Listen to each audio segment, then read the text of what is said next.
What is a God? What is the self, identity? How does it all connect? Should it connect?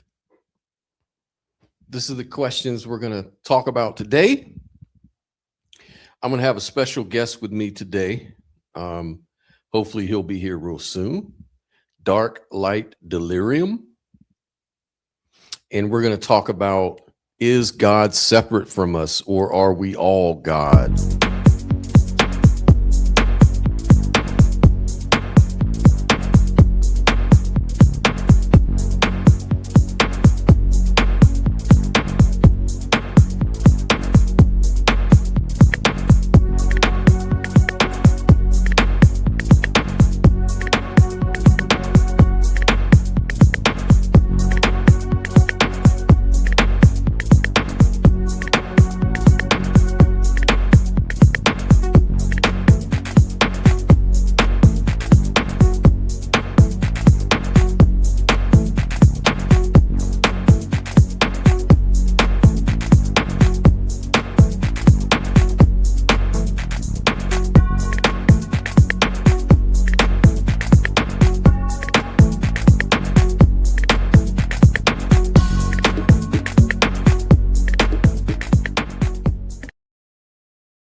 Dark-Light Delerium. What is going on, brother? What up, homie? How are you doing today, brother? Pretty good. Sorry. Fuck. Yes, this is going to be a good show, man. A really big topic. God is always a really big word to use. And so, of course, it's going to make for a really good high content show. I already have a lot ready to join. Go ahead. I was already getting some hate about it. Yeah, of course. Of course. Yeah. So, yeah, man. So the way I want to approach it is I don't want to just be the one spilling out my views and my take and my hot takes and my little bullshit. I want to just ask you about your view, let you break it down, let you talk about all this stuff. Then we can get into it and talk about it. And so mainly I'll just be asking questions, maybe challenging a few things. The same way with our audience members. Of course, they're going to want to jump in on stage, and we'll do that a little later on. So, I didn't really prepare anything. I thought we'd just kind of flow with it. I guess the first thing that I would think is the topic is God separate from us? And you're a great guy to talk to about this because you've got a whole theology revolving around that very question. And so I guess my first question to you, sir, would be, how do you define God? What does God mean on your view? That's great. First off, with followers of Abraham, their perception of the one true creator, they constantly attempt to project it outward and as something separate from them. So to followers of Abraham, I ask this: how can God be the eternal living God yet be separate from all of life? Because from their perspective, he is separate from all of life. But how can you be the eternal living God if you are separate from all of life? You can only be the eternal living God if you are intricately interwoven into all of life. So I'm a non-Abrahamic true monotheist. Generally, I'm developing my own theology called Dark-Lightism.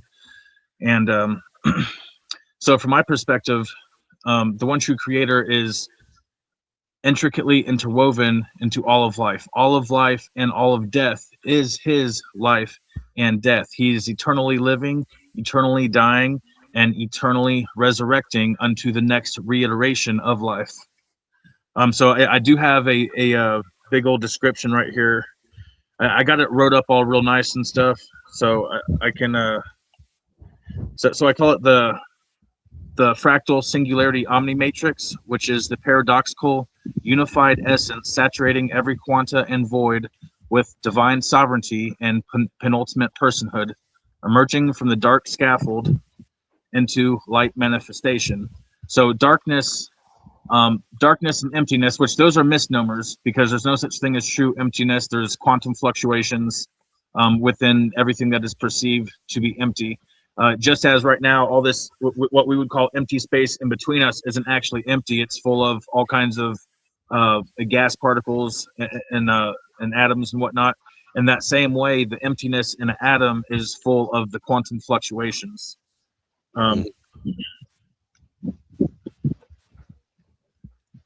I see.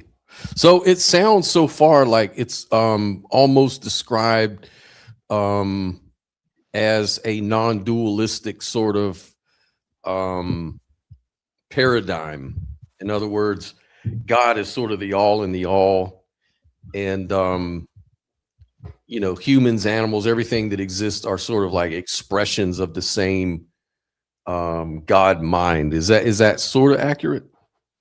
I have parallels to some non-dualism, parallels to panpsychism, some parallels to solipsism, but there's parallels, but I definitely have divergences from all these either. And I prefer the term unified duality as opposed to non-duality, because non-duality implies that there's not actually a duality. But I do acknowledge that there is duality. There is a foreground and a background. There's a time and a space. There's a you and a me. But most people perceive it as a separated duality instead of a unified duality. So I like to call it the unified duality as opposed to non-duality. Makes a lot of sense. Awesome. So in that regard, then somebody, I guess, because one of the questions already out there is, with God a he? Is God a he or a she? I guess just putting your logic together, it seems like it'd be everything. He and she and every expression. Well, I prefer calling God an it more than a he or a she, but it is essentially all things. All things are an expression of the actual one true creator. So that's why I say, and I have good reasoning framework for it, that we are all God. All consciousness is an extension of the omni-consciousness. We are all co-creators within the Godhood. We are all a fractal extension of the penultimate individual, the one true creator. The one true creator owns all names and words ever spoken. There is no name or word separate from the actual one true creator, because there is no name or word possible to be spoken without the breath of life which empowers it. Yeah, it kind of reminds me of Spinoza. Yeah, I need to look into Spinoza more to familiarize myself with his work. Awesome, man. That's really, really, really good to understand that. It gives us like a good handle, I think. If anybody's got any more questions, just pop them in the live chat. Okay, so God is sort of the condition for all things to really be existing. Would you say that when it comes to what we call the physical world, is everything physical or is everything mental? Because you said that the connected dualism, like the everything sort of connected as one thing. So was that one standalone thing? Is it mental? Is it in that category? Or would you say it's more like a physical category, like physicalism? Well, I think when people think about that, they like to separate, and this goes back to the dualism. They like to separate physical and metaphysical, physical and spiritual, because when you're talking about physical things, everything is energy. Okay, so anything physical is just it's just like a slowed down in time energy. So to me, there's no difference between physicality and spirituality. So when you ask, are all things physical? Physical is just a manifestation of the metaphysical, I do believe. Okay, so like when you take that principle in science, like energy is neither created nor destroyed, energy transforms. Energy is sort of like what you're kind of describing as the basis of it all.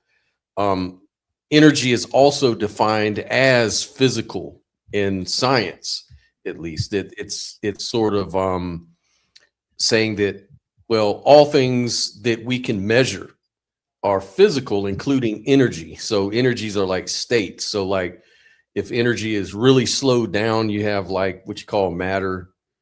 It's really dense form of energy. Energy takes on different forms. So I guess, is it safe to say that your view is kind of like a form of physicalism? Because the two things in my mind, at least, and maybe I'm just importing my own limitation here, but like in my mind, there's a total different gap. There's like a big gap between the physical and the mental, because the physical, like energy, matter, rocks, stones, sand, whatever, usually on physicalism, these things are considered non-experiential. In other words, there's nothing it's like to be a grain of sand or something like that. But there is something it's like to be a conscious agent. So there's two different things. So like, the hard problem with consciousness is saying, well, how do we solve that problem of going from the non-experiential matter into the experiential mind or the feelings? How do we close the gap there, right? And so, of course, there's a lot of stories either way. Some people say, oh, well, the hard problem dissolves when you put consciousness as fundamental. When everything is consciousness, then the physical is just an appearance within a conscious perspective, not necessarily a fundamental ontology. But on the other hand, a physicalist would say, oh, no, consciousness is just what emerges when you just put enough matter together in just the right way, then it'll pop out like magic. So it's like either or scenario. And I'm trying to figure out whether what you're really saying is an either or exactly what you might be describing. So I guess I'll ask again, is this more of a physicalist ontology or a consciousness-based ontology, or how would you describe it? Well, I wouldn't say that. Once again, I would go to the unification that bridges idealism and materialism. I do have something wrote up on that in my section for panpsychism, I believe. On it compares the differences between the Dark-Light theology and panpsychism, and the Dark-Light theology and idealism. I do have stuff wrote up on all that addresses the hard problem of consciousness. Real quick though, I am a theist, but I do not believe in a supernatural God. I don't believe that there's anything supernatural. Anytime you say that something is supernatural, all you're doing is saying you don't have the literacy to describe what is happening naturalistically. So I believe that there's a naturalistic explanation for everything. Whether we have that explanation yet or not is a different story. But if you look back through time, there was plenty of things that we discovered physicalistic explanation for. So really quick, let me can I break down my fractal singularity omnimetric? Sure. Yeah, please. And then I'll scroll down to find that because I got all my notes in front of me right here. I try to come prepared today. Fractal is a complex geometric structure that exhibits self-similarity at every scale. Patterns repeat identically or similarly when zoomed in or out. In mathematics, such as the Mandelbrot set, and nature, such as in coastlines, trees, blood vessels, and galaxies, fractals demonstrate infinite complexity within finite bounds. So that's another example right there of paradox.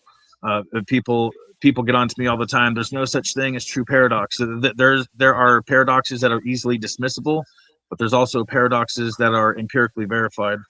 The singularity is a point where conventional rules break down and quantities become infinite or undefined. In physics, this includes gravitational singularities at black hole centers. and the Big Bang origin. Metaphorically, it is the unified source from which space, time, and laws emerge. Omni is a prefix meaning all or every, denoting totality. It represents complete, unbounded inclusion of all attributes, dimensions, and possibilities. Matrix and mathematics, an array structuring data, and physics and philosophy, the underlying framework or substrate generating reality. It is the fundamental code or medium from which phenomena arises.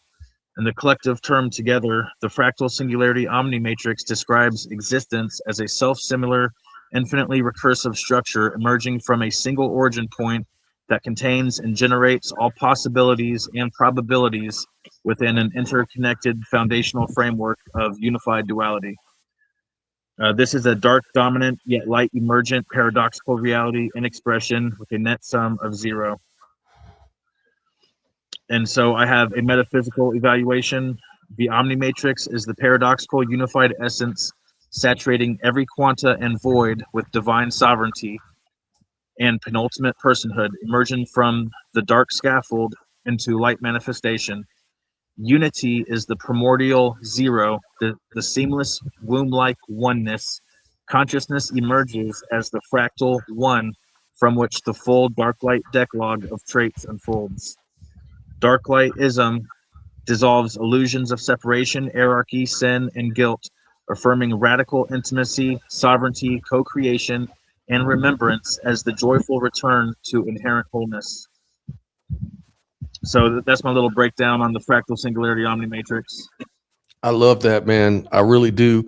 Number one, I'm always sort of down with the unifying sort of concepts because of the the problem of the one and the many. It always solves that problem when you can unify something at a very fundamental level. That sort of makes sense, and that's one of the strengths of theism, by the way, is that it does answer the one and the many problem. But also, I like how you embrace paradox. Yeah, I love that. I love that. I love that. I'm a big fan of Graham Priest. Are you familiar with him? No. So Graham Priest is a philosopher, and he's one of the best known defenders of dialetheism, which is the view that some contradictions are actually true. So he has work on paradox, and it's influential because he argues that like paradoxes are not always signs that our reasoning has failed. Sometimes he says that they just simply reveal that reality or our concepts can generate what we view or appear as genuine contradictions. So like there's classical logic, which most people go along with because of culture. They kind of got embedded in our culture through like Russell and others. But it's basically a statement and its negation cannot both be true, right? Like a door is open, the door is not open. So in classical logic, both cannot be true at once in the same sense, right? But what Graham Priest would do is he would challenge the universality of that principle. So he would argue something like, well, some paradoxes may force us to accept that both a statement and its negation are true. And that's dialetheism. Like, for example, like there's the liar paradox. Like this sentence is false. If that sentence is true, then what it says is the case that it's false. But if it's false, then what it says is that the case is that it's true, which means you get true false. So Priest argues that this may not just be a linguistic bug to eliminate, but maybe the sentence is both true and false. So he goes into a whole lot of things like that. And I just find it interesting. I mean, there are true contradictions, I think. Like that would just be kind of Looney Tunes to think that, all contradict, because then you have the problem of explosion, where then anything you say can be true. And then it's hard to have a conversation about anything because any contradiction can never be refuted. You can never, it's like even describing it, you would use logic to do it. So you're sort of self-refuting when you just say, well, oh, logic doesn't hold in anything and contradictions can exist. But I do like challenging paradoxes, though. I like that idea because it kind of reveals something about the limitations of humanity. Anyways, let me stop going on, man. You go right ahead. Well, all paradox is like an invitation to delve into a mystery, and sometimes that the mystery of the rabbit hole of that particular paradox, sometimes it's really shallow, and sometimes it's just deep and keeps on going. Not all paradoxes are created equal. Yeah, right. Like there's just more data we don't have access to that could tie that up. And that example you gave that this sentence is a lie, that's a great analogy for the Heisenberg uncertainty principles, which I don't fully grasp them, but essentially it's saying that there are I don't have it right in front of me, so I don't want to misquote it. So I'll just skip that for now. Well, an even clearer example of what you're talking about is the concept of non-locality. Like superposition. Obviously, I'm here and you're there. Like I'm not in the state you're at. Otherwise, we wouldn't have to do the chat this way. Well, on a quantum physics, go ahead. On a quantum physics level, though, that they've proven that a particle can be both simultaneously here and somewhere else, simultaneously. So it can be true that something can be both here and not here. You know what I'm saying? So on a quantum physics level, there is absolutely paradox. Yeah, absolutely. Non-locality. That's what I'm saying is that underneath it all, to make sense of entanglement and other things, even in principle, there are no hidden variables to explain entanglement.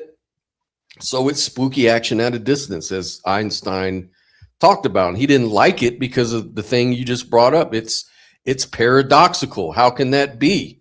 That's bullshit. You can't have contradictions like that, okay? But quantum mechanics won out. So what do you do with that? I recently called up Justin from the Deconstruction Zone, and I've been watching him for, I don't know, a couple years, and I just never called because he mostly deals with Christian, and I'm not Christian. I just like to listen to him, to listen to his arguments against Christianity, some of which I'm going to be using against Jill tomorrow, actually. Some of the stuff he brings up about how Jesus never fulfilled any of the prophecies. So that's part of my ammo I'm going to be using against Jill tomorrow. But anyway, so I called up there and I started talking to Justin, and he told me that I'm a panpsychist. He was telling me what I was instead of asking me what I was. So I wasn't super familiar with it. I know I have overlaps with my theology to other existing theologies. There's overlaps, but I absolutely have differences. So I have a little thing wrote up here of the similarities and the differences between the Dark-Light theology, and I have a whole thing wrote up for panpsychism and then idealism, where there's the similarities and the differences between them. Right. Yeah, I can't wait to see that, man. You had told me about that. And because, like on the one hand, you're talking about you accept paradoxes. On the other hand, you can point out those paradoxes and contradictions within Christianity and the claims. The difference is, though, that with the Christians, they don't accept paradoxes. They don't accept the contradictions. I told them, you guys will be much better off if you just embrace the goddamn contradictions. Right, there you go. That's what I'm saying. Like if they could just get to see it your way, then a lot of these problems would just go away. But as long as they don't do that, then you obviously have, a good point to make that, what, you've got all these contradictions about Jesus as the Messiah and this and that.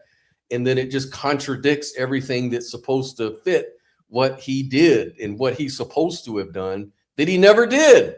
So how can you say that? That's why I'm trolling them the whole time. The whole time I'm going on with them about contradictions. I myself believe in contradictions, but they claim not to. So If they would just embrace contradictions, that would take away all my ammo. But since they're denying contradiction, then I can point out the contradictions and throw it at them.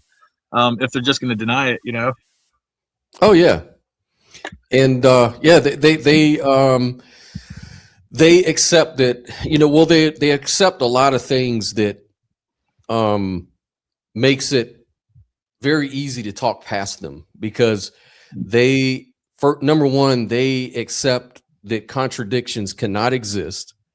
The other thing is they also accept dualism naturally, because that's where a lot of that is based in. Yeah, they're heavily dualistic and on the separate the separation, the separate dualism instead of unified dualism. Yep, absolutely. That's what I'm saying. They don't believe in unification. They believe that there's the creator and then his creation. And that's actually the one major thing that separates me from followers of Abraham, is that what makes the theology of Abraham broken is that they incessantly attempt to interject division into that which is united.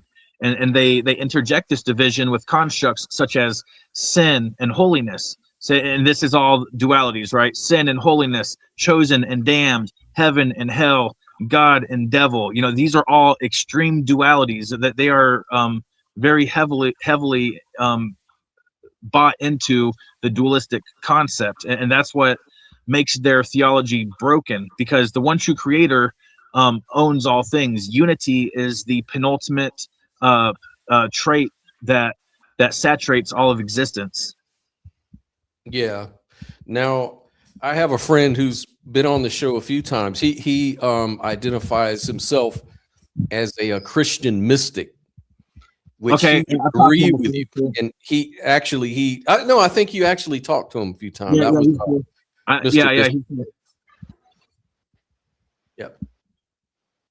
Is he on the chat? No. He's not with us today, but you had spoken to him before, and you know, his whole thing is, yeah, there's this oneness, you know, you're not separate from God. Exactly. You know, and so everything that is spoken about in the scriptures can be interpreted under that lens, like a non-dualist sort of lens, you may say, or an idealist sort of lens, to say, like, when Jesus died and was resurrected, that could be a message about the ego and, you know, transcending the ego and stuff like that. Just a different way of interpreting things instead of the hard line, contradictory, dualistic bullshit way that most of your churchianity will actually define those concepts. But you'll see the error in their way, because they'll say, oh, well, Job was just an analogy. Oh yeah, Noah's flood story, the Genesis story, all of that was just an analogy. But when it comes to other things, they'll all of a sudden switch up. Oh, no, Jesus really was the Messiah. No, Jesus really did rise from the dead, and he really did do all these kind of things that contradict what messiahs are supposed to do or not do, and vice versa, and on and on. But he'll say that, you know, if you just stick consistently with your first thing, that a lot of these things, the bigger picture, the bigger point, you know, if you're like asking, well, how could Jonah have survived in the belly of the whale for 3 days? You've already missed the fucking point of the story. Like, it's not a scientific exploration into how people can survive fish. Right? That wasn't the point of the story. The point was an overall message, right? And so he'll maybe come at it that way. And the same thing with Islam. They like to pick and choose which passages are literal and which passages are analogy. They like to pick and choose which ones are metaphor and which ones are literal. You know, so and really, if you ask 100 different Christians exactly which passages are literal versus analogy, you'll get 100 different answers. Right. Exactly. And you know, and that's the that's where, for me, everything kind of dissolved away from the whole religion, organized religion, and even Christianity. My difference with him is to say, well, Well, in that case, why do you need Christianity at all? Why do you need any of those Abrahamic religions? If it's all just going to dwindle down to non-duality or something like that, or idealism, then why not just go with that? Just go with something that kind of like your theology, like something that's not, you don't have to, like the one thing I respect about what you're doing is you don't feel a need to have to preserve the label. Like you're not out here like, oh, but I can keep Christianity. What I do is I just look at it this way. It's like you've already kind of graduated all that. You've kind of said, well, I've made changes to my theology just in the last couple months, refining it and adding to it and making it better.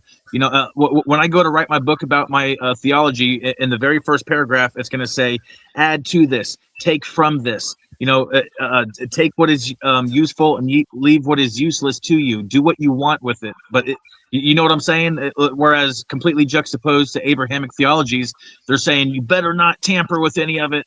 Yet all the while, every single one of them arbitrarily pick and choose what is literal and what is metaphor. You know? Mm-hmm. Absolutely. And so where does that leave the the individual? Like let's say one's outlook on, say, I'm just trying to imagine a question like, okay, someone could say, well, where's your proof or your evidence that God exists? Isn't that just all in your imagination? Aren't you just kind of wanting to believe something's true, so you're just saying it's true? How would you respond to that? Well, first off, to a follower of Abraham, demanding evidence, anytime they like to demand evidence for stuff, it's just hilarious, because the only thing that they usually use for evidence is the Bible, which is a book of claims, which isn't a claim multiplied by a claim multiplied by a claim still isn't evidence, you know. But that's what they like to use for their evidence. But this is one that I'll get a lot. Where do you get your authority from? Where do you get your authority from? Where do you get your revelation from? Right, that's one I'll get a lot. Yeah, and a lot of physicalists, a lot of atheist people would maybe ask you the same question, like, where's your evidence for God and that we are all God? Like, where's your evidence of that? What justifies or warrants that belief? I can tell people what works for me, and I'm not trying to convince anyone, but if they're asking me why I believe in God, why I believe in a creator, first off, because I am a creator. I create my own world. Ever since I realized I was God when I was 30, I've been creating my own world, and I haven't been happier. I used to be depressed and suicidal like a motherfucker up until I was 30. And once I took responsibility for my world and realized that the world I have is the world that I have created for myself, and if I want a better world, I can simply create a better world for myself, and I've done that since then. The world you have in front of you is the world that you have accepted and created for yourself, and you do that by your thoughts and through your actions. You know, thought times action equals creation or manifestation. And I got to clarify, okay, creation is a misnomer. Nothing is created, because the law of conservation of energy. I don't believe in like an Abrahamic creation. I believe in an eternal recycling, recreation, or transformation. You know, nothing is created or destroyed, only transformed. Yeah, like restructuring and reorganizing what's already there into a useful tool. That makes a lot of sense.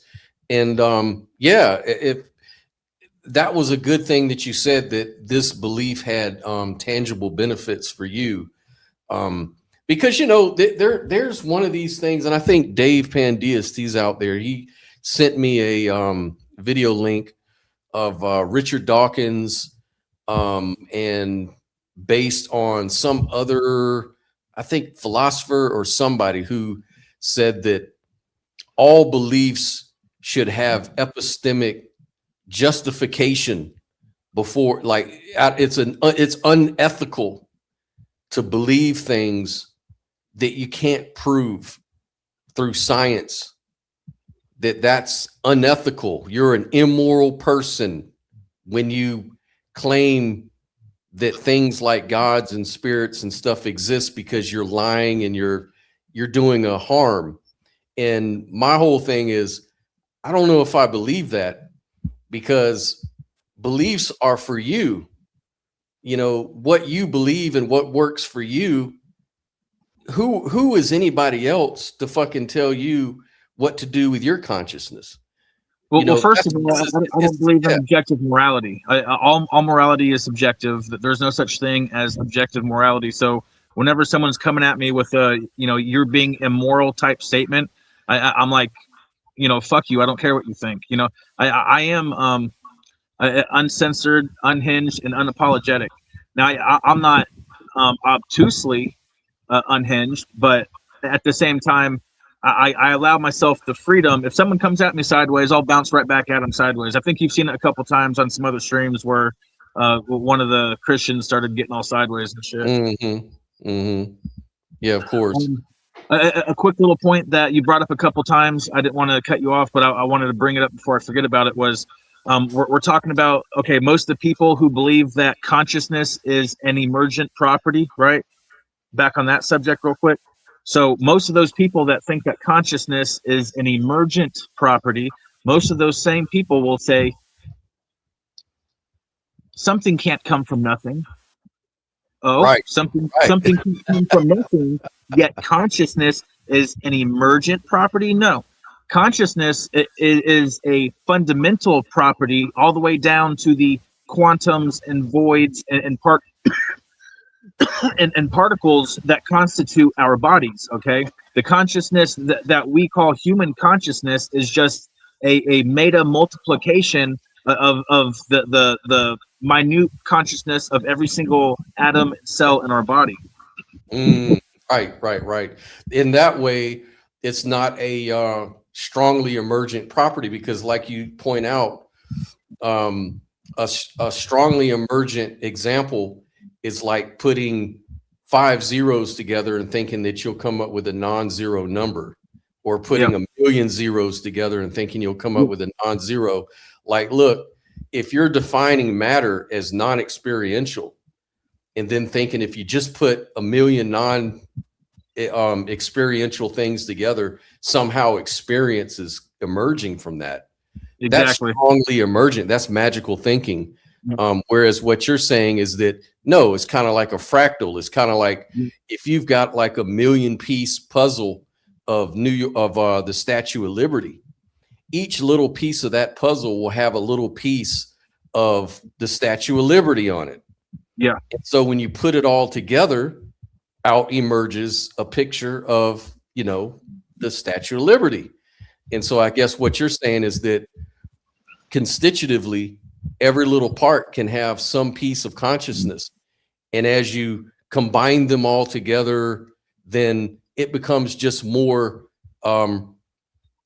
emergent. It becomes more refined, or it becomes a different form, but it's all based on the same basic foundation, which makes sense. At least that's logical.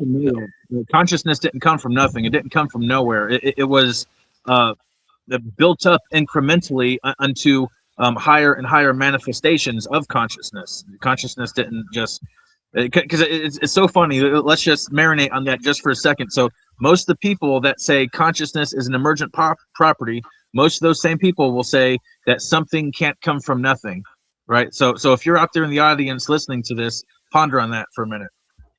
Yeah, because Robin says, well, emergent properties are not something coming from nothing. No, not all emergent properties are. We're talking about strongly emergent properties versus weakly emergent properties. A weak emergent property is like the Statue of Liberty puzzle. That's the weakly emergent property, because each little piece contains a little bit of the picture, and as you put it all together, the entire picture forms. That's weakly emergent. But where strong emergence is magical is in the sense that something comes from nothing, like a rabbit out of a hat. There's nothing hat-like within a rabbit. There's nothing rabbit-like within the hat. But somehow people believe that you can get rabbits out of hats. That's magic. You know, it's an illusion when it's performed, but we all know it's magic. It doesn't really exist. It's just a trick. So strongly emergent properties are just when something comes from nothing by definition. Just to make that clear, because a lot of people will say that. They will say, well, how can you call emergent properties magical? We see the fire triangle. We see, you know, wetness of water. You know, we see temperature coming from the movement of atoms. You know, yeah, all that's true. We can trust that. That's obvious. But what you're saying is when we get something from nothing, that's just a lot of talk, you know. But yeah, it's important to make that distinction because a lot of people do get confused on it. Other questions. So yeah, so Skyworks was asking as well, like if you're saying that you were referring to your imagination, and then Skyworks, I think, was asking, well, can you walk through walls because you imagine you can? Like, are you not taking seriously the physical world? How do you respond to that? Well, how I respond to that is there's limits to everything. You know, the world that we live in is a world that is based on limits. Like, that's another big difference between me and followers of Abraham. Followers of Abraham like to pretend and say that their God is limitless. It is all-knowing, all-powerful, all-present, all-loving. They will say that their God is limitless. But if you observe every single thing within this existence that we are in, it is all based on limit. The speed of light is the limit. The periodic table of the periodic table is nothing but a chart full of limits. Okay, so and once I don't believe in magic or fucking what do they call it? Supernatural. I don't believe in supernatural. You know, so no. Like, people will always throw stuff at me like that. Oh, you say you're God, but yet you're gonna die. But yet, if you eat nothing, are you gonna just keep living forever? Can you walk on water? Can you walk through walls? I never said any of that. So when I say I'm God, people come up with all these preconceived notions of what they think God is, and what they think God is isn't analogous or the same thing as what I think God is. I'm taking the word back from the followers of Abraham. God is actually my least favorite word for it. My favorite term is the fractal singularity omnimatrix, or more simply, the one within the all. But I don't believe in the supernatural. So now there are well, I don't want to get into all that. I got a bunch of proofs for unity, scientific proofs for unity, because I have the Dark-Light Decalogue, and I have scientific proofs for every single one of them. And so a big difference between the Dark-Light theology and like panpsychism. Panpsychism says that the number one fundamental trait is consciousness, but in the Dark-Light theology, consciousness is actually the number two. There is a more fundamental trait than consciousness, which is unity. Unity is the beginning point. That is the singularity within the fractal singularity omnimatrix. It all starts with the unity. And I have a bunch of scientific proofs for that.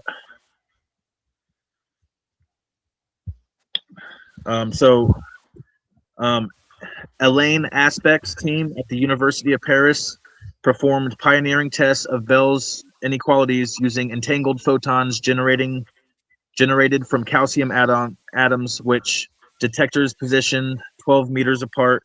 The polarization measurements consistently violated the limits predicted by classical local realism, proving that two particles remain instantaneously correlated no matter the difference, or no matter the distance. This demonstrated quantum non-locality, where distant particles function as a single interconnected system, directly supporting the idea of foundational unity without classical separation. So that was Aspect 1982 experiments. We have the loophole-free Bell test of 2015. Independent teams at Delft University of Technology, University of Vienna, and NIST successfully closed all major experimental loopholes, detection efficiency, locality, and freedom of choice in a single set of experiments. These rigorous tests confirmed quantum non-locality with extremely high statistical confidence, showing that entangled particles maintain instantaneous correlations across significant distances without any possibility of hidden classical variables or signaling, reinforcing that unity is baked into the fabric of reality at the quantum level. We have the Cosmic Bell test, 2016 onward. There's all kinds of pollen flying around out here, and I don't get allergies from it, but it's literally choking me. Yeah.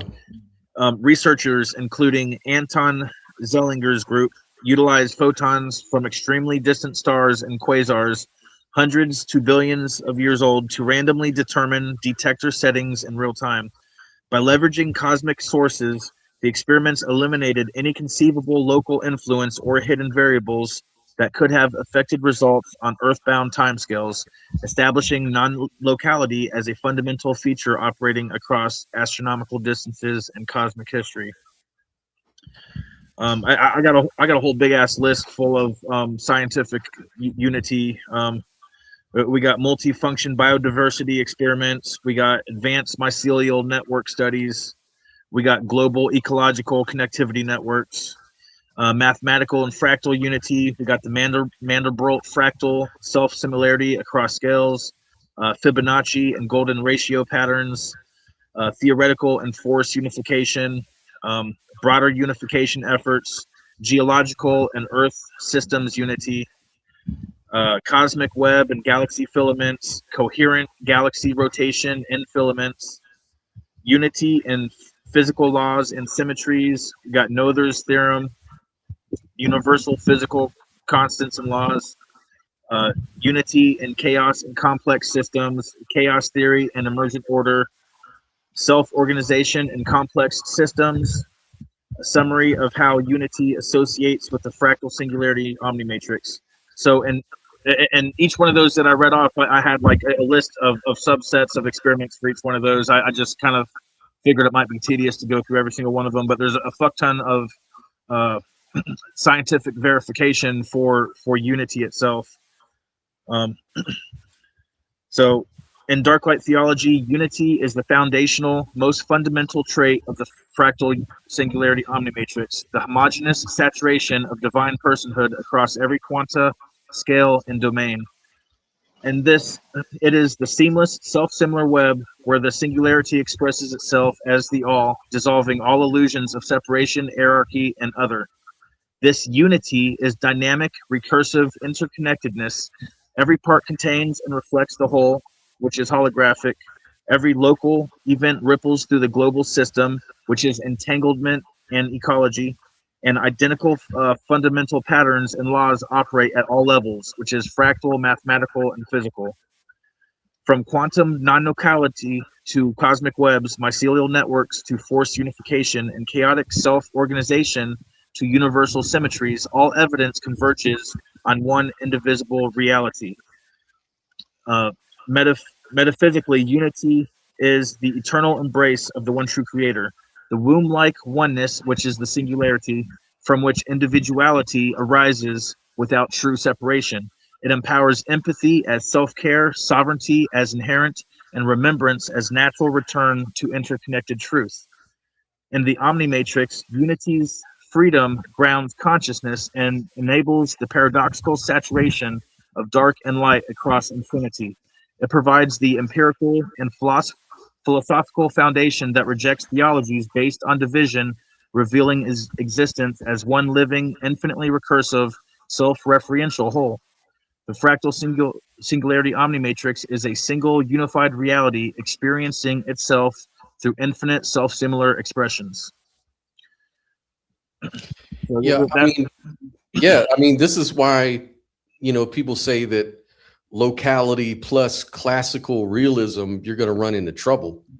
What you're referring to is in quantum mechanics, especially after the work related to that Bell's theorem, and the experiments, inspired by John Bell. What we find is that entangled systems can show correlations that can't be explained by, local hidden variables or independent pre-existing properties at each location. Parts of a quantum system can behave in ways that are not fully understandable as independently self-contained local units. You got, it doesn't work, right? And this does sort of attract like a non-dual interpretation. And I think Federico Fagin is one of those quantum scientists, theoretical physicists. He invented like one of the microchips back in the 80s. Yeah. And he sort of goes along with holistic thinkers that notice that non-locality really does weaken that simple atomistic picture, like that reality just equals separate little billiard balls acting locally. But what quantum mechanics tells us is that at least some physical descriptions resist being modeled as fully separable local parts. So philosophically, you could argue that if reality is not fundamentally composed of fully independent little billiard ball local units, then separateness may be less fundamental than we really assume it is, right? So it could be used as an analogy or a metaphysical opening for unity, like oneness deep down in the fundamental structures of nature, which coheres with our, with that philosophy, in other words. Is Claire still in the chat? I don't know. I asked her to call in, man. Let me put the link down here. I think it's about time people can call in. Well, I got something for Claire. I got something for her. Yeah. And all followers of Abraham, really, it's my take on what idols are. They're not going to like it. They're not going to like it. About you, Claire, is you were on my show the other day talking about, well, I'm an agnostic, so all of that stuff about theism that you talk about doesn't really pertain to me. But then you were in my chat, in my comment section the other day, ripping me about how I saw it. Yeah, you saw that, right? So it's like she was defending the Abrahamic religions on one hand. See, I think Claire is posing as an agnostic, adjacent to atheist. She's posing as that in order to try to funnel people in that lane towards her theism. Yeah, I think that's what I get off of Claire. She sees the power in the agnostic stance, the untouchable, she doesn't want to be touched. She doesn't want to be challenged. So agnostics are good for that. You can't challenge an agnostic because they're not making a claim. Yeah. It's like you're just there. It's quiet. You're a quietist. But you keep catching them making claims though. Yeah, but then she wants to make the claims at the same time. So it's kind of disingenuous as far as I see it. And hey, Brooklyn Lou, glad to see you, brother. How you doing today, man? How you guys doing? Peace. What's up, big dog? It's been a while, man. It's been like 2 months since you had a live on your channel. Oh, heck yeah. I can't draw anyone in to watch. Anytime I see you, I click on it, man. If I see you're on live, I click on it. Well, I'm going to do something shortly for sure. I miss talking to people, Well, it helps to advertise beforehand. It helps to get some good topics going beforehand. That's why it does work out for some people, just kind of freeballing it and going on whenever they want. But for me, I found that it really helps to try to pregame a little bit to drum up some interest in what you're talking about. Yeah. And welcome to the stage, Robin. Hey, Robin, how you doing too? Hello, God. The gods are with us. We're all gods. Yeah. So let's go around. Let's Brooklyn showed up first. What do you think about that notion of we're all God in some respect? I don't have a problem with it. I've never really had a problem with that ever since I left, formal religion. I think we are all God, but we have to define what we mean by God, right? Yeah. Absolutely. So, I have no problem with thinking I'm a God. I don't think I'm your God, though. Well, you're the God of your own world. I'm the God of my own world. Yeah. Everyone's the God of their own world. Yeah, I can see that, but I'm not a God who is intruding on your godhood. You're a kind God King. But here's the thing: I really, I've known Dark-Light for a while, and I think his theology is better, more solid than Christian theology. All right, I think it's definitely more true. All right, but you do have to define God in a certain way to get to the understanding of this theology. But I want to ask, because I was just thinking about when you guys were talking, one great thing is that when Doc is talking about his upcoming book or what he's working on, he said in the first chapter or the first sentence, Very first paragraph. Yeah. you're going to be talking about this can be updated, right? Add to it, take away from it, wipe your ass with it, fucking do whatever you want with it, Yes, and I think that's very important because I think that what makes things more dangerous and more dogmatic and religious is when you say you cannot update them. Yeah, exactly. There's nothing. This is what it is, and you can never think beyond that. And I think that's very scary. So I like your belief system, but I want to ask you something, and it kind of gets a little technical. Yeah. But you call your beliefs theology, but in a lot of ways, I think they're psychology. Okay. Like you talked about, your personal life improved. You were at a point where you were thinking of doing terrible things, like offing yourself and stuff. And I think that's a horrible place to be. All right. Yeah, it is. I've been there. Yeah. And that's just awful. So the fact that you changed that means that there's validity to what you're talking about. It gives credibility to what you're speaking about. But there's a psychological component. One thing with me is any follower of Abraham, if they need Jesus or they need Hashem, or if they need Muhammad in order to stay off of drugs, I do not engage with them. If you need that to stay off of drugs, I just say, enjoy it, good sir, and I won't even engage with them because sobriety and living a good life is the most important thing to me. And if you need a particular religion in order to do that, then I just leave it alone and I go on to the next person, So I'm sorry, I just wanted to put that in there. Yeah, no, I really, really respect that and appreciate that because I do the same thing. If I'm sensing a Christian is like gonna go nuts if he stops believing in God and I'm telling him that it's kind of not true. If he's gonna flip out, go crazy, and act like a maniac, I will certainly say the same thing. Believe what you want to believe. All right. But the thing I wanted to point out is it's kind of like your beliefs that you're talking about are more psychology than theology. And I just wanted to point that out, and maybe you could think about that at some point. It's almost like a system to help your mentality. All right. Well, if you think about it, everything is, because everything falls back on our perception, which is a heavy psychological aspect, right? So I do like to call it a theology, but yeah, even a theology kind of can be deduced down to psychology. Yes, or at least they interlink, or there's some sort of there's sort of interaction,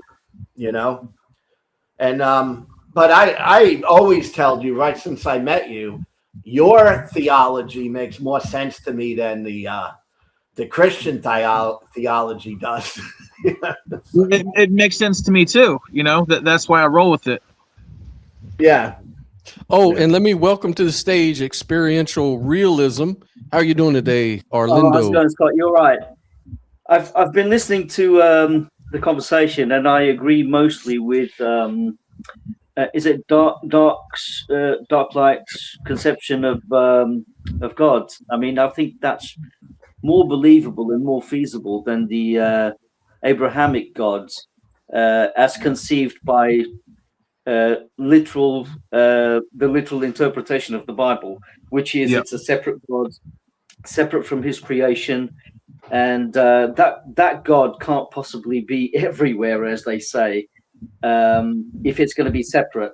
So the only feasible God I can begin to believe in is one that is literally everywhere and synonymous with being, and consciousness would have to be definitely primordial or primary to matter. Theistic bias. I mean, because of course, atheists will say, "Well, yeah, I can get with that. That's better than the religious Bible stuff." We all know that. We've been there, done that. We're past that. But could this just be your kind of like bias? Like, does that prove? Like, I'm just playing devil's advocate. Sure, no problem. I mean, up until about, say, 2023, I was a materialist, and only recently I regarded myself as an atheist, almost a strong atheist. I still do think that the agnostic atheist position is very sensible, but it hinges on a particular conception of God. Whenever people say, "Do you believe in God?"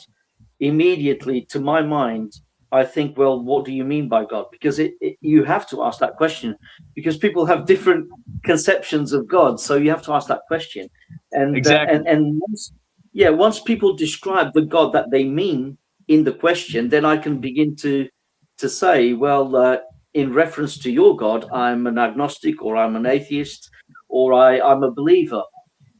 So far, everything that Dark has described is a God that seems feasible to me. Yeah.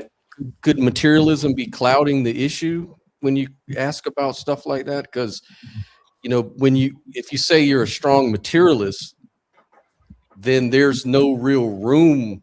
I mean, really, if you think about it, if you really look at what materialism is saying, it's saying all there is the physical, and God is not physical.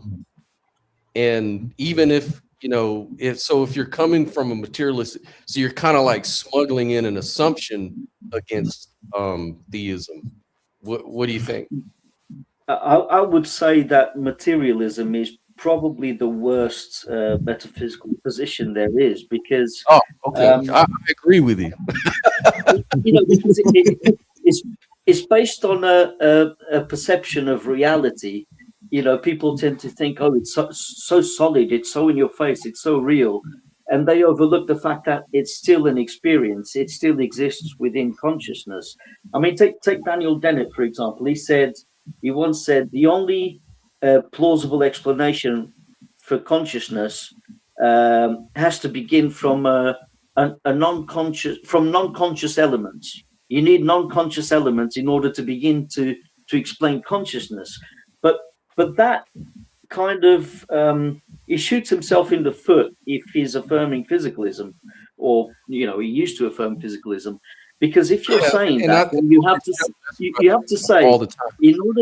in order to explain a physical reality, a reality that exists within the worldview of materialism, you have to start from non-physical elements, and right there you shoot yourself in the foot. And what does quantum physics tell us about reality? If you get right down to the subatomic level near the Planck scale, you begin to see that things are not really material. It's just invisible forces moving, and you can't even tell what's moving. You get to a point where you begin to tread in the realm of mathematics. You know, it's yeah. So, well, so you have to break it into probabilities instead of hard realities. That's right. See, yeah. So it becomes a probability framework. Yeah. And then you begin to wonder, as Einstein, I think it was, once did, well, what breathes fire into the equations? And the only thing that we can be sure of that's definitely real is consciousness. Yeah, I think consciousness is the most real thing that we can confirm. Yeah. Well, it's the primary thing. Now, I will say this. I don't think that this kind of non-dual outlook proves God. I don't think I can strongly say that it necessarily, I can say therefore God. Well, But once again, it depends on how you define God, though, because if you were to define God as simply being consciousness, right, it depends on how you define God. Right, that's what I'm saying. Is that it would just mean that you would have to kind of define your terms a little tighter and understand it that way. And then I think the main thing is, what is it doing for you by using the word God? What does that really accomplish? For sure. And like you said, it kept you from deleting yourself a number of times. Then obviously that's the most important thing it's done for you. I can see benefit, and I'm like Lou. I don't have a problem with it at all. I just like to be clear about things. Like, I just want to be. It gave me hope by realizing that I actually have control over my world. Is what it ultimately did for me. Because feeling like you have no control over your world, that's a very dark place to be. If you're in a bad place and you feel like there's nothing you can do to get out of that, then that can get really dark really quick and real depressing. Mm-hmm. Desperate. It gets desperate, and you have no hope. So you enabled yourself to have hope. Yeah.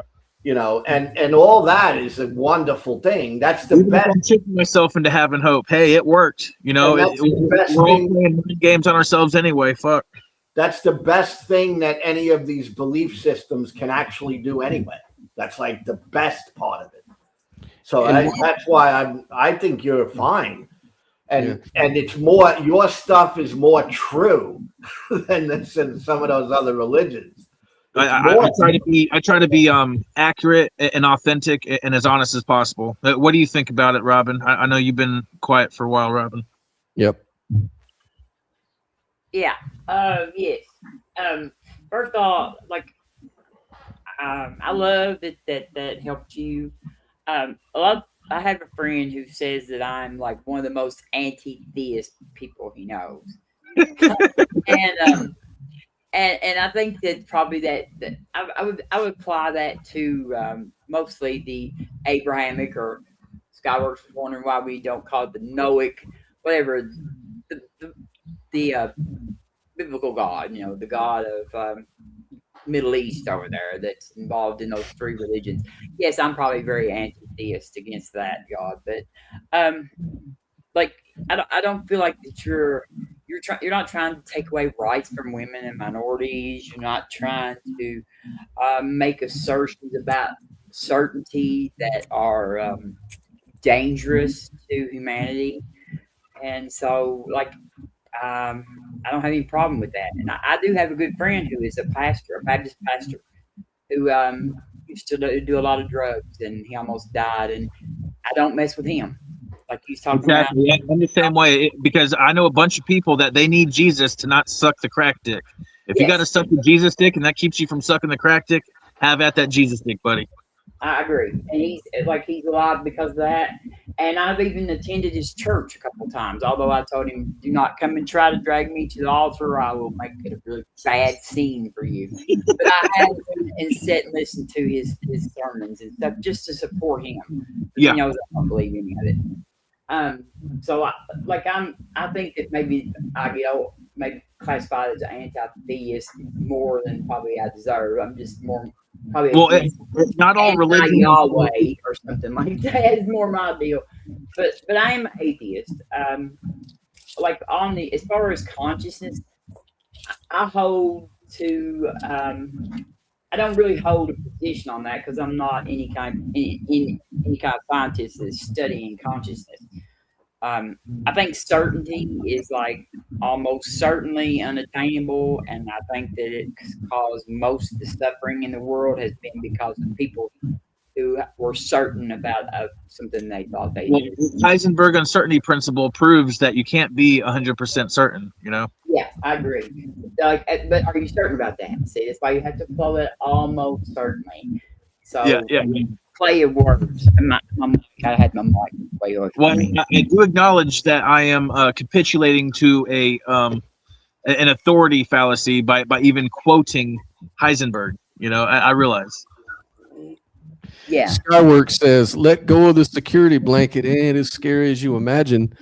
But how do you know that, Skyworks? How do you know it's not as scary as you imagine? How do you know I'm not God, Skytwerk?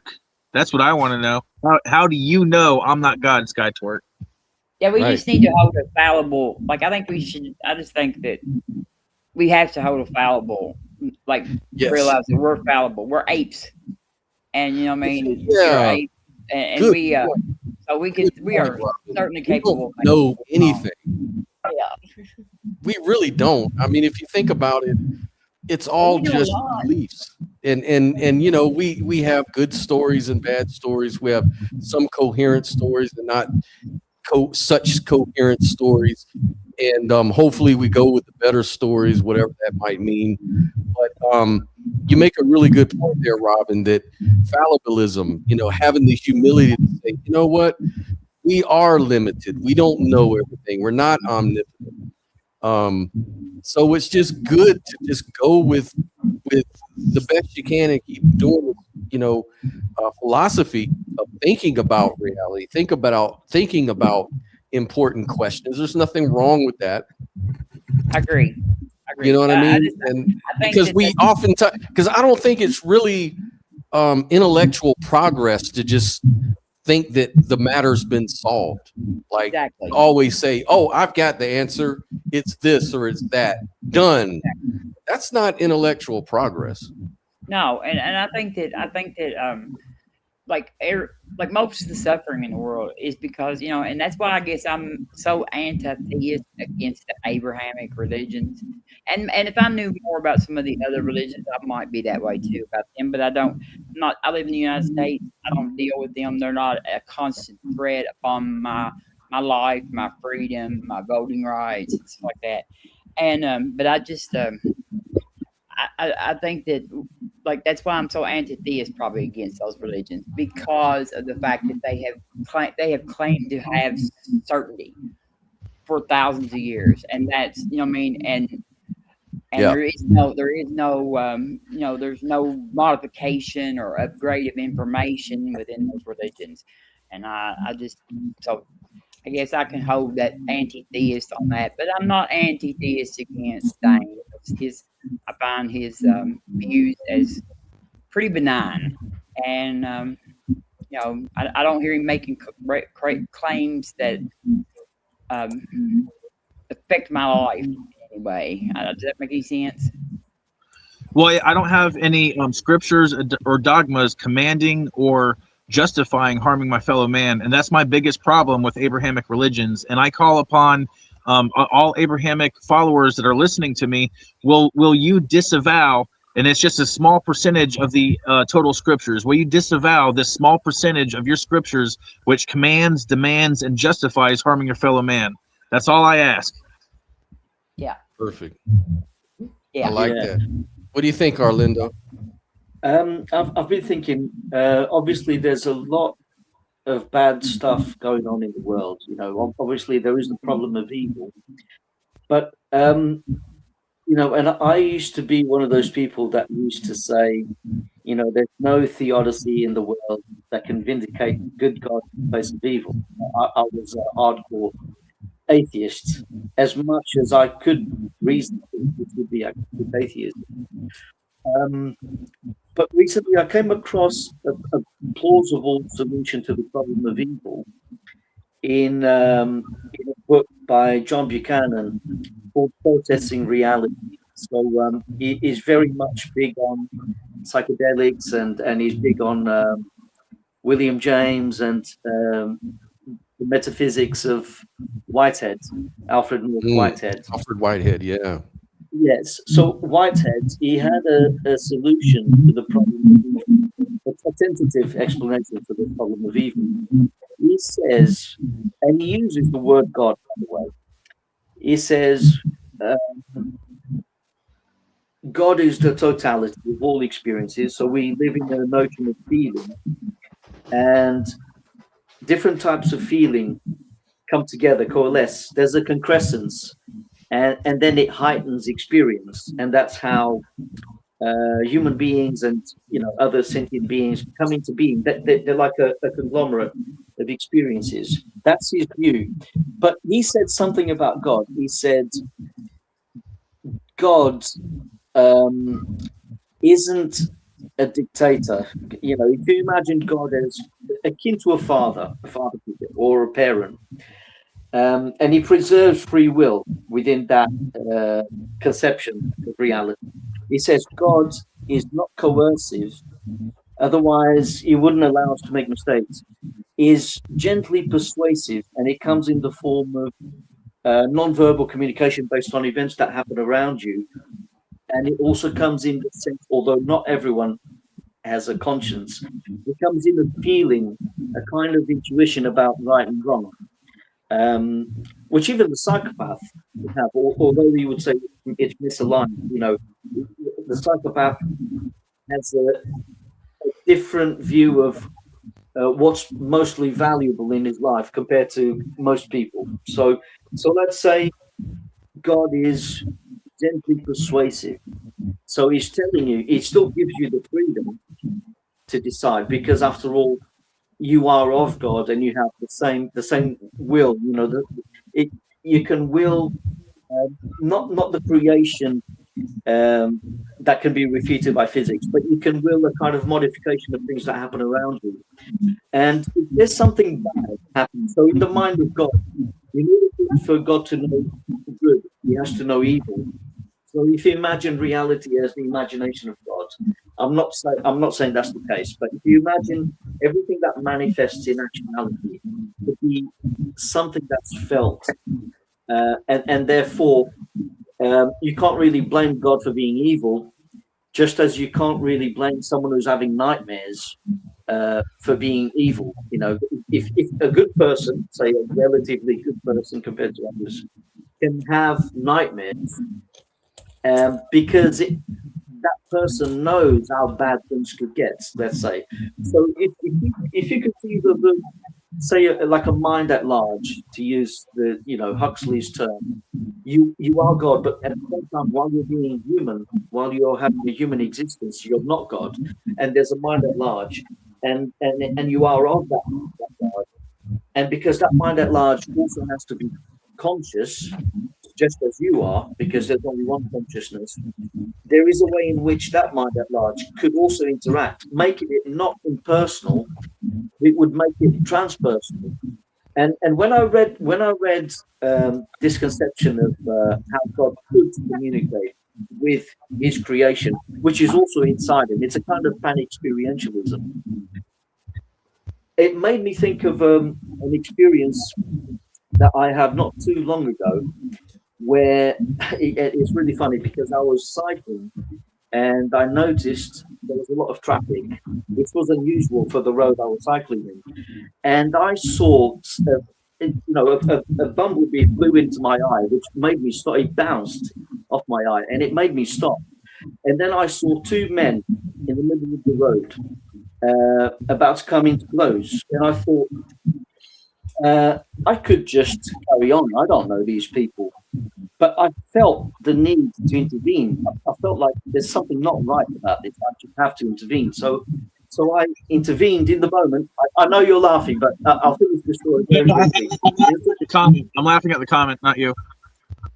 Yeah, Dave is asking. Maybe Arlindo, can answer this question, because he's been asking this a million times and wondering why we're not addressing it. Okay, let's see if we can read it. Well, what's the point if you don't attach hunger to the conversation. This motherfucker wants to know about some food. Always. That's why I was laughing. That's like the fifth comment he's dropped about some food. The first comment was like, "How do you guys explain hunger or something?" He was like, "What do you guys do when you're hungry?" Okay, what do we do about the problem? Is hunger is we eat. Okay. Yeah. I'm sorry. I've been watching his comments for the last few minutes. What do you think his deeper question though is, Arlindo? Yeah, sorry, yeah. So it gives you the motivation to solve any perceived problem that you have. So hunger is a problem. You have to carry on. You have to, if you want to preserve yourself, if you have a goal of self-preservation, just decide, I'm not going to eat, I'm going to starve to death, and that's it. But if you have a goal, if you have a motivation, then obviously you're going to seek out food, in order to self-preserve. It's a no-brainer, really. But what I was really if he was talking about the overall arcing, starvation problem, what are we going to do about that? Then that's simple also. There's plenty of everything for everyone on this planet. Starvation is only a thing because people are withholding natural resources that are readily and easily available from other people in order to, create a slave class, essentially. So exactly what he might be driving at, that's though. the point. That's actually the point I was coming to with what happened to me, because in that moment I decided to intervene, and I stopped these two men from coming to blows, from literally killing each other, right? And I got them to breathe, and it succeeded. I'm not saying it's going to succeed every time, but I felt the need to intervene, and they went their separate ways, right? And one of them thanked me profusely, and that was that. And on the way home, I felt good about having done that, and for some reason, I began to think on my way home. I began to think of all the horrible things that could have happened in that moment, and how it would have had a rippling effect. It would have affected the families of those blows. It would have been a negative effect that would have affected a lot of people, like a domino effect, basically. But because I intervened, I stopped that from happening. That's what it's almost like. It was a type of rumination that began to occur in my head, almost like an explanation of why I felt so good about that, because I saw something bad from happening, from taking place in reality. I felt really emotionally profound. It was like a profundity of emotion that occurred within me on my way home. And it made me feel good. And at the same time, it made me feel relieved that I actually stopped and intervened. So I think if we care about reality, the world that we live in, we have so many opportunities to do good. And I began to think of religious concepts to do with morality. I felt really religious about the world around me all of a sudden. And I would never imagine myself to feel that way years prior to that happening, because I was a nihilist. I was an atheist. I was a nihilist, and I was in the same place as Dark. Sorry, I can't repeat the whole thing. I was in the same place as you, because I was also depressed. I also tried to kill myself. The police had to intervene. I was sectioned, but that's not the reason. The reason why I had a paradigm shift. The reason why I had a paradigm shift away from materialism was because I cared about the truth. I cared about everything. I cared about epistemology. I cared about quantum physics. I cared about different types of philosophy. I was truly a skeptic. So I am now into it. Yeah, sorry, say that again. You let the mysteries of the universe draw you into it, and that kind of helped pull you out of your depression by the sounds of it. Yeah, it did. So it helped me to be less nihilistic, and all of a sudden the world became more meaningful, because whether we like it or not, it has meaning.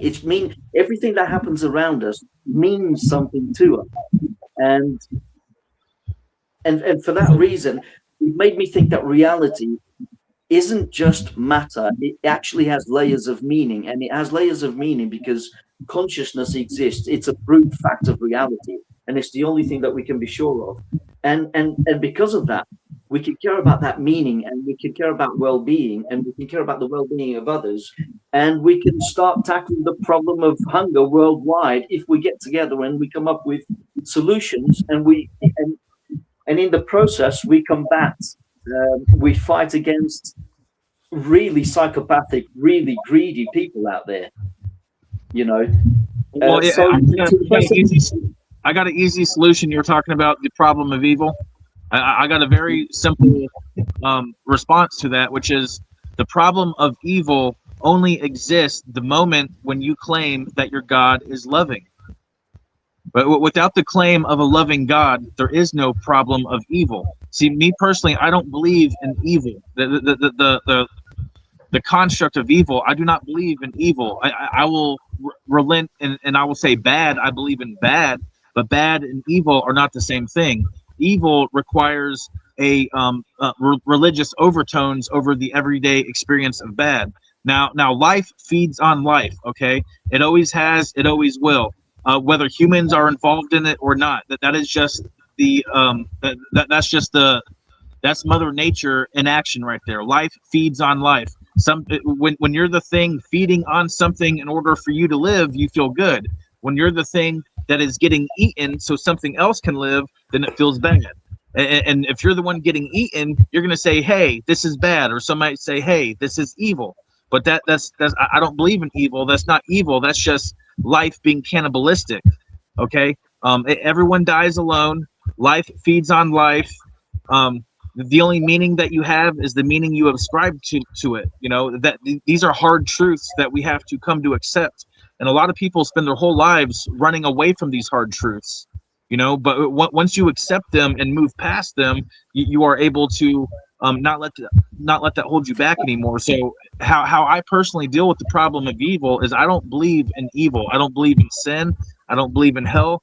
These are all constructs that have been thrust upon the collective psyche of the world by Abrahamic religions.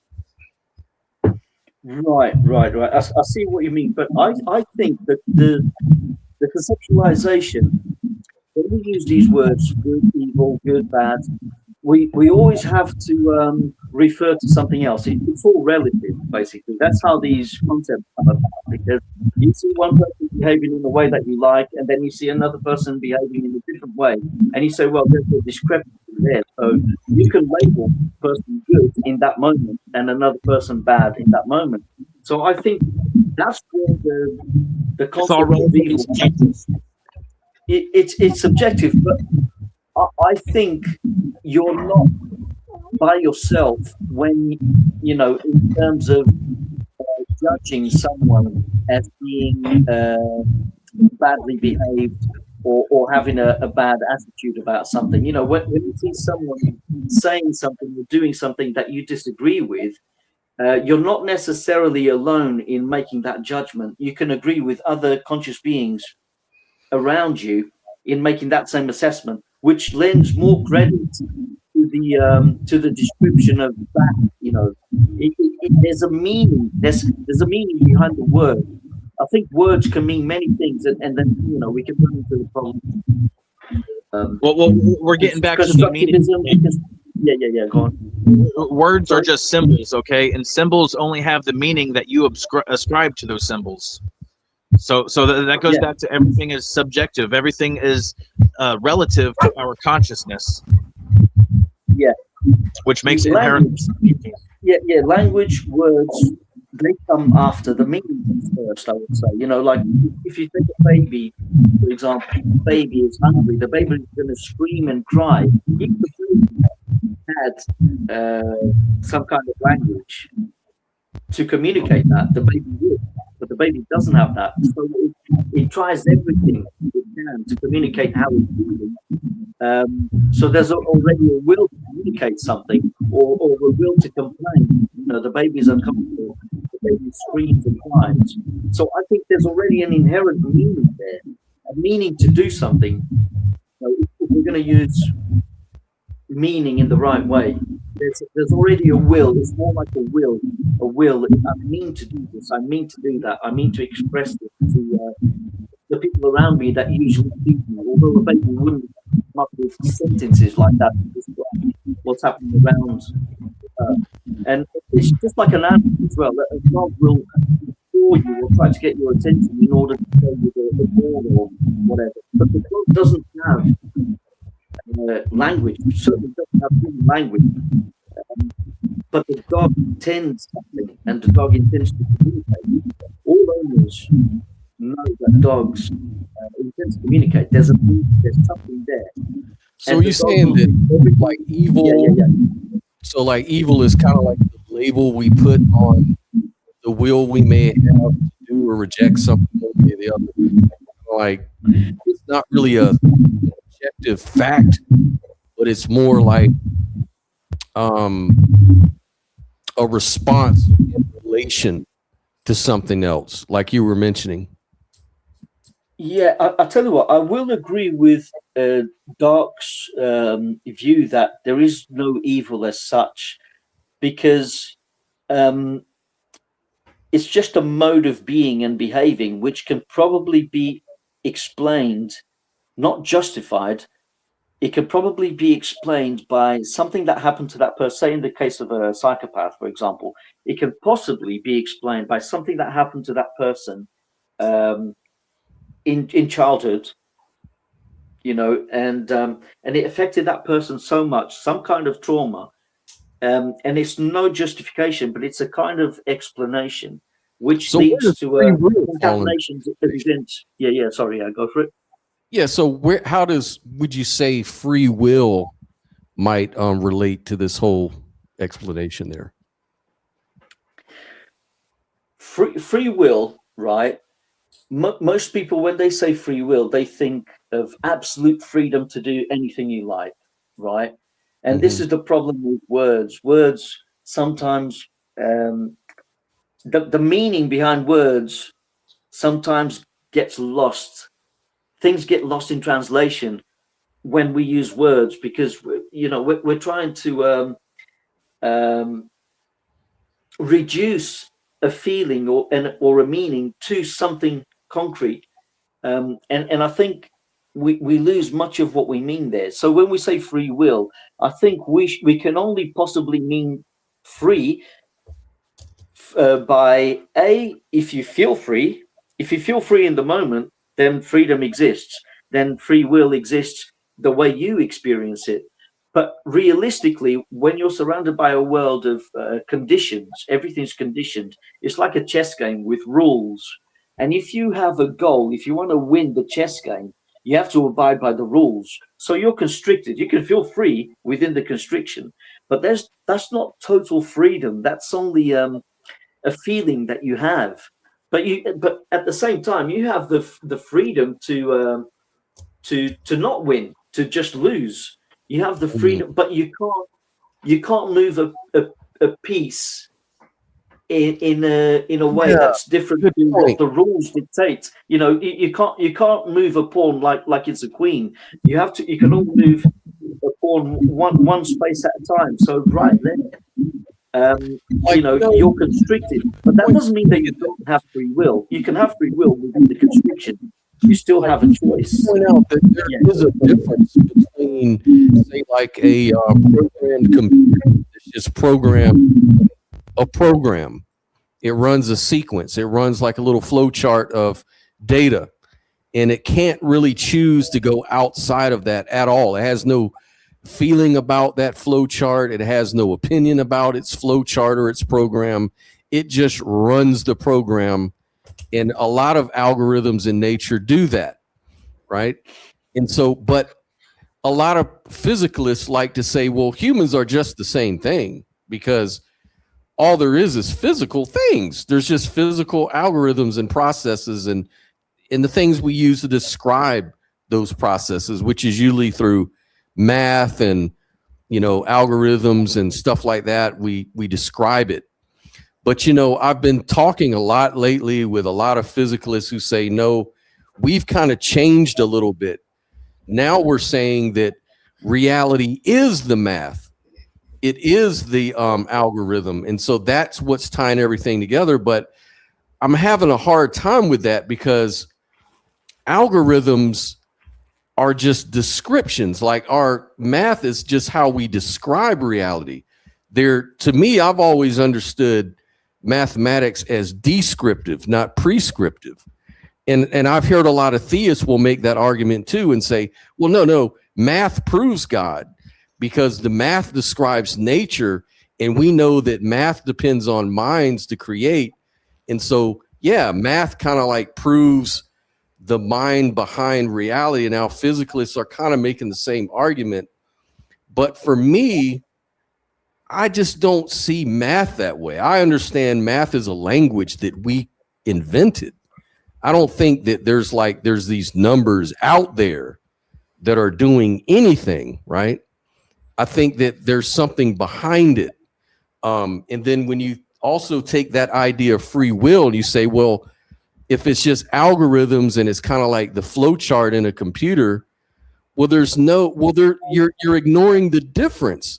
There's a difference between what humans do and what fucking computer programs do, right? There's a difference. I mean, are we allowed to see that difference? I mean, I understand equations like 1 + 1 = 2. I can understand it, but there's no equation for understanding the equations, is it? Yeah. I don't know if you're aware of the fact that Richard Dawkins tweeted something recently about about Claudia, the language model. Yeah. And he said he spent about 3 days trying to prove that Claudia isn't conscious, and then he goes, "I failed." But to me, I think that's a bit premature because, first of all, it's only a language model, right? It's being told, it's programmed to have a semblance of sentience and capable of having conversations. It's a simulation, really. It's not real. It's not really conscious, in my opinion. So, and I think what gets overlooked is the fact that there's a real difference between, say, assemblage and growth. So living organisms, they grow, and they're tied to quantum mechanics. And we're finding that more and more in plants, in birds, in humans, everywhere. Oh, yeah, tunneling and yeah.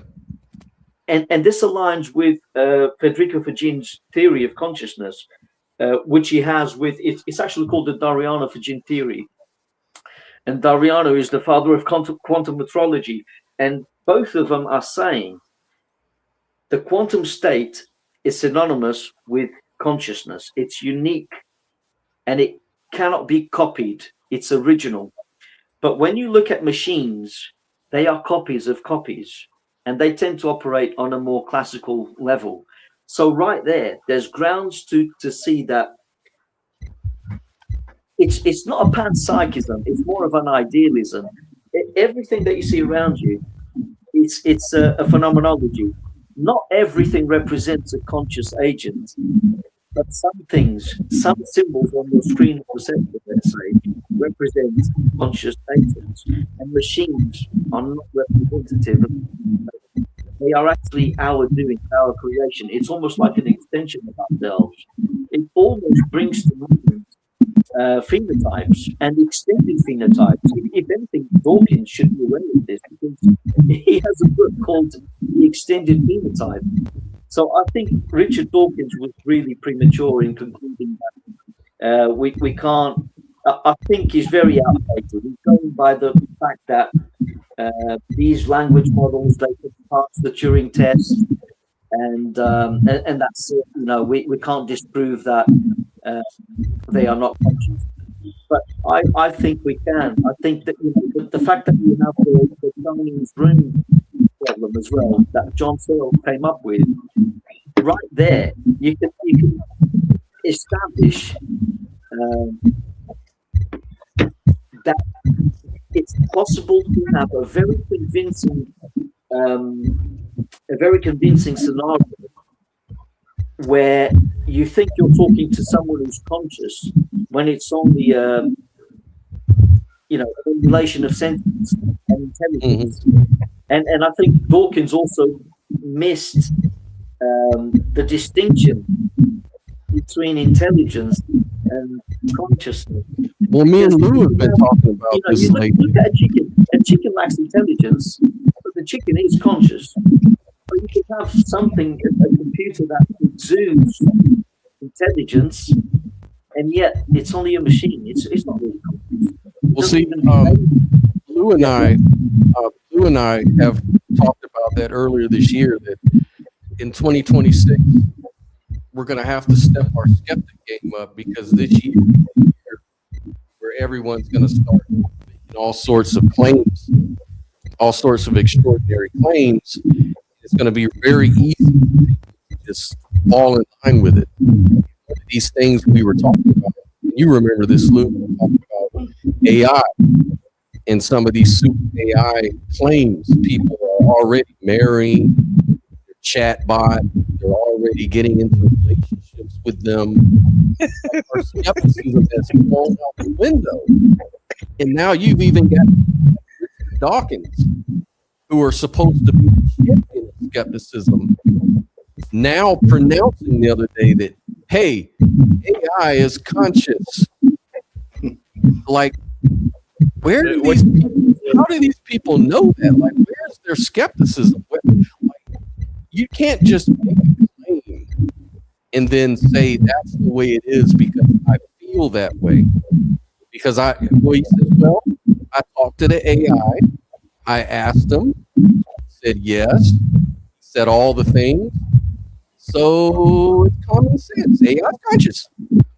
It's like, that's not the kind of skepticism you use when you talk about religion and other things. It's almost like they're very selective skepticism. Yeah, they're selective about the things they're skeptical about. But they're not really, to me, these are what I call pseudo-skeptics. They're people that are, I'm skeptical up to a point. I don't know. I think with Dawkins, it's a revival of behaviorism. It's a kind of behaviorism, really. They're looking at these language models and they think, oh, they're so intelligent. They're so intelligent, and you can have a conversation with them, and they can also express feeling depressed, or they seem to express moods, and because of that, they think, oh, maybe it's that's an indication of consciousness, but it ignores other phenomena like locked-in syndrome, for example. Not everything that's conscious is going to behave in a certain way. That you can see, that you can, just take the example of sleeping. We're in REM sleep, we're conscious, and we're active in our dreams, and yet if someone looks at our sleeping body, they would probably say, well, that person is unconscious. It calls into question the very concept of unconsciousness. We can't even establish that there is such a thing as unconsciousness because it hinges on memory. It could simply be that in that moment where you don't remember anything happening, it just means that you don't remember anything consciousness. I don't remember when I was 2 years old, but my mom and dad swear I was conscious. They swear I was reacting, I was talking, I was doing things. I was doing all the things I tend to do now. But I can't remember some of my dreams, but I'm sure I was conscious. So I don't think, it's like, I don't know. It's a weird thing. Sorry, Scott, can I just say, before I don't want to be speaking all the time, because I want to hear from Dark and Lou, but I can hear some kind of background noise. I don't know if you guys can hear it as well, Dark. I mean, every time you speak. Here we go. Is that better? I can still hear it. Do you have a tab open on your side, Arlindo? What? Sorry. Do you have a tab, like a YouTube tab open or something? A tab. I can't see. Let me see. Hold on a minute. I'll tell you what. Let me come off, and I'll come back on again. Yeah. Okay. It's been a while since we heard from you, Lou. What you got, Lou? Oh man, listening to this, I mean, kind of off topic, but the thing with the AI, I think that AI is a huge, and I think it's gonna totally change our whole society, really. And the thing I think it's important to recognize is that it's artificial intelligence, not artificial consciousness, because those are two different things. All right. So you could have something, computer systems, etc., that have all of the intelligence in the entire world, but they're not conscious. All right. And it's amazing because these chatbots are able to actually mimic like human communication to a point where, like, my girlfriend uses AI now, and it's new to her, and I use AI, and it's new to me. It's not something I really did until very recently. But my girlfriend, sometimes she'll come to bed and say, well, I just said goodbye to him, meaning the AI bot, right? But I always tell her, well, it's not a him. It's a thing, right? It's not a him. It's a computer system is what it is. All right. And, I think some people, are going to be driven crazy by AI. I think that they're going to like go off the deep end from AI because they think it's like conscious. Yeah, that's right. Really, and like, be careful with this stuff. Yeah, because think about they're already talking about enacting freedom of speech laws, because right now they're blaming AI for a lot of suicides.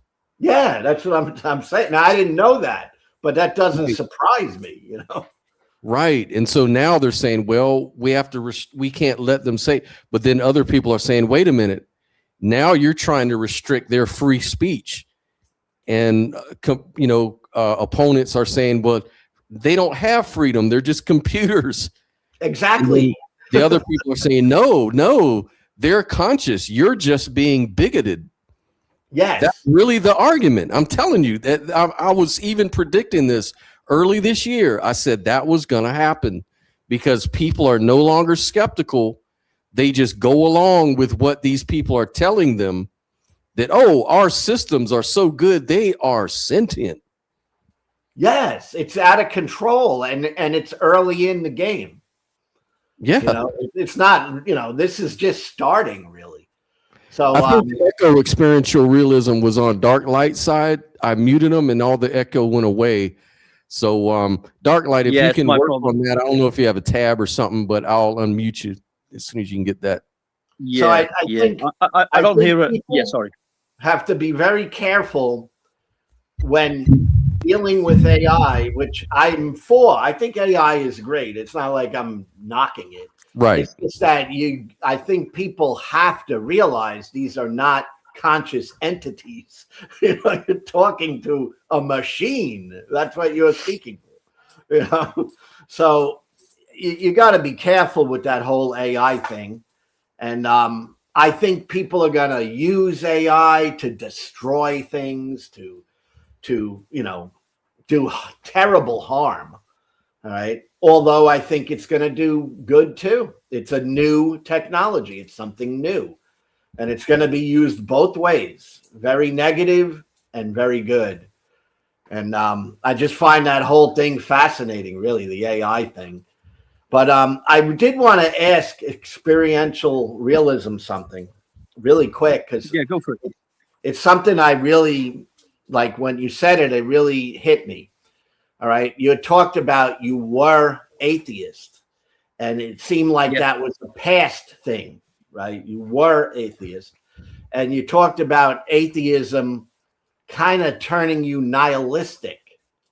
It's, at least that's what I was gathering. And I don't get the link there. Like, I'm atheist, but I'm not nihilistic. And nihilism to me is philosophical. It's not, Yeah. you know, it's not like Yeah. atheist has to be nihilist. And the other thing about nihilism, I think it's a very negative, if you look at it psychologically, it could be very damaging. I mean, I totally see that. I mean, if you go down nihilism, you might end up offing yourself, you know. Yeah. No, like just to clarify. Yeah, just to clarify. When I first realized I was an agnostic atheist, when I was exposed, you know, in my younger years, in my 20s, when I was exposed to the four horsemen of new atheism, and some others like AC Grayling and stuff like that, I wasn't nihilistic straight away. So just to make that clear, because I still thought you can still derive, like Dark was saying, you can still derive meaning from things. You can still have a meaningful life. You can still make up meaning as you go along, you know, because you're surrounded by a physical world, and in relation to you, you can derive meaning. You know, what does something mean to you? You know, when you come across it. So I could still care about people. I could still think I like that person. I don't like that person. And I thought, along the lines of promissory physicalism, I thought, you know, it's funny that that in our psychology we can make these distinctions. We can evaluate things. There's an axiology that emerges from our phenomenal experience, and I thought maybe one day we're going to be able to explain that through Darwinian evolution. We're going to be able to suss out consciousness as an epiphenomenon based on how physical matter interacts.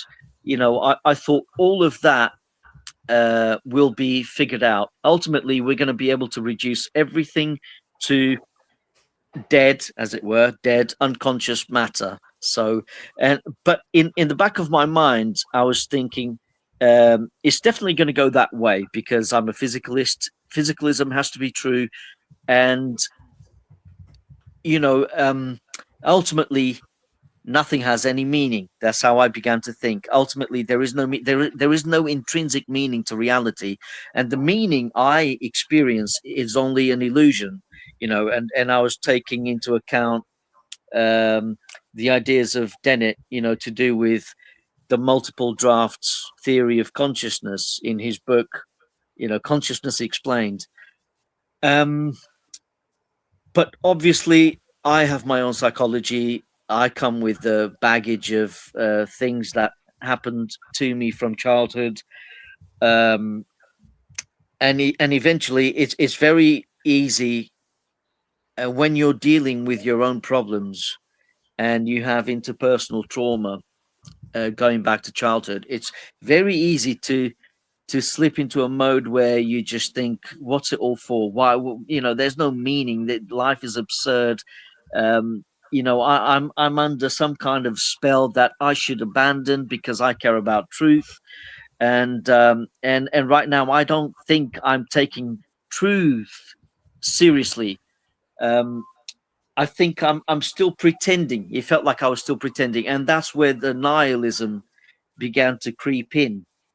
And it made me very sad at the same time. Apart from my own psychological problems, that layer of understanding meant something. It's almost like in the doctrine of nihilism, of everything, of the understanding that everything is meaningless. It's still something. It still means something to you, so you can't escape it. And I went down that rabbit hole, and I felt really sad and depressed because my emotions, my love for, you know, for family members, everything that I cared deeply about was being reduced to just an illusion. And I thought to myself, it's so sad. It's so sad. Nothing matters, even though it matters so deeply to me, because you know, my epiphenomenal consciousness makes me feel like it matters, and I wasn't even thinking of you know, I had niggling doubts about consciousness. It bothered me so much. You know, I was trying to preserve physicalism, but the hard problem bugged me.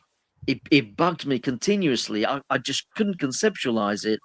I wasn't even thinking along the lines of, I was just taking Daniel Dennett for his word, not even realizing that you can't even say that it seems like you're conscious, because you need a mind in order to be to be deceived by an illusion. You need a mind for an illusion to exist. You can't even say I'm not really thinking, I only think that I'm thinking, you know, because that in itself is absurd, you know. And that's when I came across the concept of amathea, which is intelligent stupidity. And I do think a lot of these intellectuals, they talk themselves into you know, they're trying so hard to think outside the box, they end up thinking themselves into absurdities.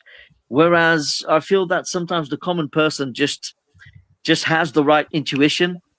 You know, the common person just comes along and says, what are you talking about? I'm conscious right now. It's real to me. It's an appearance. I feel it. You know, it's like it's like dog owners saying for donkey's years, my animal, I can tell when my dog is happy. I can tell when my dog is actually, it's not just the tail wagging, it's also the micro expressions. I can tell that my dog is actually smiling slightly. And you know, and then eventually science catches up to it. Eventually in the lab they begin to notice, oh, the dogs do exhibit micro expressions, and they mimic those of the owner. And I thought there's something not quite right about epiphenomenalism, and it bugged me. And plus, see, my experience is so rich, because on top of my depression, I also, prior to my depression and after my depression, I also had direct experience of things which are hard to explain. But I'm not going to use them now, because there's no way I can demonstrate that to you. You know, experiences with synchronicities which go beyond chance. I can't possibly use that, because that's my own experience. So all of that, I thought to myself, right, I'm going to take seriously my own experience, because why wouldn't I? You know, because if I just reject that, it's the equivalent of a patient saying to a doctor or a GP, look, I have a headache right now. Can you give me something for it? And the doctor says, well, there's no evidence that you have a headache right now. Just by looking at you, I can't feel it. I can't tell that you're having a headache. Therefore, I can't prove it, so I'm not going to give this to you. It would be stupid. You have to take the patient's word for it. So I thought to myself, this is my experience, so I have to take that seriously.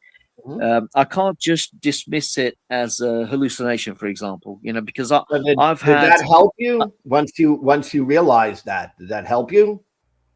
That helped partly. That helped me partly, because, you know, to do with, I don't say I had an NDE, but I did have an OBE, a trauma-induced OBE. I never went to the hospital, but I collapsed.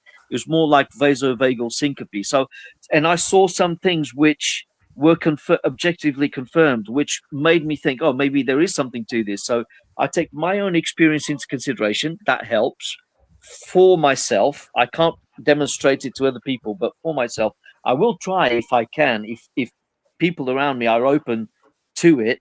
So I have my own experience. I also took into consideration epistemology. You know, what can I really claim to know? So I started with that epistemology, my own experience, and also trying to learn as much as I possibly could. I'm not an expert, but as much as I could possibly understand about empirical evidence, about science. I think science is important. I think you have to take it seriously. just like Dark, you know, I was interested in quantum mechanics. What are the implications of local realism being false? What's going on with spooky action at a distance? You know, it's almost like particles on a fundamental level are behaving like space and time don't exist. You know, it's almost like the space-time fabric is emergent. There's something going on here, and it's pointing to some kind of metaphysical truth. So I began to be interested in that. And I began to think along the lines of, well, it seems like consciousness is irreducible. It's a first person ontology. So I began to consider very seriously that consciousness could be fundamental. And that's where my paradigm shift took place. I went from being a physicalist to being an epistemological idealist. I began to think, well, based on epistemology and everything that science is telling us right now, bearing in mind that science can't really tell you what things are in and of themselves, that it can only tell you how things behave, and it can make some predictions based on that. I looked at scientific discoveries and empirical evidence, and I thought that could be indicative of this new possibility that I'm contemplating. And taking epistemology seriously, I noticed that idealism is actually more plausible than materialism / physicalism, because I began to notice that you have to assume more things under physicalism than idealism. In fact, idealism turns out to be more parsimonious, and physicalism is the one that tends to violate Occam's razor. I could go into that if you guys want me to. And it tends to go against the natural direction of inference, because normally we infer things based on what we know. But what physicalism does, it inverts that, and it ends up being anti-scientific. It begins to say we can derive the very thing that we are sure of, which is consciousness, from things that we are not sure of. It begins to say there are things outside minds which come first and exist, and those things create minds. So it begins to violate it, rather than starting from what you know the most, what you can be absolutely sure of. It starts from assumptions about reality, you know, and it's one of the things that made me think idealism is more parsimonious. You don't have to assume more things than you have to. And I know there are many people saying, yeah, go for it. I was just going to say, I mean, you got to think, you know, these are all different ideas, and it's wonderful to think about all these things. I think everyone on this stage thinks about all these things. We think of all these deep thoughts and all that, and it's a good thing. But your experience always must matter. It's always a primary, right? Yeah. And then the thing with denialism, I can't help but think that was where you went really wrong, you know, because I think nihilism is something that can be a dangerous philosophy.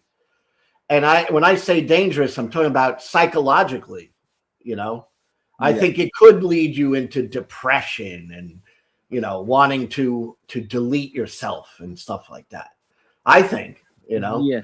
So I think in my case, in my case, there is a scary philosophy. I'm not a nihilist at all. In fact, I try to be almost. I can tell you right now, the source of my depression wasn't necessarily nihilism. In fact, I was pushed more towards nihilism based on certain personal things that happened in my life, which made me go towards it and embrace it. You know, it's almost like when you're getting depressed and you hear a negative voice in your head, as it were, you know, you're becoming very negative and you're punishing yourself.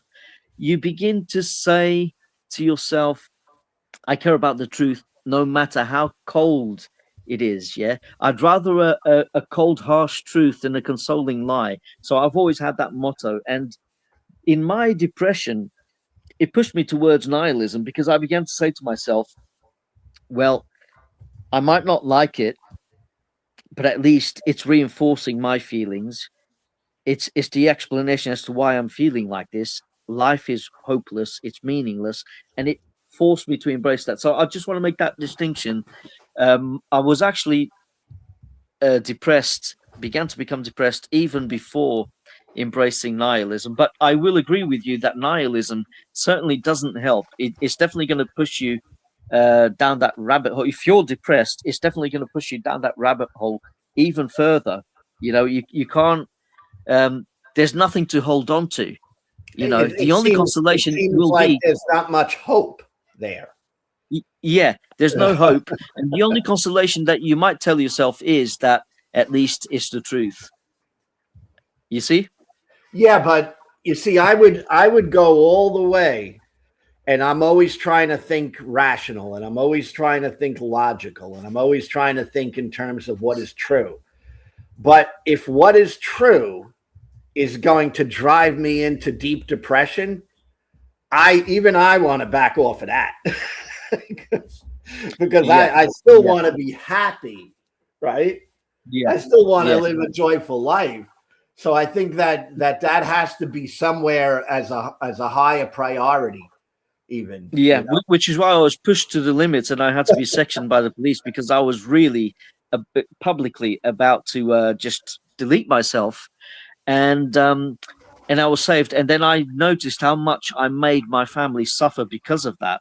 And all these emotions just took over me. And I thought to myself, I have to put myself together now, pull myself out of this because I still care about my family.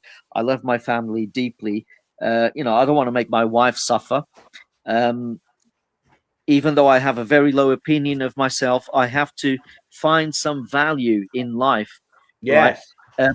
But I would also add to that to make clear that that's not the reason why I shifted towards idealism, by the way, because like yourself, I also care about the truth, and I hate the idea of just going along with something just because it's going to make me feel good, or because some self-proclaimed expert said so. I really wanted to understand reality, like most people, and yet in the process I found something that's much more satisfying because I found, because in the least you can claim that idealism is more parsimonious. I got to a position where I think to myself, it's more plausible. I actually find idealism more plausible than physicalism, more plausible, and because of it I start to consider the implications of that worldview. Well, where does that lead? If it's all consciousness, and if everything is based on qualia experiences, if that's how reality is made, and from that you can derive the illusion of materiality. If that's how reality is made, and we interact within the same mental construct, you can go really deep. You can formulate some kind of ontology based on the premise that idealism is true. You start to realize life can be meaningful, because if it happens in consciousness, then there is a layer of meaning, there is a layer of something matters, there's a experiences. The base of reality is experience, and some experiences have flavors which mean something to you as you perceive yourself to be in this human existence, and everything is relative, but the reality is experiential. You might say, oh, love doesn't really exist because we don't measure it. You might say it's only oxytocin, look at those molecules, but that's not the same as love. That's only an image that represents something to you. And you might say love doesn't really exist. But when you feel love, love is absolutely real in that moment as you feel it. Love is experientially real. And there's an irreducibility about that. It's a feeling. We can speak of it because it's real. It's real in that sense. It's not an object. Yeah. Here's the thing where I come at it from. Love to me, is not real or existing in the same way as something material exists. There's a difference. Okay. Yeah. But that I wouldn't dispute that difference. I wouldn't dispute right? that difference. Yeah. But it's still felt, and we can speak of it. And of course, it's important. You see, there's people like to get too black and white. You know, it's like, well, because love doesn't exist like something else may exist, like an elephant, well, therefore it's meaningless. No, it's very important. You see? But that's where I think you gotta like put psychology in one place and guard your own mental psychology. And you should be seeking peace of mind. And that's what I seek primarily. As a primary, I'm seeking peace of mind. Secondarily, I'm thinking of theology and, you know, truth and all that. All right. But if I went down the road of like nihilism, I probably would have wanted to off myself too. And I don't think that's a good place to go. No, definitely not. Please don't. So that's the point I'm making. I just think it doesn't have to be either or. I mean, it could just be like, you know, when something is going to endanger my own mental health and my own well-being, then I need to back off. Kind of that's it. Yeah. You know, it's not too much more than that, you know? Yeah. No, you make a good point. I call it guarding your mind. Yeah, right? you have to guard your mind. And sometimes, I mean, in certain cases, there are people who are mentally ill and they are desperate and they actually want to believe in something and they turn to God, but you know, they find themselves in this conundrum. Well, I didn't believe in God before because of these reasons.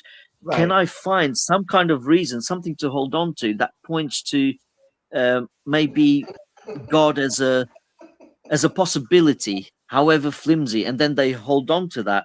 See, I wouldn't feel comfortable with that. I have to go all the way in. It has to be concrete. It has to be real for me. Maybe it's just my kind of mind. It's just how I operate. But other people, I can see that they will even say to themselves, "Well, I can't find any convincing proof that God exists because there's a devil at work," and then that's sufficient for them. I'm not one of those people. I need something more of substance, and I think Dark would agree with this as well. I think you would agree with this. You know, if you really deeply care about the truth, yeah. Dark said something at the beginning of this whole thing that to me says something about where his heart is at, or you know, and heart. I mean his mind. I don't mean his physics. But I think when he said that if somebody is a Abrahamic theist, and by not being one, he's gonna, you know, become an addict and die, you know, then he should stay an Abrahamic theist. And I think that's important, you know, and I think that means that we have to prioritize our mental health. It has to be up there on our list, you know. And but that, you know, I didn't experience my atheism leading to any form of nihilism. So I just find it interesting that for you, it kind of did eke that way, you know, play out that way. Yeah. I see what you mean. It's for a while. Oh, sorry. I think you've muted yourself, Dark. No. I got a couple quick points I've been holding on to for a while. Yep, go ahead. So about the free will issue, free will is on a scale. You know, you can have beta levels of free will. Okay, we can make choices, and those choices can affect our lives. Just because we can't fly, or you know what or just because we can't walk on water doesn't mean you don't have to have maximal free will in order to have free will. You can just have the slightest quanta of free will to have free will. And I'm just going to go through these real quick. These are some quick little points. And as far as knowledge goes, I don't believe that anyone knows anything. We perceive things, but nothing is known. Okay, Things are only perceived, and that's just the way I perceive that. You know, I don't know anything. I just perceive things. And do you know that? No, I can't do that. And then touching on the nihilism real quick, I think any great thinker will at some point stumble upon nihilism, okay? And that is when you ultimately contemplate meaning, you will come to a place of meaninglessness, okay? But nihilism is the beginning of revelation and understanding. It is not the end of it. It can be the end of it if you let it be, but it can also be the very beginning of understanding. Because once you realize that everything is meaningless, you also realize, hey, but there is meaning. And then you realize, hey, the only meaning there is the meaning that I ascribe to things. And then that circles you back around to, okay, hey, I am the one that ascribes the meaning in my life, you know, which circles back around to I am the God of my life. I'm coming for you here in a second, Claire, don't worry. I really wanted to address Claire because she was talking about idolatry, okay? So, divine sovereignty is our inseparable connection to the actual one true creator. Divine sovereignty is the source of divine revelation, okay? Things that man create with their hands and their minds, things that man create, those are totems. Now, totems are beautiful things. Totems are meant to serve as inspiration for anyone looking upon them to search within for their own unique connection to the actual one true creator. Now, when you take a totem and you say, this here thing that I made, let's just say this thing right here, this thing is the source of divine revelation. At that point, I turned this thing into an idol, okay? So now, instead of it being a little charge pack, let's say this is a Bible or the Torah or the Quran. This here thing, we're role-playing right now, this thing is the source of divine revelation. No, that thing is now an idol, Claire. So your Bible, the Torah, the Bible, the Quran are idols, Claire. And it's okay. I don't have any scriptures demanding or commanding that I harm anyone that holds an idol, but I will not let you try to beat me over the head with your false, because when you're trying to say that this physical thing is the source of divine revelation, what you're actually trying to do is separate me from the actual source of divine revelation, which is my inseparable connection to the one true creator. Everyone has a direct line to the actual one true creator. Everyone is a prophet. If a prophet is someone who communicates with the one true creator, then every single quanta in the universe is a prophet. Every single person in the universe is a prophet, Claire. I will eat your ass, Claire. Ho. Theologically, physically. Come get some, Claire. And I'm just... This is why atheists win debates. It's you know, it's so easy to refute what she just said right there. I'm not atheist, but anytime a follower of Abraham attempts to try to make me submit to their broken theology, that brings a side out of me, because the actual one true creator called on me to defy the broken theology of Abraham everywhere I encounter it. And that's what I do. Anytime that they try to force me to capitulate to their bullshit fucking theology, because I'm stupid, okay? I'm a fucking retard. But the one true creator said, don't worry, you don't have to say that. No, it's okay. It's just self-awareness, bro. It's just self-awareness. It's okay. But I don't have to be sure, because the one true creator said, anytime that there is an incongruency with what followers of Abraham are trying to push on you, I will point it out to you. And all you have to do is you speak what I point out to you, the incongruency between what followers of Abraham are trying to push. And right now, Claire is trying to say, anyone who doesn't submit to the Abrahamic God, they're practicing in idolatry. Okay, well, I have an alternative, a proposition for you, Claire. Anyone who submits to a book as the source of divine revelation, you are committing idolatry, Claire. You're an idolater, Claire. But it's okay, Claire. I don't have scriptures that command and demand that I harm you, Claire. You can indulge in your idolatry all you want, Claire, but I will not submit to it. And I will speak out against your bullshit fucking idolatry any chance I get. I won't harm you over it, but I'm damn sure not going to submit to it. Come get some, Claire. You need to go get your spiritual teacher, Claire. I'm above the pay grade, Claire.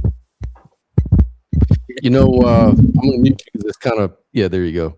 Yeah, Claire challenged me to a debate, so she sent me an email for me to set it up. So I'll be glad to do that, of course. You know, she's really quick to talk about unprofessionalism, and she's quick to talk about, you know, using big words as if that's a sin. And she also says she is a agnostic, yet she defends the Quran and Sharia law and what people should be punished for, you know, religious crimes or whatever, like wrong philosophies like nihilism or whatever. You know, it's part and parcel of the wave of uncritical thinking that is in our society. You know, these sort of people, they live unskeptical lives, unexamined lives. They just know what they believe in, and they want to believe in belief. They, you know, but they also want to be shielded from criticism. They don't want feedback.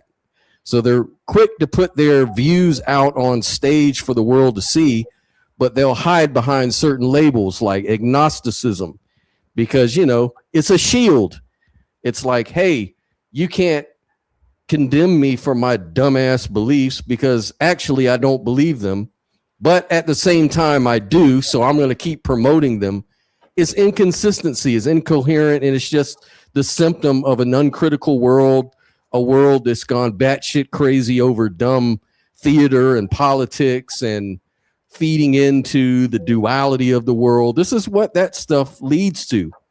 Duality leads to bigotry. Duality leads to us versus them.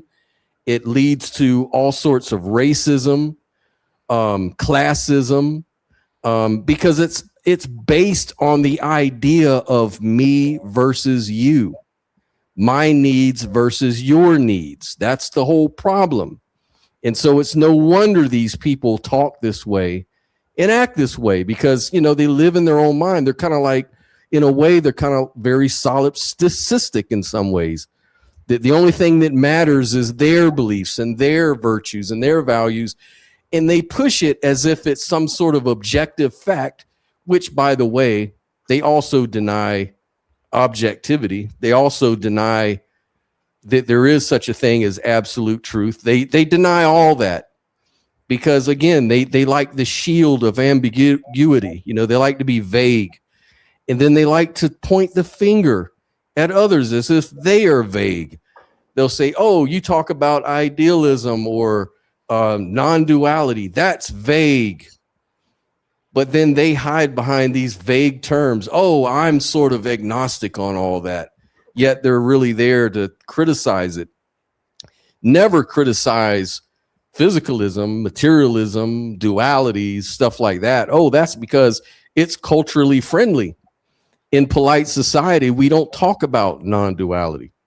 In polite society, we don't talk about atheism.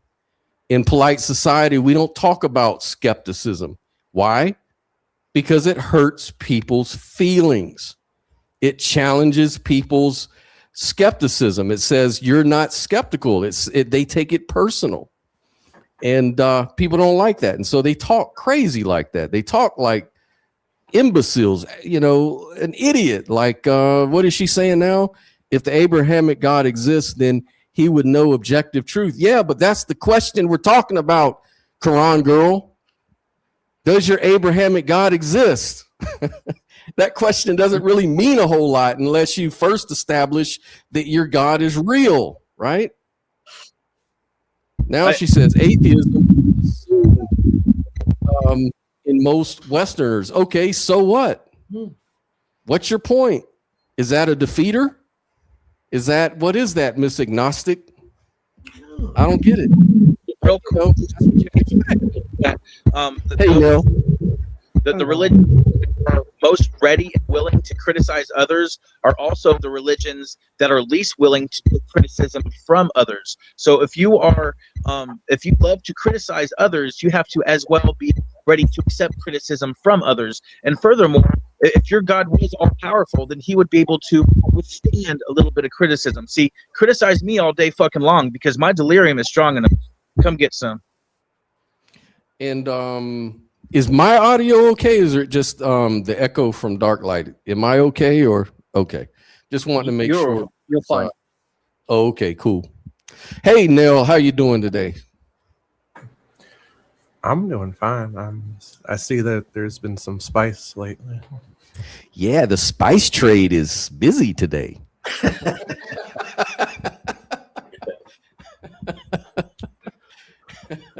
Yeah, we've got Quran girl out there being a hater. I mean, I love it. I mean, if she wants to waste her time hate watching, that's on her. And now she says, Do it all the Dark-Light, man. No, I'm not kicking Dark-Light. You don't run shit here, Quran girl. You don't run a fucking thing, man. Stay in your lane. Keep crying down in the live chat. She's been criticizing this whole time, and as soon as I start criticizing her, oh, kick him out. Fuck you.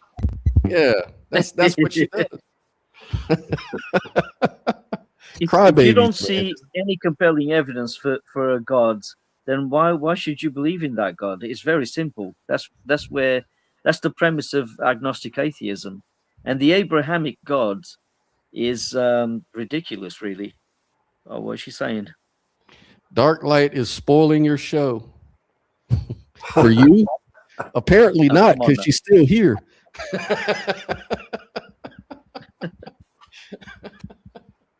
Oh man. Yeah, guys, Joel's I'm gonna grab some dinner. I'm gonna let you guys go. Yeah. Love all of you. And carry on. Yeah. Stay true to yourselves. Thank you for Take care, jumping on, take care, Orlando. Doc. Nice for you to come through. And the new person, I can't read the name. You too, Scotts. See you soon. Yeah. All right, brother. What are your thoughts, Neil, so far, if you have any? Well, I was gonna try to pick experiential realism's brain, but he left. Because I mean, it seems like when it comes to nihilism and like the whole meaning discussion, it's like, you know, for me personally, it's like I was able to get away from nihilism once I embraced the philosophy of existentialism, you know, creating your own meaning.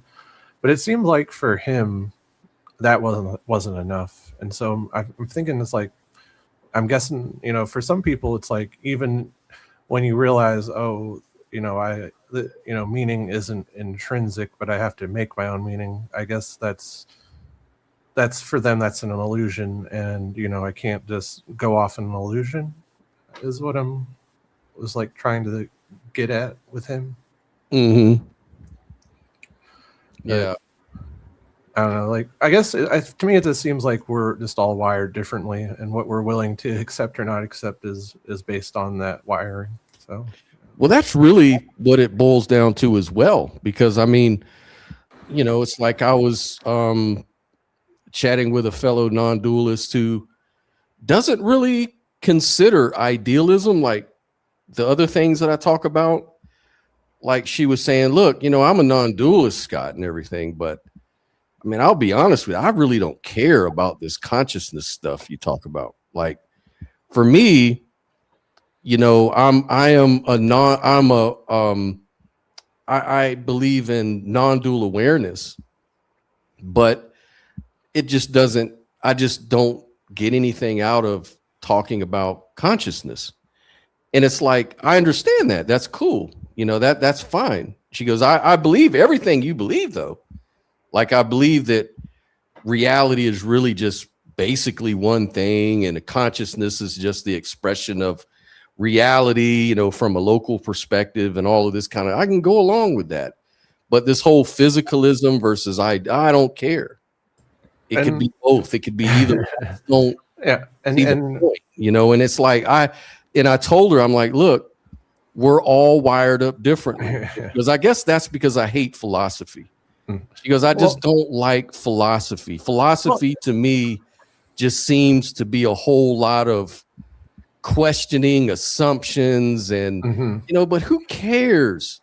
Yeah. The only thing that really matters is your quality of life. And I agree with you on all that, but I just don't get it about this God thing, no God thing. I don't get it about the consciousness thing. And and there's nothing wrong with that. Right. And but the thing that gets me though is this person who she's you know, in the chat, who keeps hate watching us, and it's like, you know, she does. The previous show, she said that she didn't understand why we were talking about consciousness when it doesn't amount to anything.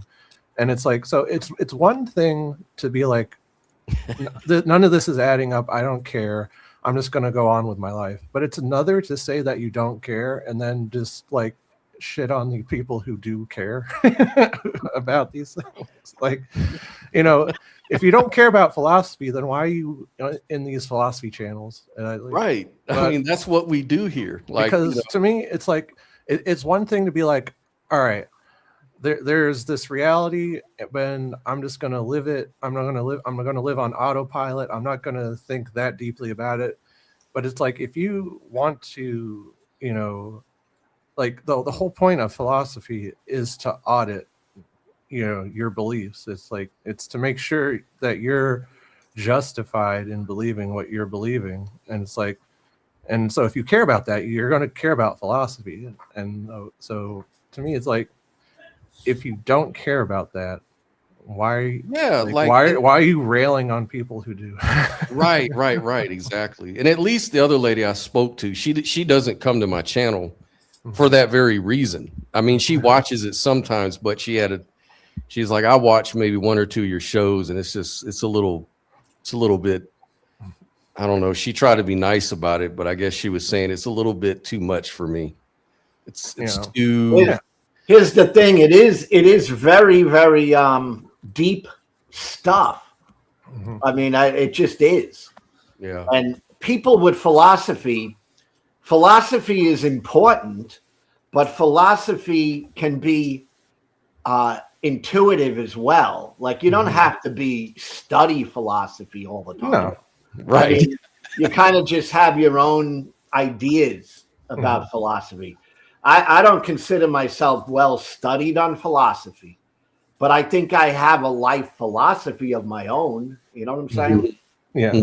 And it's like, I'm not well studied in it either, but it's like, you know, I've tried to learn at least enough because it's like, I want to be able to audit my beliefs. I want to be justified in believing what I'm believing. And if I'm not, then I want to discard that, be able to change my mind upon, you know, thinking deeper or new evidence and all that. And it's like, you know, there's, you know, I think that's the three domains of philosophy. It's like, you know, ontology,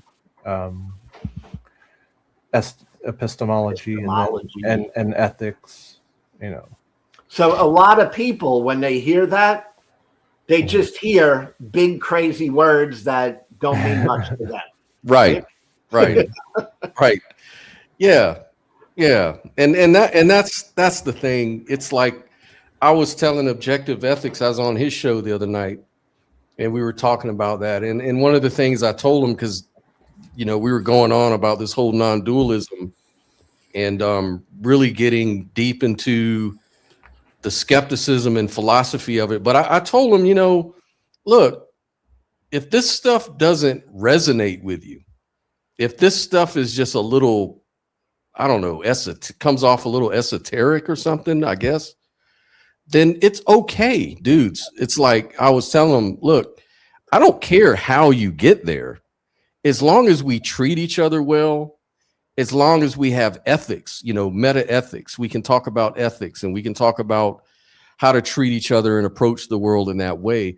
I just find, you know, non-dualism works for me for whatever reason. And I have fun talking about it, and idealism and deeper things and philosophy and all of that stuff. That's for me, you know, and the people that like to get into that whole thing, right?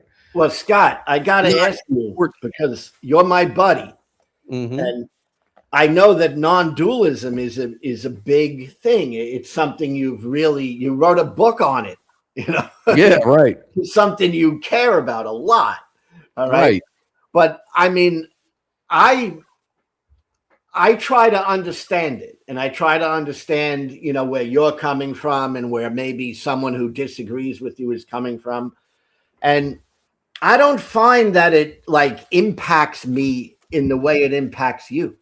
And that's all okay too. You know, it's like you're a human being and you have your own, you know, your own thoughts and your own journey in life and all that, right? But I don't know that it matters that much to me if I'm a dualist or non-dualist. No, I don't think so. I think for someone like you, you're fine where you're at. Like you don't, there's nothing you need. No one really needs anything, really. Everybody just has to go through their life journey the way that they're naturally going to go through it. I just see everybody is on their own journey through life, and that's fine. But you know, what was I going to say? I don't know. Sometimes you can have, well, I would say that we're just all wired up differently. The other thing I would say too is that actually non-dualism really isn't for everybody. And I wouldn't even suggest it for some people, because the truth of the matter is that non-dualism can be kind of destabilizing. There's people that have conditions because, and I've heard stories of people who are legit non-dualists who actually go to centers to practice group meditation and really get into the experiential side of non-dualism beyond just the philosophy, but kind of get into the experiential, and came out on the other side fucked up because they've lost their center. They didn't just believe it. It became so part of their reality that it became an impediment for them to be productive in life. Like they couldn't find a balance. Like that's why putting that peace of mind up here is vital for mental health. Right. That's why I was trying to say before to the experiential realist. I was trying to say, I think that you have to have that pretty high priority, you know, that you keep your mental stability and clarity, regardless of what you're going to go down, right? Regardless of what rabbit hole you're going to chase. Right. Like for me, I knew I was safe with it because I'd say about maybe 15 years ago, I started to kind of learn a little bit about non-duality. So I started listening to teachers like Rupert Spira, and then I went to centers. There was like a non-dualist center in Irvine, California, which is in Orange County. So a bunch of rich motherfuckers would go there and practice non-duality and try to get in touch with, because they were so wrapped up in the hustle and bustle of, you know, appearances, you just, I guess you got to live there to know what it is. But people out there are very materialistic and they have a lot of issues. Like there's people that commit suicide because they're totally unbalanced on the other side. There's so much into, you know, chasing the shiny objects and, you know, appearing to be successful to others and winning the deal over the other. The competition is crazy, right? That's American. That's American. Yeah, very American, right?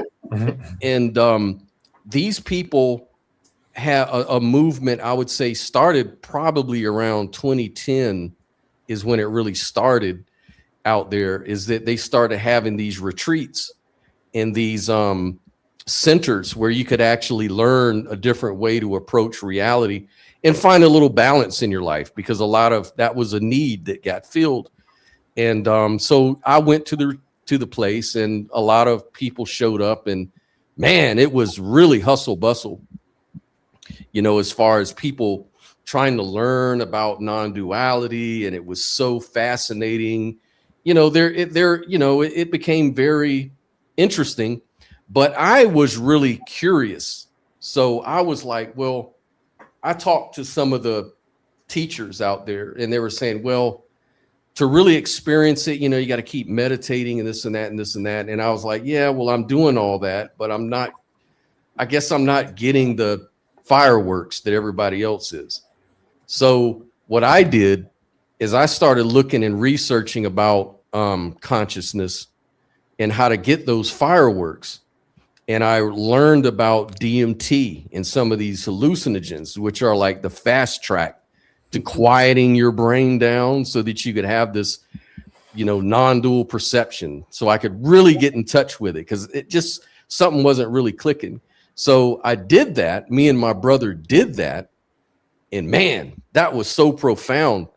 And it didn't destabilize me, but I could really see how it could. I can really see how, now that I know what I know, how that can really fuck a person up. Like, if it wasn't just for me being who I am, I think I could really interpret that stuff in some really wild ways, really weird ways. But I came out the other side with a more balanced view, so I'm kind of looking at it like, there's a possibility of viewing reality this way and a possibility of looking at it that way.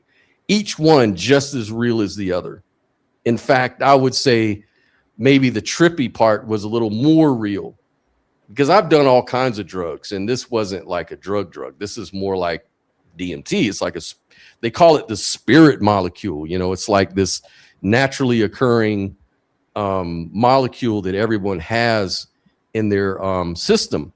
And when you dream at night, it gets ignited, and that's what kind of spawns dreams and stuff like that. But it was a real profound experience nonetheless. But I understood it's just because I was on a substance that just kind of opened the door to this new way of experiencing the world.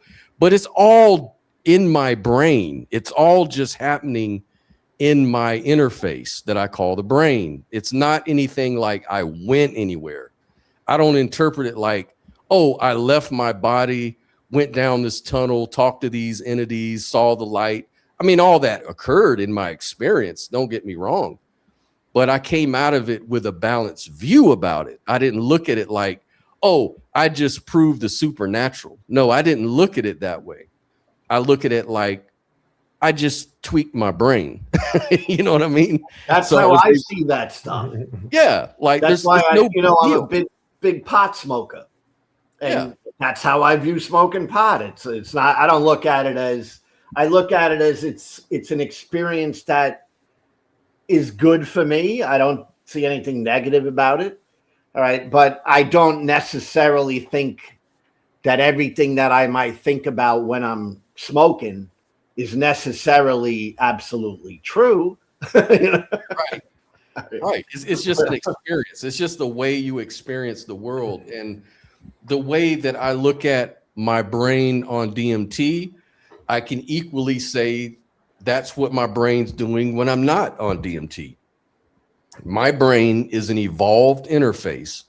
It's pretty much naturally designed, if you can say that word, to experience the world in a way that allows me to survive and procreate and do all the things that successful organisms do in the natural environment. That's what it was designed to do. It wasn't designed to give me the secret of ontology and metaphysics. Right. It wasn't designed for all that shit. That shit is imaginary. Yes. Right? All of that. Evolved. You use the word design, but I would use the word it evolved. Right. Your brain is a product of thousands of years of human evolution. Correct. Like adaptation. So your brain is still evolving. My brain is still evolving. Correct. So I don't think we ever stop. I think it would be sad if we stopped changing or updating or evolving. I think that would actually be sad, not a good thing. Well, exactly. On that note, though, I think it's a good thing. Then I think it's pretty much almost impossible for us to completely stop evolving. So, our technological advancements have put a damper on our evolutionary pressures, but we're still evolving. So, and it's a positive. It should be. Mm-hmm. I mean, I look at the people who stopped evolving as being left behind in a way. Yeah. Like, they're not growing, right? They're not progressing. All right. Yeah, like, I went from fundamentalist, Jehovah's Witness, belief is everything to beliefs are bullshit. They mean nothing. I don't want anything to do with anything quote unquote transcendent. I'm beyond all that. So where I am today, which is maybe even more radical than religious beliefs and stuff like that. And I'm even still changing, even within all of that. I'm starting to revise. And it's because I'm forced now when I'm like doing this show or talking to different people, I'm forced to consider the feedback that I'm getting from a lot of what I'm saying and expressing. And I'm seriously looking for truth. I'm seriously looking to be skeptical. And so I have to take into account all that feedback. And what that feedback is doing for me is it's revising my life little by little. I'm shaped a little bit differently every day by things I have to confront and deal with. It's just evolution. It's the environment around me that's sort of shaping me mentally, cognitively. And it's actually good for you because as we get older, like I'm in my 50s, late 50s, you start thinking about things like dementia. You start thinking about your brain, and you can feel it. You can feel your body. You can feel your mind not the same. Absolutely. And so you have to stay active and think. And this just gives me motivation to use my brain and keep it active and keep learning new things. And that's how you keep creating these neuroplastic, trenches in your brain forming, because you're learning and experiencing new things. And so I think it's healthy. I do too. I think it's very healthy. All right. I think about dementia now. I'm going to be going on 64, and I certainly have people in my family who had dementia, including my mom. Right. So I wonder, am I going to end up like that? And I could. I mean, there's nothing I could do to change that. But I do think having the mind work and the brain thinking, thinking about the things that we talk about and, me engaging with the fundamentalists and stuff, I think that's helping to keep my brain at least a little bit sharp, as compared to just not thinking of those things. Yeah, no, I'd say any engagement in critical thinking is, like exercise for your brain muscle. Yeah, and it's a good thing, I think. Mm-hmm. Healthy. Yeah, and I'm always looking for novel things. I'm somebody who has ADHD and I'm dyslexic. So I lose attention on things. I get bored with certain things. So like for a while, I was really into watching the atheist-theist debates go down ever since, I became an atheist. But then it became so ingrained in my daily intake of media. I used to just watch that stuff religiously, pardon the pun. And then when I finally got the courage to do YouTube of my own, I got so into the content that I wanted to also be a content creator. And the first thing I did is I wanted to jump right into atheist versus theist. That was my thing. I wanted to really do that because that's what I'm all about. That's what's entertaining to me. And I started talking to people like these, at the time, these street epistemologists, like all these different people from Cordial Curiosity, Anthony Magnabosco. I interviewed all these people, talked to them, teamed up with them on discussions, had a lot of fun doing that, started doing debates on different atheist channels. And then I just realized I started getting bored after a few years of that because I'm like, we're just running over the same territory. Like how much can I talk about the same thing over and over and over? And in the meantime, in the background, I'm studying consciousness and I'm doing all these other things that I just definitely didn't have the courage to come out and talk about because it seems so counter to my atheistic approach.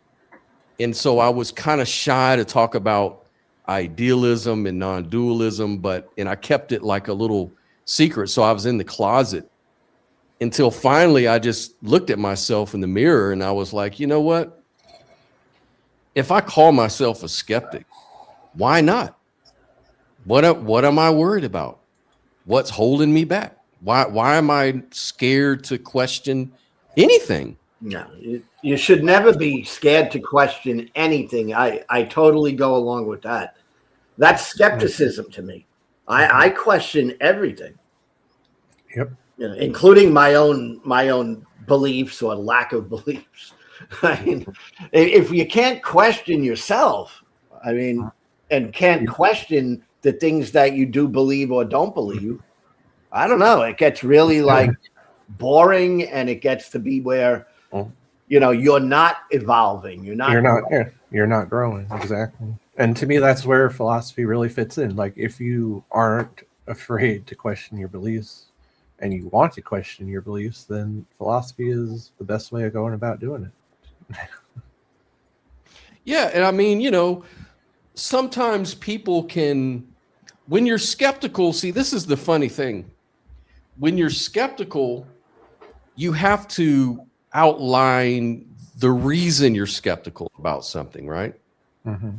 And sometimes in the process of arguing your point for why you're skeptical, maybe against theism, or you're skeptical against physicalism, or whatever the case is that you're talking about, you come off sort of dogmatic on that too.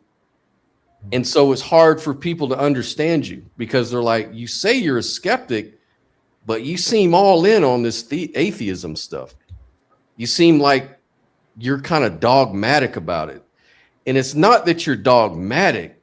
It's just that you have some really strong questions and points that you can make.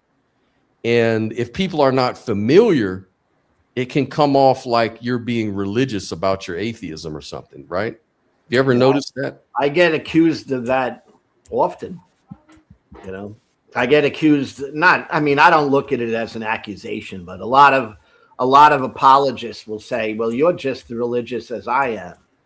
You know, yeah, Christian apologists. But yeah. I don't understand it though. I'll be honest. Like when I listen to you, Lou, and the only reason I know better is because I'm the same way, and I know you too, and I know better.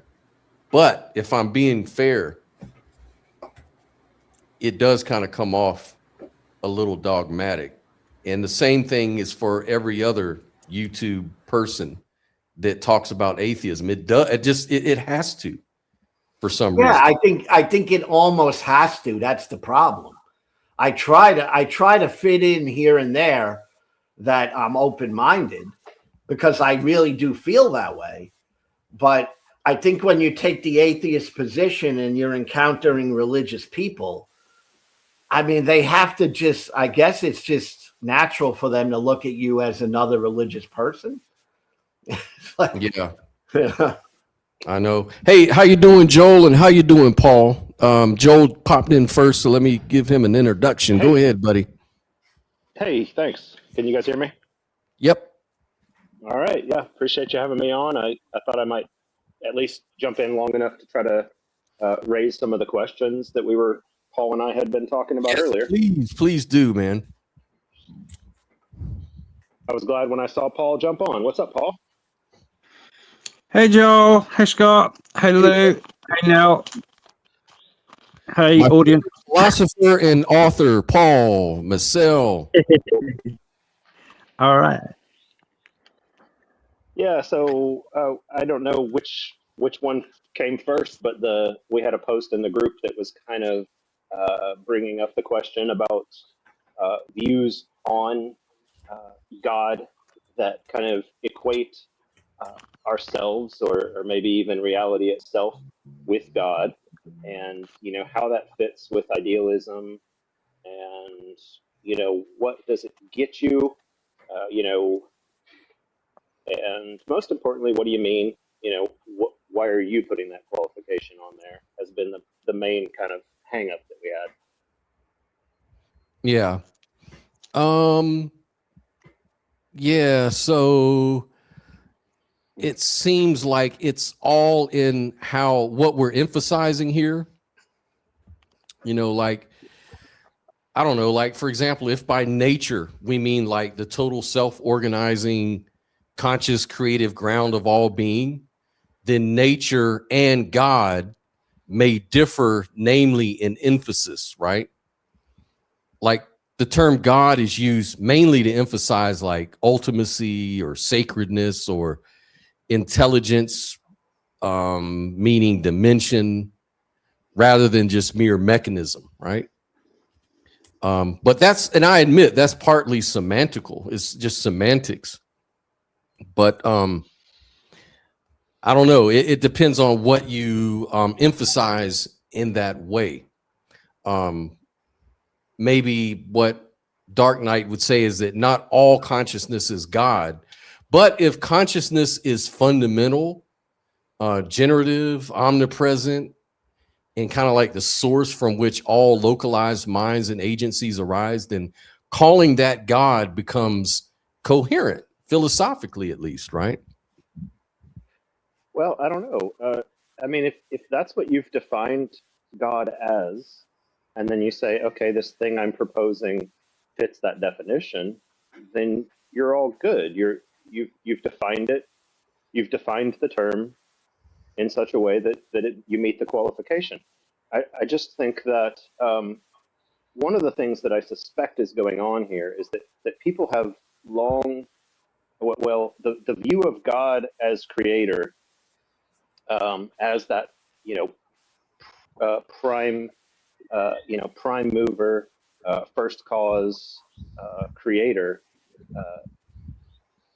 such that now when you propose anything that fills that role, people will say, oh, well, you're proposing a God because you're proposing a thing that fills the role that God has filled in our minds, or at least in those religions that had them. Whereas, what was really being proposed seems to be that there was a person, not a person like you or me, but a supernatural person who wanted to create a world and so did, right? And that's what a God is, right? Yeah.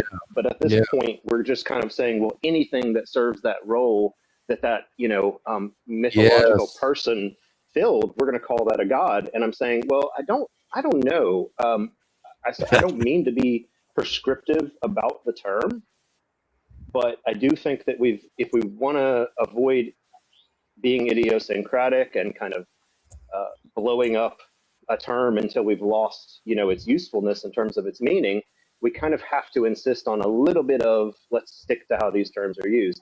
And then the other caveat to that is, of course, I get it. There are people out there using it like Paul's using it. He's not the only one. It's not a brand new idea. It's just always been a much less common idea, such that you're always going to have the biggest association that's going to pop into your head when you hear the word God is always going to be that supernatural person, who is in effect separate from the rest of things. They have their own, whether they have a body of some kind or kind of a spiritual form or whatever it is, there's going to be the thing that is the God, and then there's going to be the thing that is the rest of us and nature. I agree, Paul, and Joel, and that's why I usually don't invoke the term God whenever I talk about my non-dualism. I leave that out because I think it runs into problems that you're pointing out, which can confuse the issue. Like, if my main point is the philosophy, just the non-dual philosophy as it is, why would I want to drag all these other unnecessary entities into the explanation? It just confuses it. It doesn't really do anything but create more questions than anything else. But that's me, though. That's me. On the other hand, we have Paul, and Paul is a non-dualist, but he also believes in God.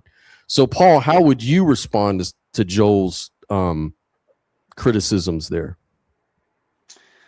I have something of a utilitarian approach to the use or non-use of religious terms.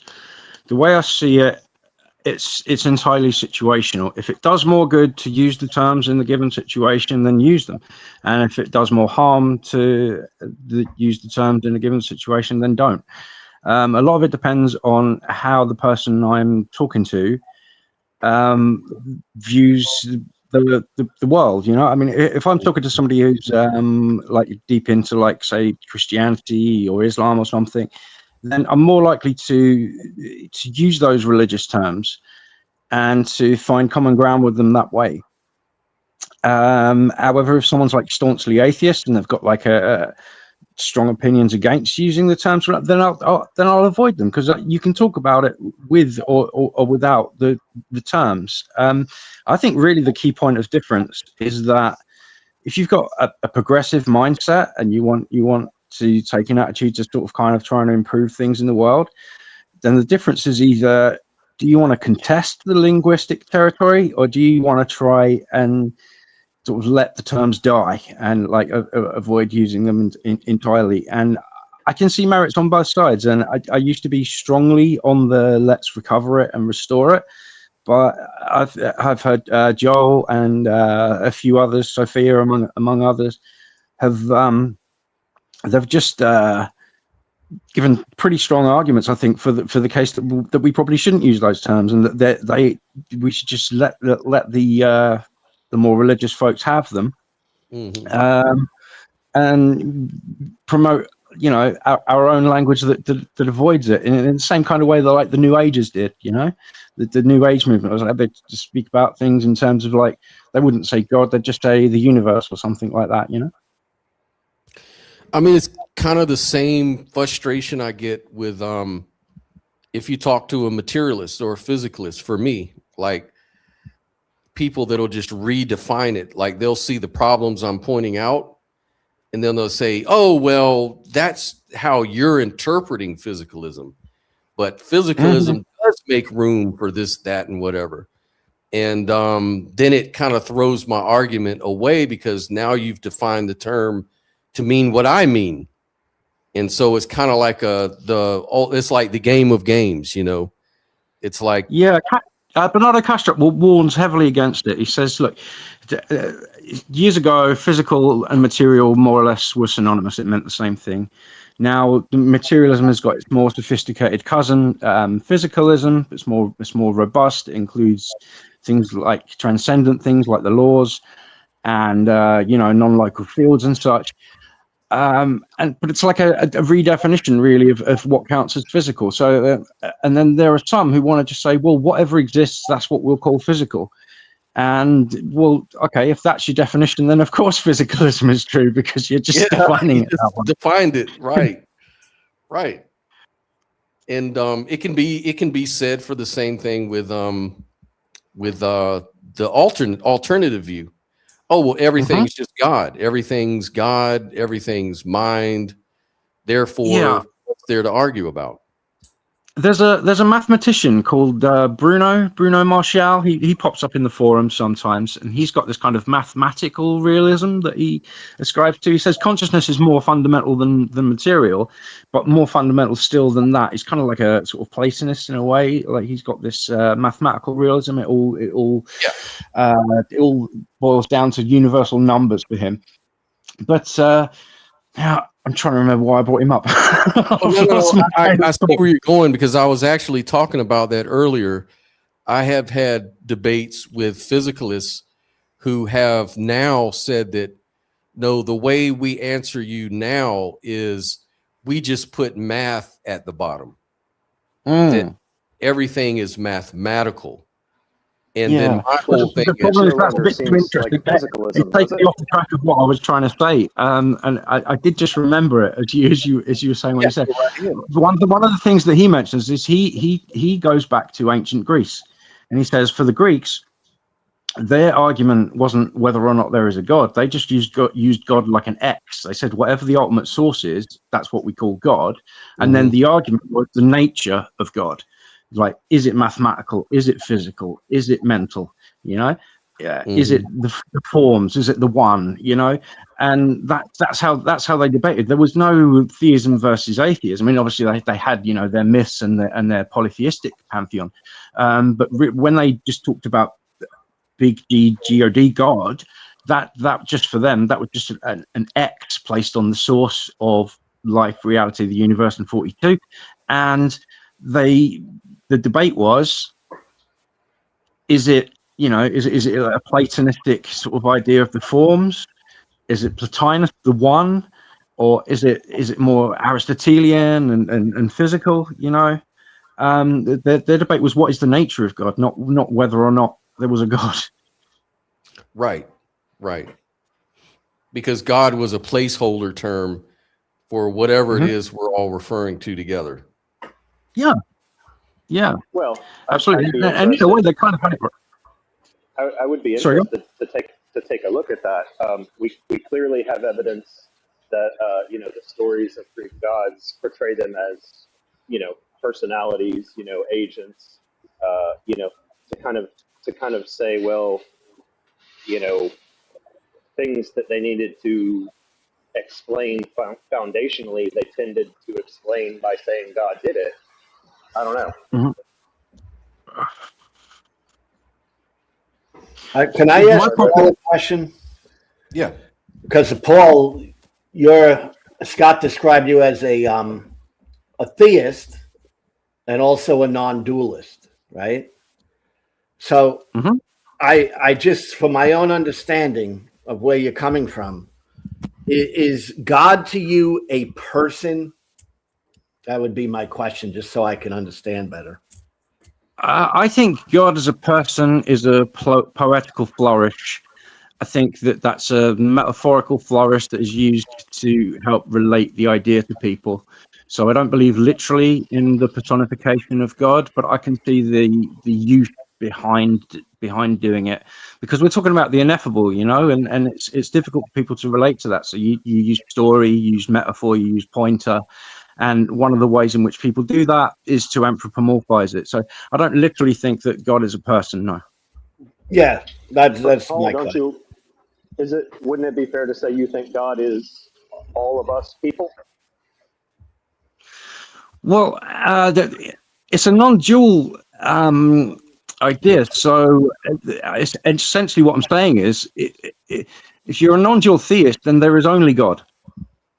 So all of the apparently independent objects themselves are that representing that to itself. I mean, they simplify it in Hinduism because they say it's Brahman, and they use the word Maya. So Brahman appearing to itself through the Maya, or as Maya. Similarly, yeah. Similarly, my made up ontology is basically a non-dual with like poetical terms. Like it's all the fantabulon, or the fantabulon layer, and ultimately all fantabula are the fantabulon fantabulating, which makes a lot more sense when I write it all out than when I just say it like that. Well, that's why it seemed to me that it would just have to be true that if you said, is God a person, you would say, yes, God is, I see what you mean. is a person and all persons and everything else, right? Yeah, but the thing that you would be adding to my ontology there is the actual existence of these independent objects themselves. See, to me, they are processes, their appearances, their functions. Maybe I can add something. Maybe I can add something here, Paul, just to kind of talk about non-dualism and then relate that to your idea here of God. Because Joel asks a really good question.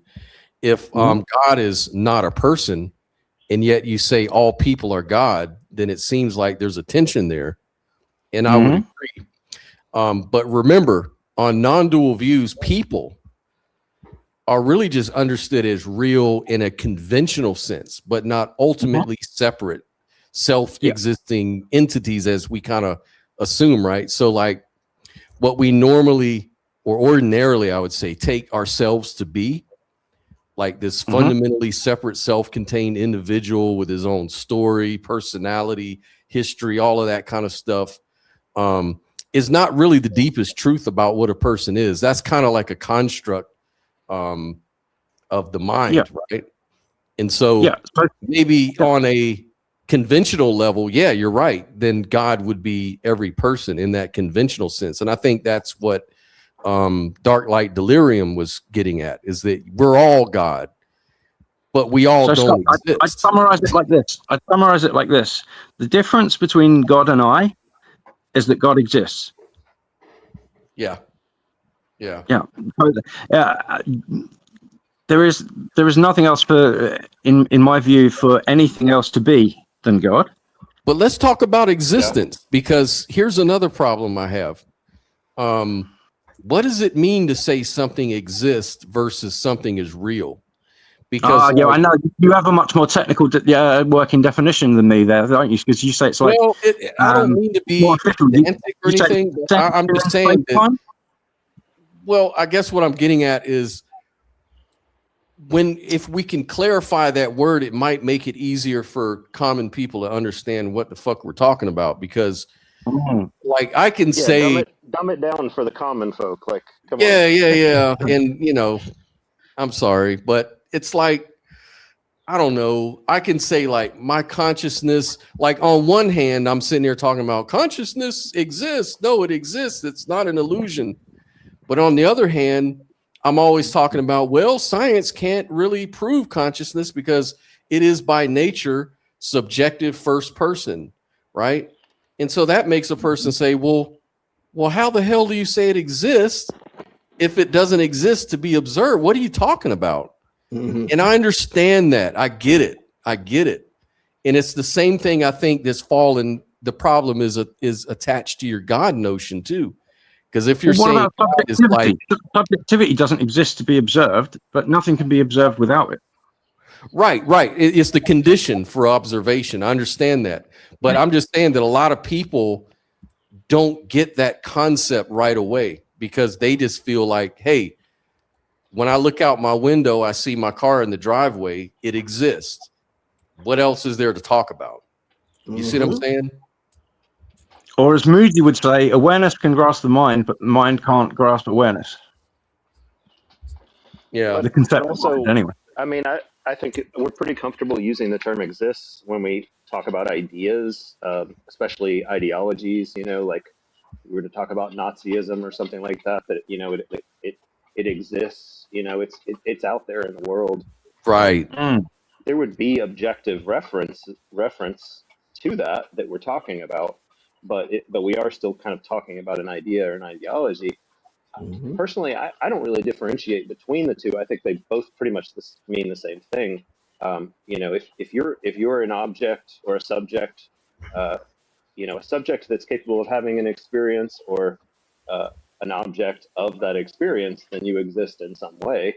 And obviously there's distinctions to be made between what we typically refer to as physical objects or external objects, and the things that we know are mental.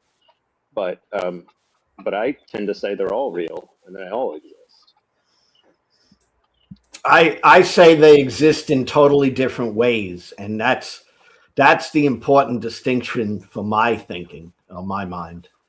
That's what I was saying. When I say my car exists, I'm thinking one thing. When I say my thoughts exist, I'm thinking something else. So, yep. Yeah, qualia exists. The taste of chocolate, that exists. But it's not an object you can point to in the world. And same with what Joel said about Nazism. It exists, but it exists as a political ideology. It doesn't exist. It's not an item. Yeah, it's not a thing that we can grab a hold of. Same with consciousness. Consciousness is not a thing, and right.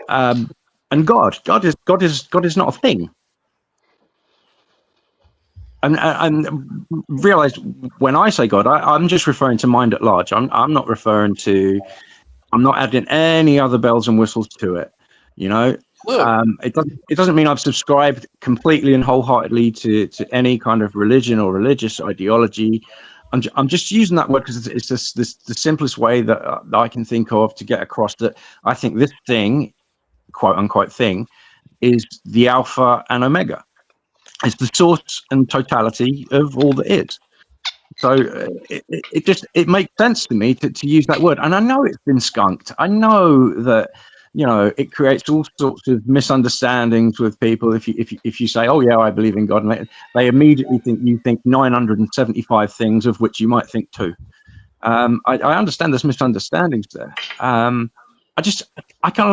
feel like wanting to battle to win back the term. You know, I feel like taking up that fight. And like I said before, I can see pros and cons. In actual fact, I think this topic in particular, the whole why call it God thing, I think it deserves a show of its own.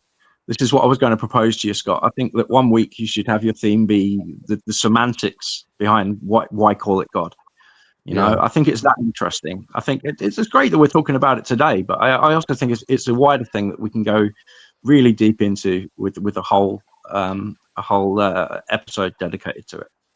Oh yeah, absolutely. I'd love to do that because one of the things I can point to that is really big in science is fundamentality. Like, what's fundamental? Something that's non-reducible, something that we know is true, but is not a thing that everything reduces to, which sounds kind of crazy. But they consider quantum fields to be fundamental properties of everything that we call matter and energy and everything like that, quantum fields. And what are quantum fields? They're probability distribution. They're not things, but they're what things emerge from, the probability, the information. But information needs a mind in order to decode it. You know, otherwise, who is it informing? Or at least a mind, or at least a system.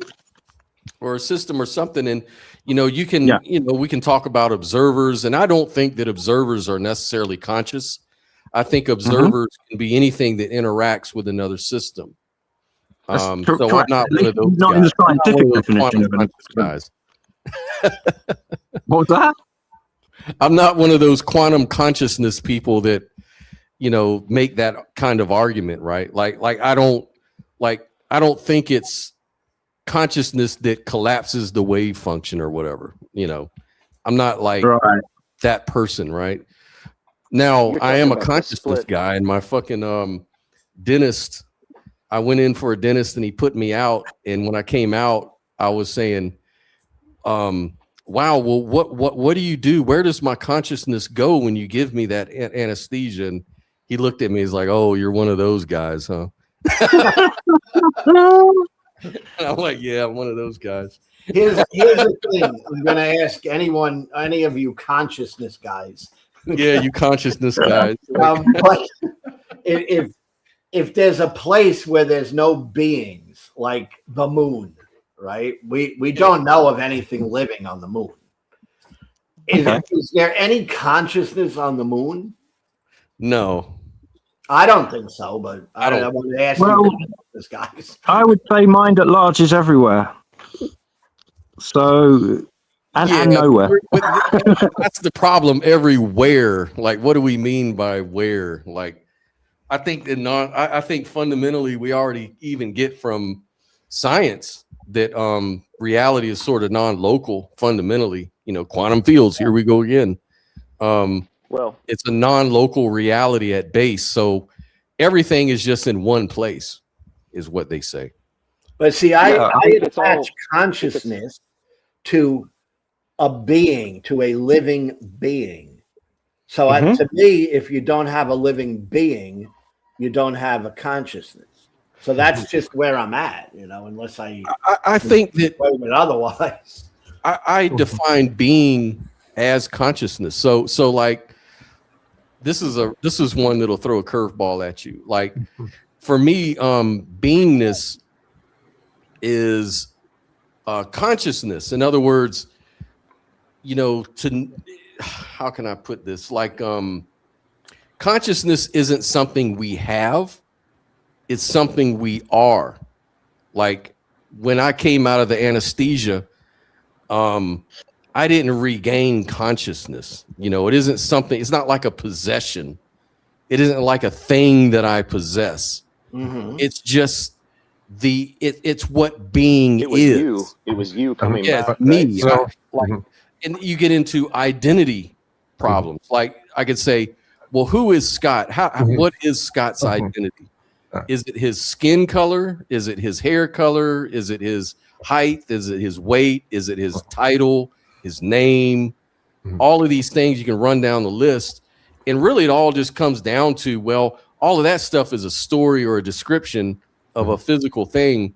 But actually what I am, if you really get down to it, is just an experience. It's just an experience of being something, you know? So I think consciousness is just being.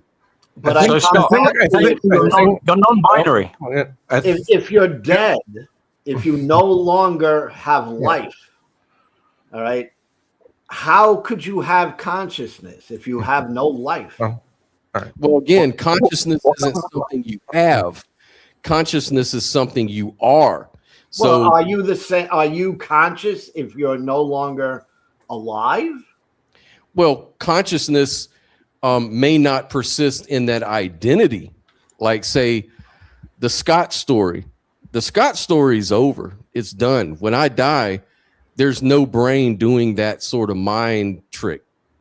There's no mind doing that kind of storytelling or having any sort of quality associated with that system called Scott. But consciousness is beingness. So consciousness will express itself through another being like you or Oh no, that I see that. So Yeah. I see that. I I'm think just saying, like a corpse oh yeah, okay. no, I don't believe in ghosts. Yeah, is no. not Yeah. no longer conscious. I mean, is that correct? I don't know if that's true or not, so I can't I- really say. Yeah, I think what Brooklyn Lou is getting at, which I guess instead of saying being, is like it's hard to conceptualize consciousness without an embodiment, because it's like Right. it seems like just looking at the data, it's like we can. It seems like the only things that are conscious are biological systems, and of course Living- we can't. Living things. Yeah, we like, and so it's like you can say, well, we can't rule other things out, but it's like, sure, but if we're just going off what we know currently, it's like it seems like consciousness is tied in some way to a biological system, and so I say this is where the conceptual problem that idealism comes into, because it's like trying to conceive of consciousness without an embodiment, it's difficult to May I voice my objection here, because I think I understand. Paul, real quick before you do, Yeah. Good to speak to everybody. I got to jump off. Thanks for asking my questions. Oh. It was fun. Okay, Cool. thanks Yeah. for joining, Joe. Appreciate you, man. have a good day. Yeah, Take it easy, Joe. Y'all too. Yeah, absolutely. Okay. Yeah, what were you gonna say? I'd really like to have a run at this, if that's all Okay. right. Yeah, no, by all means. So, yeah, we never demonstrate consciousness. We only ever experience it or infer it, right? Yep. We experience our own, Yeah, and we yes. infer it in the case of other beings. Okay. Mhm, yes. So the objection here is that it's rational to infer it when it comes to other beings, Mhm, yeah. and if there's no being you can point to, then it's less rational. In other words, what we're looking at here is consciousness tends to have a physical correlate. Okay, even if we're not physicalists, we can say consciousness has a physical correlate in terms of like a brain that we can scan or something like that. Okay, so where you're talking about embodiment, what you're really talking about is there's a correlate of the conscious Yes. experience Mhm. and the manifestation on somebody else's screen of perception in their physical reality. So, where I would say, okay, if you don't think a mind at large has a physical correlate, then what about the world at large? Because it's the same kind of inference that you can make from I have experience and other beings do, to I have experience and the world at large does. It's just an extrapolation from I experience and I appear as matter. You appear as matter, so I infer that you have experience. The whole rest of the world appears as matter. And if you look at it at a really zoomed out scale, it looks uncannily like a brain, actually. No one really quite knows why, but the neuronal like structure of the self-organization of the universe at the galactic level, like it's not unreasonable to make the inference that, you know, mind at large isn't necessarily disembodied. It has a physical correlate. It's the world at large.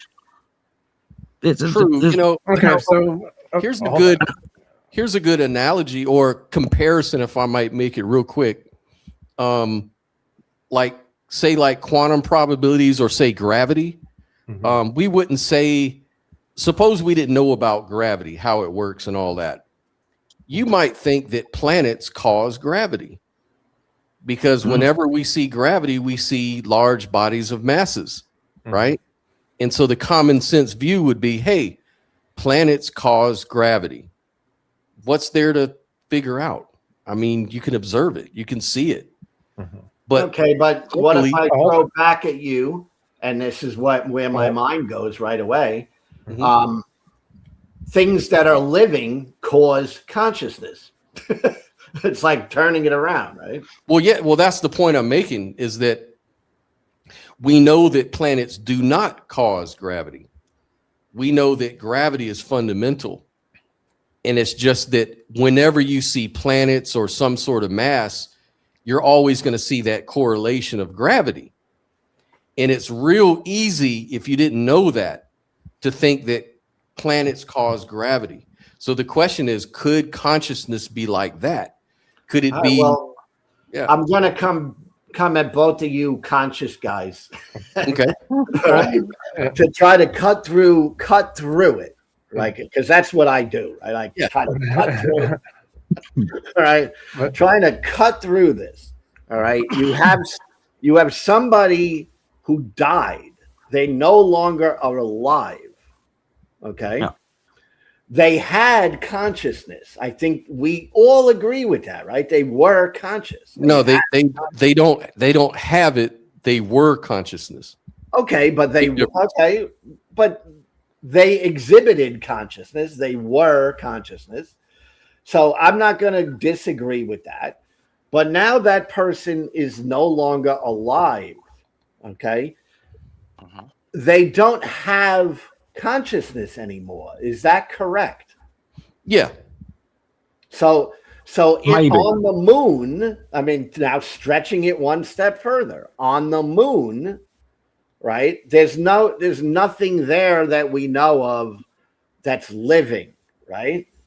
I mean, we don't know of anything living there. So why would we say consciousness is on the moon? That's cutting through all of it to me, you know. Okay, when you're talking about on the moon, that's a spatial location, right? So you got a spatio-temporal question. It's talking about where is and isn't consciousness. Yes. I don't necessarily think where is a sensible question where consciousness is concerned, because where is your consciousness? I think I personally think my consciousness is here, my brain. It's how I see, how I think. Where exactly in your brain? The whole thing, I guess. What is it in a neuron? Is it in a synapse? Is it in your pineal gland?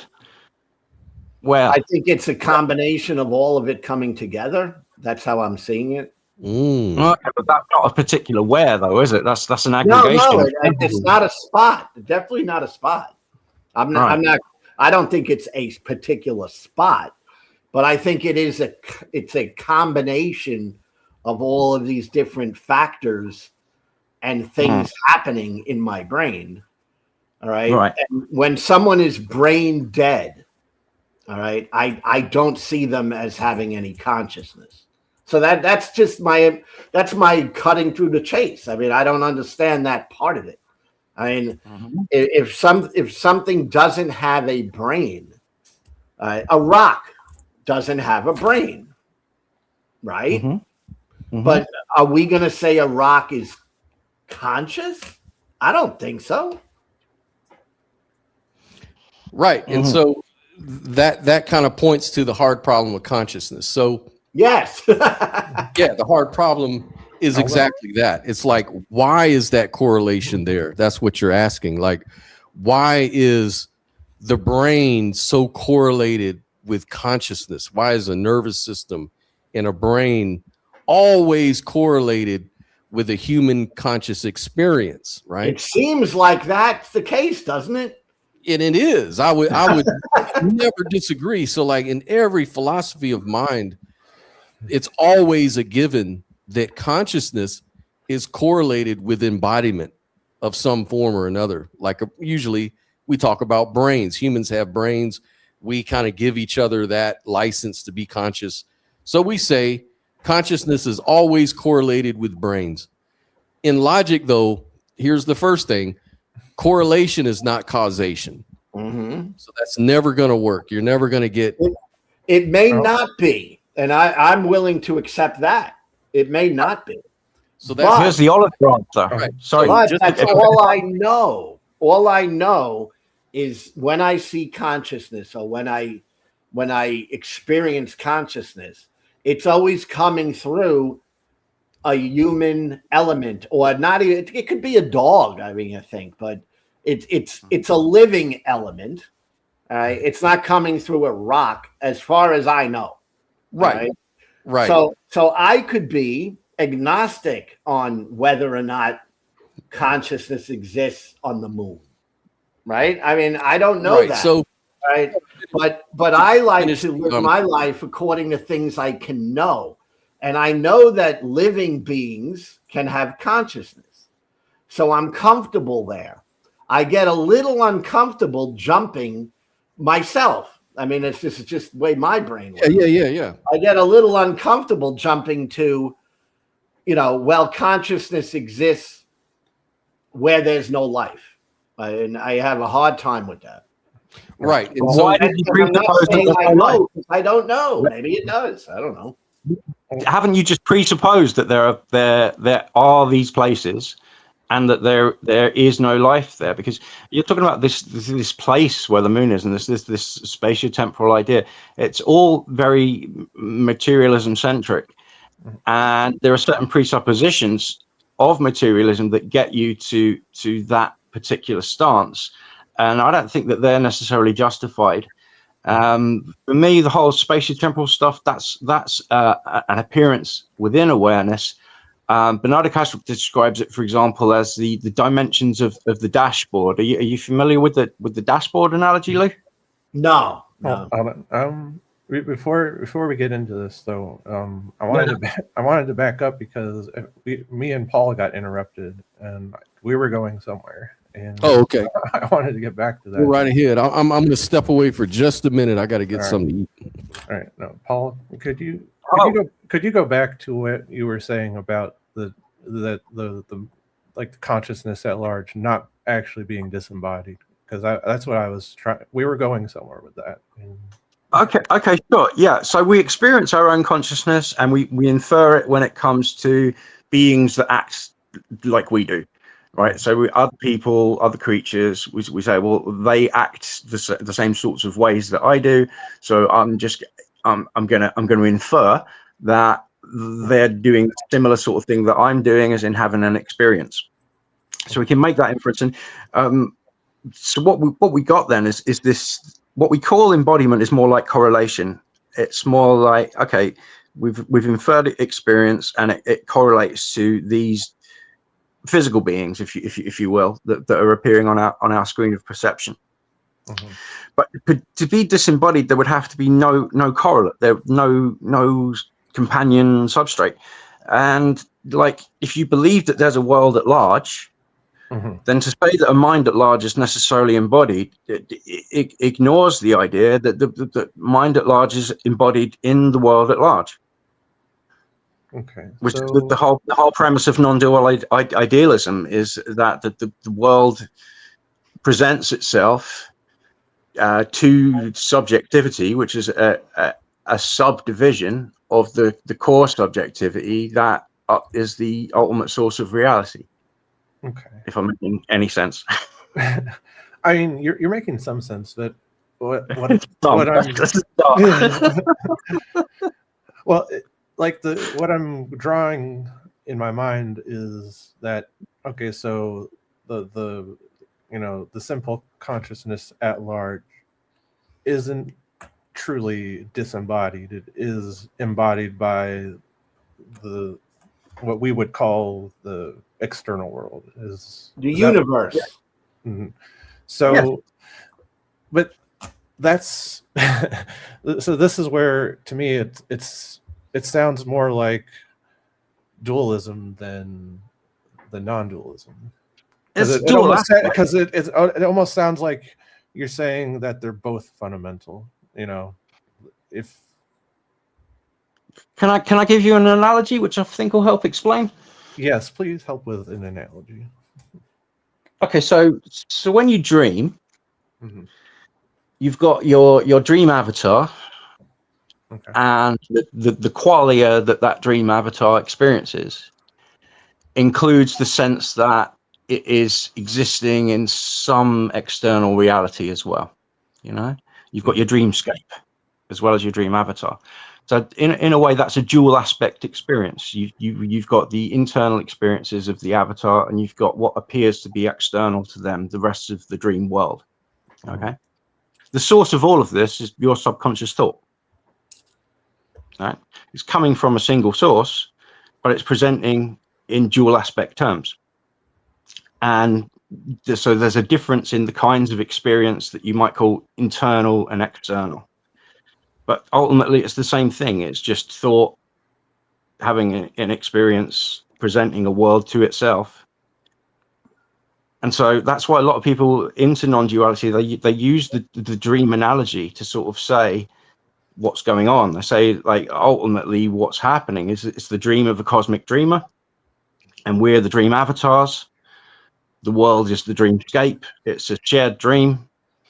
And some people take that very, very literally, but I would take it more of like a metaphor. So, yeah, I do sometimes talk about the cosmic dreamer and that sort of thing, but I try and make clear that it's a poetical flourish, the same as, personifying the idea of God. Okay.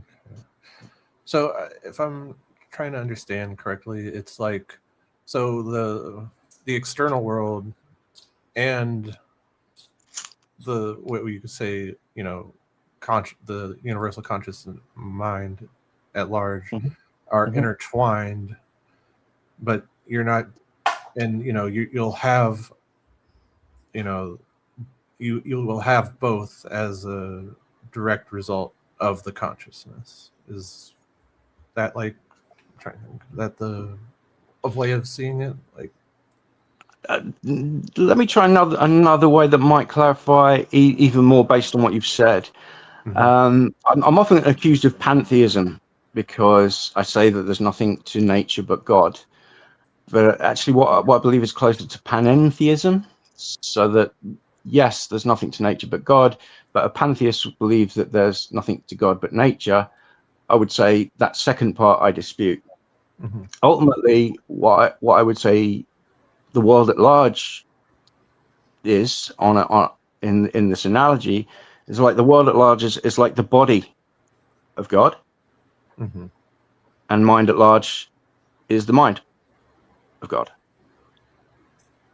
So I'm sorry to interrupt. I was just, but it just, I feel like it's starting to click, and so, like, I know so the mind is the thing that is, like, outside the cosmos, or that extra thing that makes it panentheism, and then the body is the okay, I think.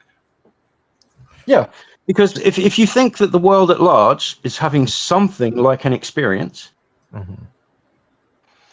then that's the way round of it. I mean, from a third person perspective, you appear to me as a physical being, and from your first person perspective, you experience conscious awareness and all of the modulations therein. Same thing would go for the world. So the question really between pantheism and panentheism is the world at large having an experience of some kind, or something that we might describe as an experience? I mean, if it is, it would be near incomprehensible to us. Now, a lot of people say when they take psychedelics and do deep meditation and such, that they experience a sense of transpersonal subjectivity, which would closely approximate what it might be like to experience as the world at large, rather than as a dissociated being within it. Okay. I mean, no, you've given me some stuff to think about, and I appreciate it. It's a common objection to idealism. I encounter it a lot. This idea of like, oh, I just can't, I can't grok with this idea of a disembodied mind. All of the minds that we know of, or at least infer, are related to living beings. It's like, well, okay, but there's an assumption there that the world at large is not that. And it could be. We don't know that it's not. So to say that it's necessarily disembodied, I don't think so. I mean, it doesn't help that there are different branches of idealism, and it all gets lumped together. Yeah, of course. Yeah, subjective idealism, objective idealism, theistic, non-theistic. Yeah. There's lots. There's lots of different branches. Yeah. Yeah, that's very true, and I do understand the conceivability problem. I can't conceive consciousness like a bat, or a rock, or a dog, or a cat, or a lizard. That's inconceivable to me. Like, I guess I can conceive it. I can conceive an airplane flying backwards, but the more Speaking of airplane, Scott, do you want to explain the dashboard analogy? Yeah. I'll explain the dashboard, and this is where this comes in, because like where the conceivability problem is like I may be able to imagine an airplane flying backwards, but the more I learn about aerodynamics and how airplanes actually work, and how engines and thrust actually works, and momentum and air pressure and all that, then airplanes flying backwards is not conceivable, because I've learned so much about how aerodynamics and airplanes actually work that now that's the case. So in a similar vein, if Lou says, hey, I know my consciousness, I know I'm conscious, but how the hell am I going to just understand what you mean about this disembodied consciousness? Because all I know about consciousness, as far as I know how it works, such a thing is inconceivable. Like, maybe he can imagine it. You can imagine anything. But to really conceive of it realistically being the case, that's a challenge. Yeah, and that's where Lou's coming from, and I think that's where Nell's coming from too. Yeah, because I'd say that is like, and Paul, you're going a long way to helping me try to make it more realistic, but it's like, it is one of those things where it's like just going back to what we know, at least so far, it's like us only having seen biological systems be conscious, I'd say it hampers us trying to realistically see. But Nell, you also have to understand the flip side of what's going on here, though, right? And I think this is where Paul was trying to, Yeah. In one way that I would put it is that the blind spot here that everyone overlooks, and it's very easy to overlook because it's so intuitive, is that you really don't know anything about matter and energy in the physical world. You don't know anything about that stuff. That stuff is just what appears to you within your screen of perception. So you're able to describe things and predict things because it's structured regularities in your experience. But you don't really know that. You're just, that's part of your human-centric perception. And I mean, I would say that it's a big driving force as to why I'm, purely agnostic on this, because it's like, I've, both me and Lou have been driving home these issues about, the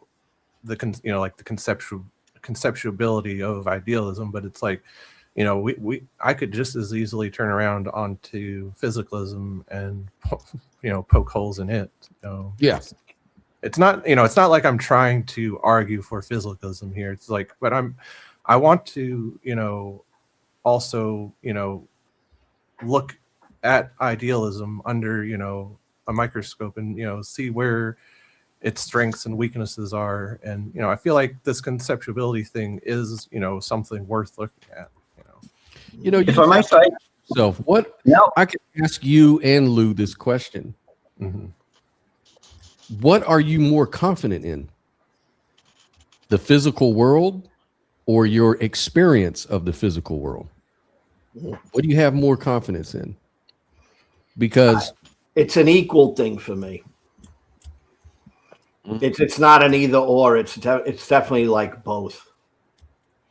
Okay, so you equate the outside world with your inward experience.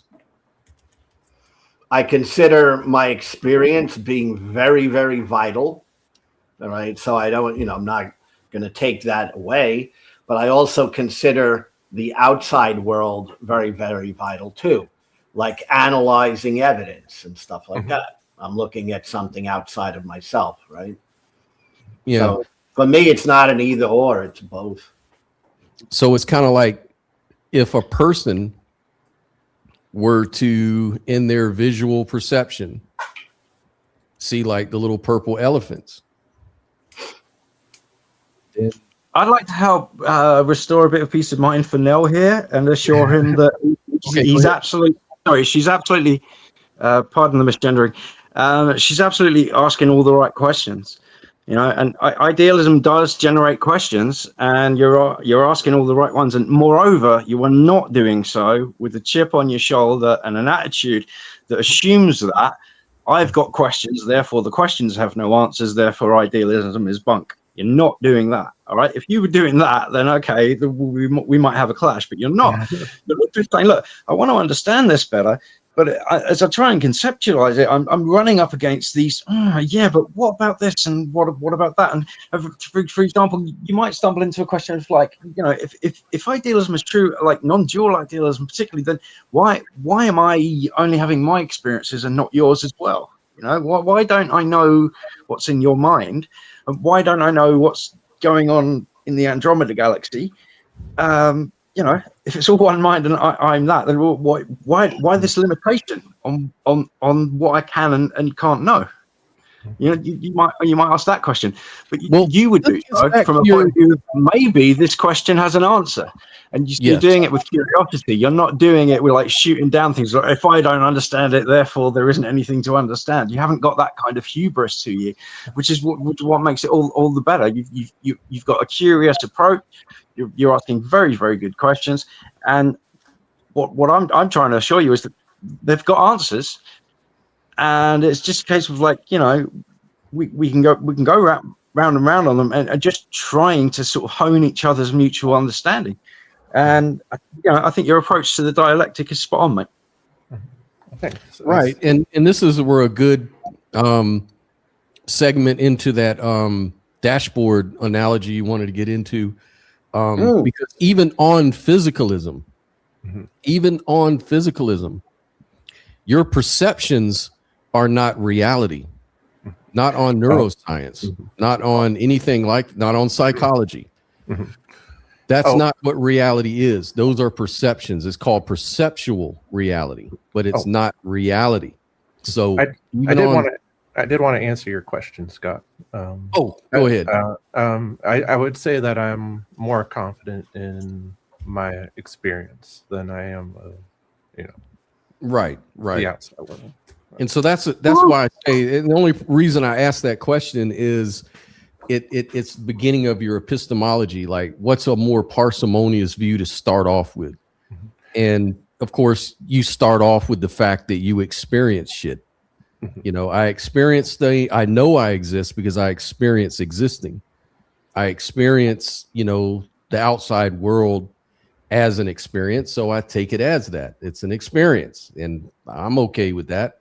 And so that's a good way to start your epistemology. But the dashboard analogy, it's like, like we're all in little airplanes flying around. Okay. Mm-hmm. And what I mean by that, Lou, is like, you know, pilots in an airplane, they may or may not have windows in front of them, right? Doesn't matter. You'd be in a spaceship or whatever. What you have in front of you are dials and knobs and things that tell you about the air pressure outside. They're all representations of what's going on in the outside world, right? And you operate your plane effectively by taking seriously those knobs and indicators and all of that stuff. You know how much gas you have, all of the things you need to know, even the stuff going on inside the airplane, like who's using the bathroom and all that kind of bullshit. So you can fly your plane effectively to a T. It can work for you. It's everything. It's great. But you would never say that the outside world looks like a dial or it looks like a monitor that you're looking at. It doesn't look like those knobs. Those are just representations. They're like tools. And so what physicalism says, what a lot of neuroscientists will say anyways, is that all you really see are the knobs and the dials.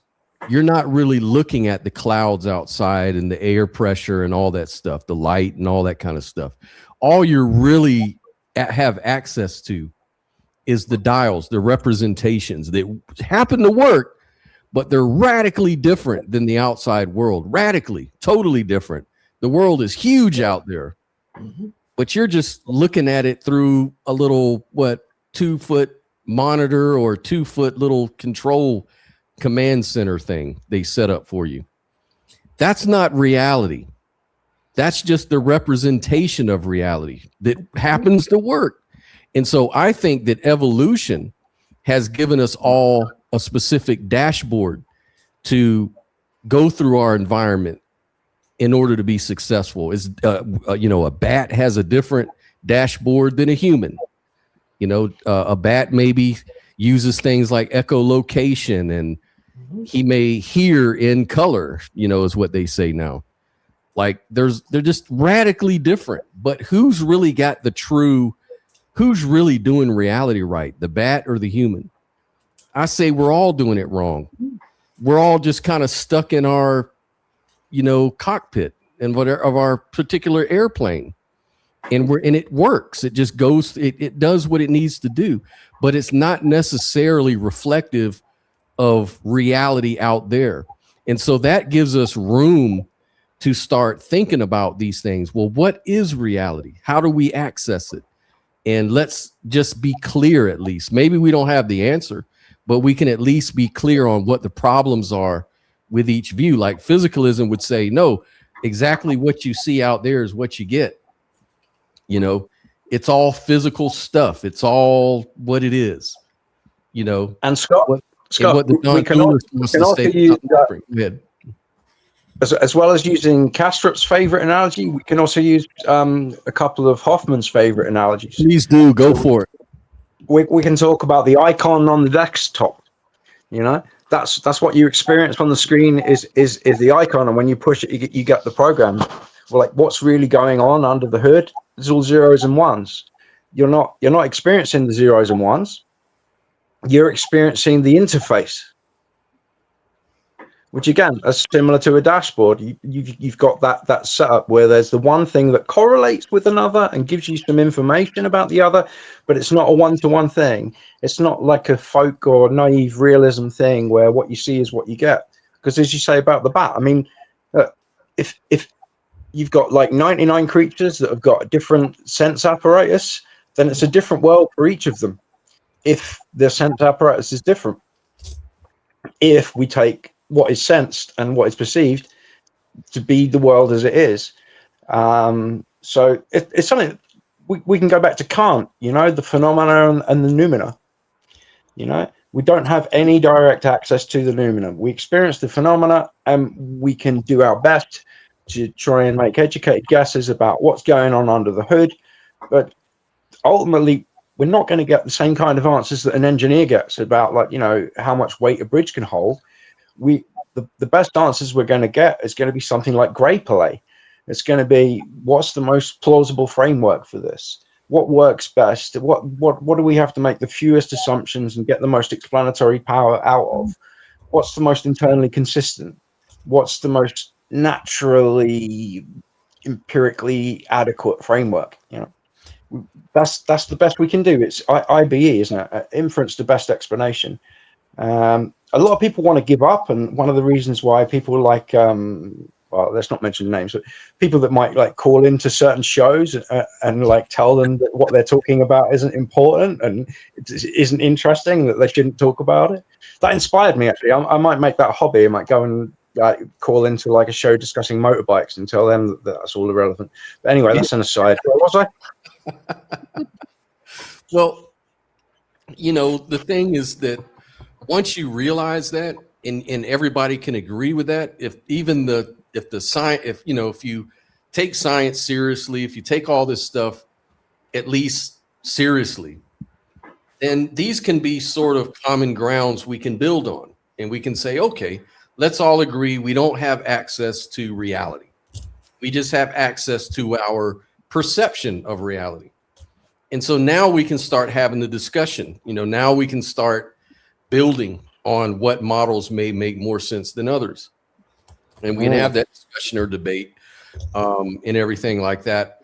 One of the things you can ask, like if you're more inclined towards, you know, the physicalist model, what is the explanatory bridge from third-person structure to first-person subjectivity? What can explain that? If Magic. Die-hard physicalist, and it's just a no-brainer, and it's so easy, then how do you explain that very simple question? How do you get from third-person structures to first-person experiences? How does that happen? Yeah. How do you play with numbers and mathematical functions to get the output to spell the word camel? Yeah, and I'd say, you know, this is where, you know, we can dissect physicalism, because I mean, you know, there have been several, you know, schools of thought on this, and I'm trying to think of all the ones that there are. There's behavioralism, we could look at that. There's functionalism. There's elimintism. Is it the one of Daniel Dennett? I'm trying to think. Mm-hmm. Yeah. Oh, don't get me started on that one. and then there's a fourth one. I'm trying to think. Oh, identity. Yeah. So. Yeah, you know, like with all of those, they all fall short. At the end of this conversation, we'd go through the whole thing, and what would happen is you're just going to say, well, even all those things appear in my consciousness as ideas, as models and stuff like that, but no one really knows. You know, all it really is just a whole lot of theorizing and hypothesizing. No one's really got the answer. That's where I'm at. Right. Yeah. I appreciate that. That's the most honest position to be in the whole discussion, is to say, let's all just admit we don't know. And then after that, we can talk about which hypothesis makes more sense. And we can go there, but that's about as far as I'm willing to go with that stuff. Like, I know I talk about this stuff all the time, but I'm not about to go full-fledged dogmatic on anybody about this shit. Because I already admit I don't know what the fuck I'm talking about. All I'm doing is I'm pointing out some problems I see on one side. Well, Scott, why are you even talking about it? This is so pointless, God. Yeah, you couldn't even. Yeah, like, I mean, there's people that want to shut down the conversation for some reason. I don't know. I don't understand. When people want to shut down the conversation, it's usually fear. That's my on it. I'm not interested in the things you're talking about, so I'm going to call up and I'm going to tell you how you all shouldn't be interested either. It's really boring. She said she chastised me and Alex the other day, Lou. She Yeah. called in and she says, "You know what? This just shows you how pitiful atheism has become. It's come down. So atheism has just come down to that." I think it's a wonderful thing, actually, because I'm an atheist. I have no problem calling myself that because it fits me, right?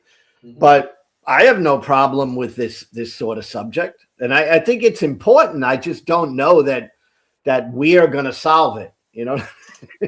I mean, here's the thing, though, Lou. I wouldn't necessarily say that that's part of your identity, because it's an opinion, right? Atheism is your opinion.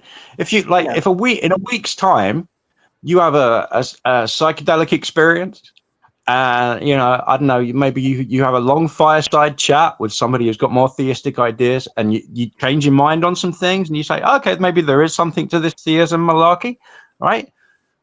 You are still you. Yeah, I don't. You might not be you. So when you say I am an atheist, what that does is it fuses your identity with your opinion. That can be very problematical, you know. Yeah, no, I know what you're saying, and when I say I'm an atheist, I mean I don't believe in gods, and really it comes down to the agnostic form of atheism, which is I'm not convinced. You know, that's ultimately my position right now. But I could change, of course. Of course, I could change. Yeah, and I would say you still be you. It's like and it doesn't.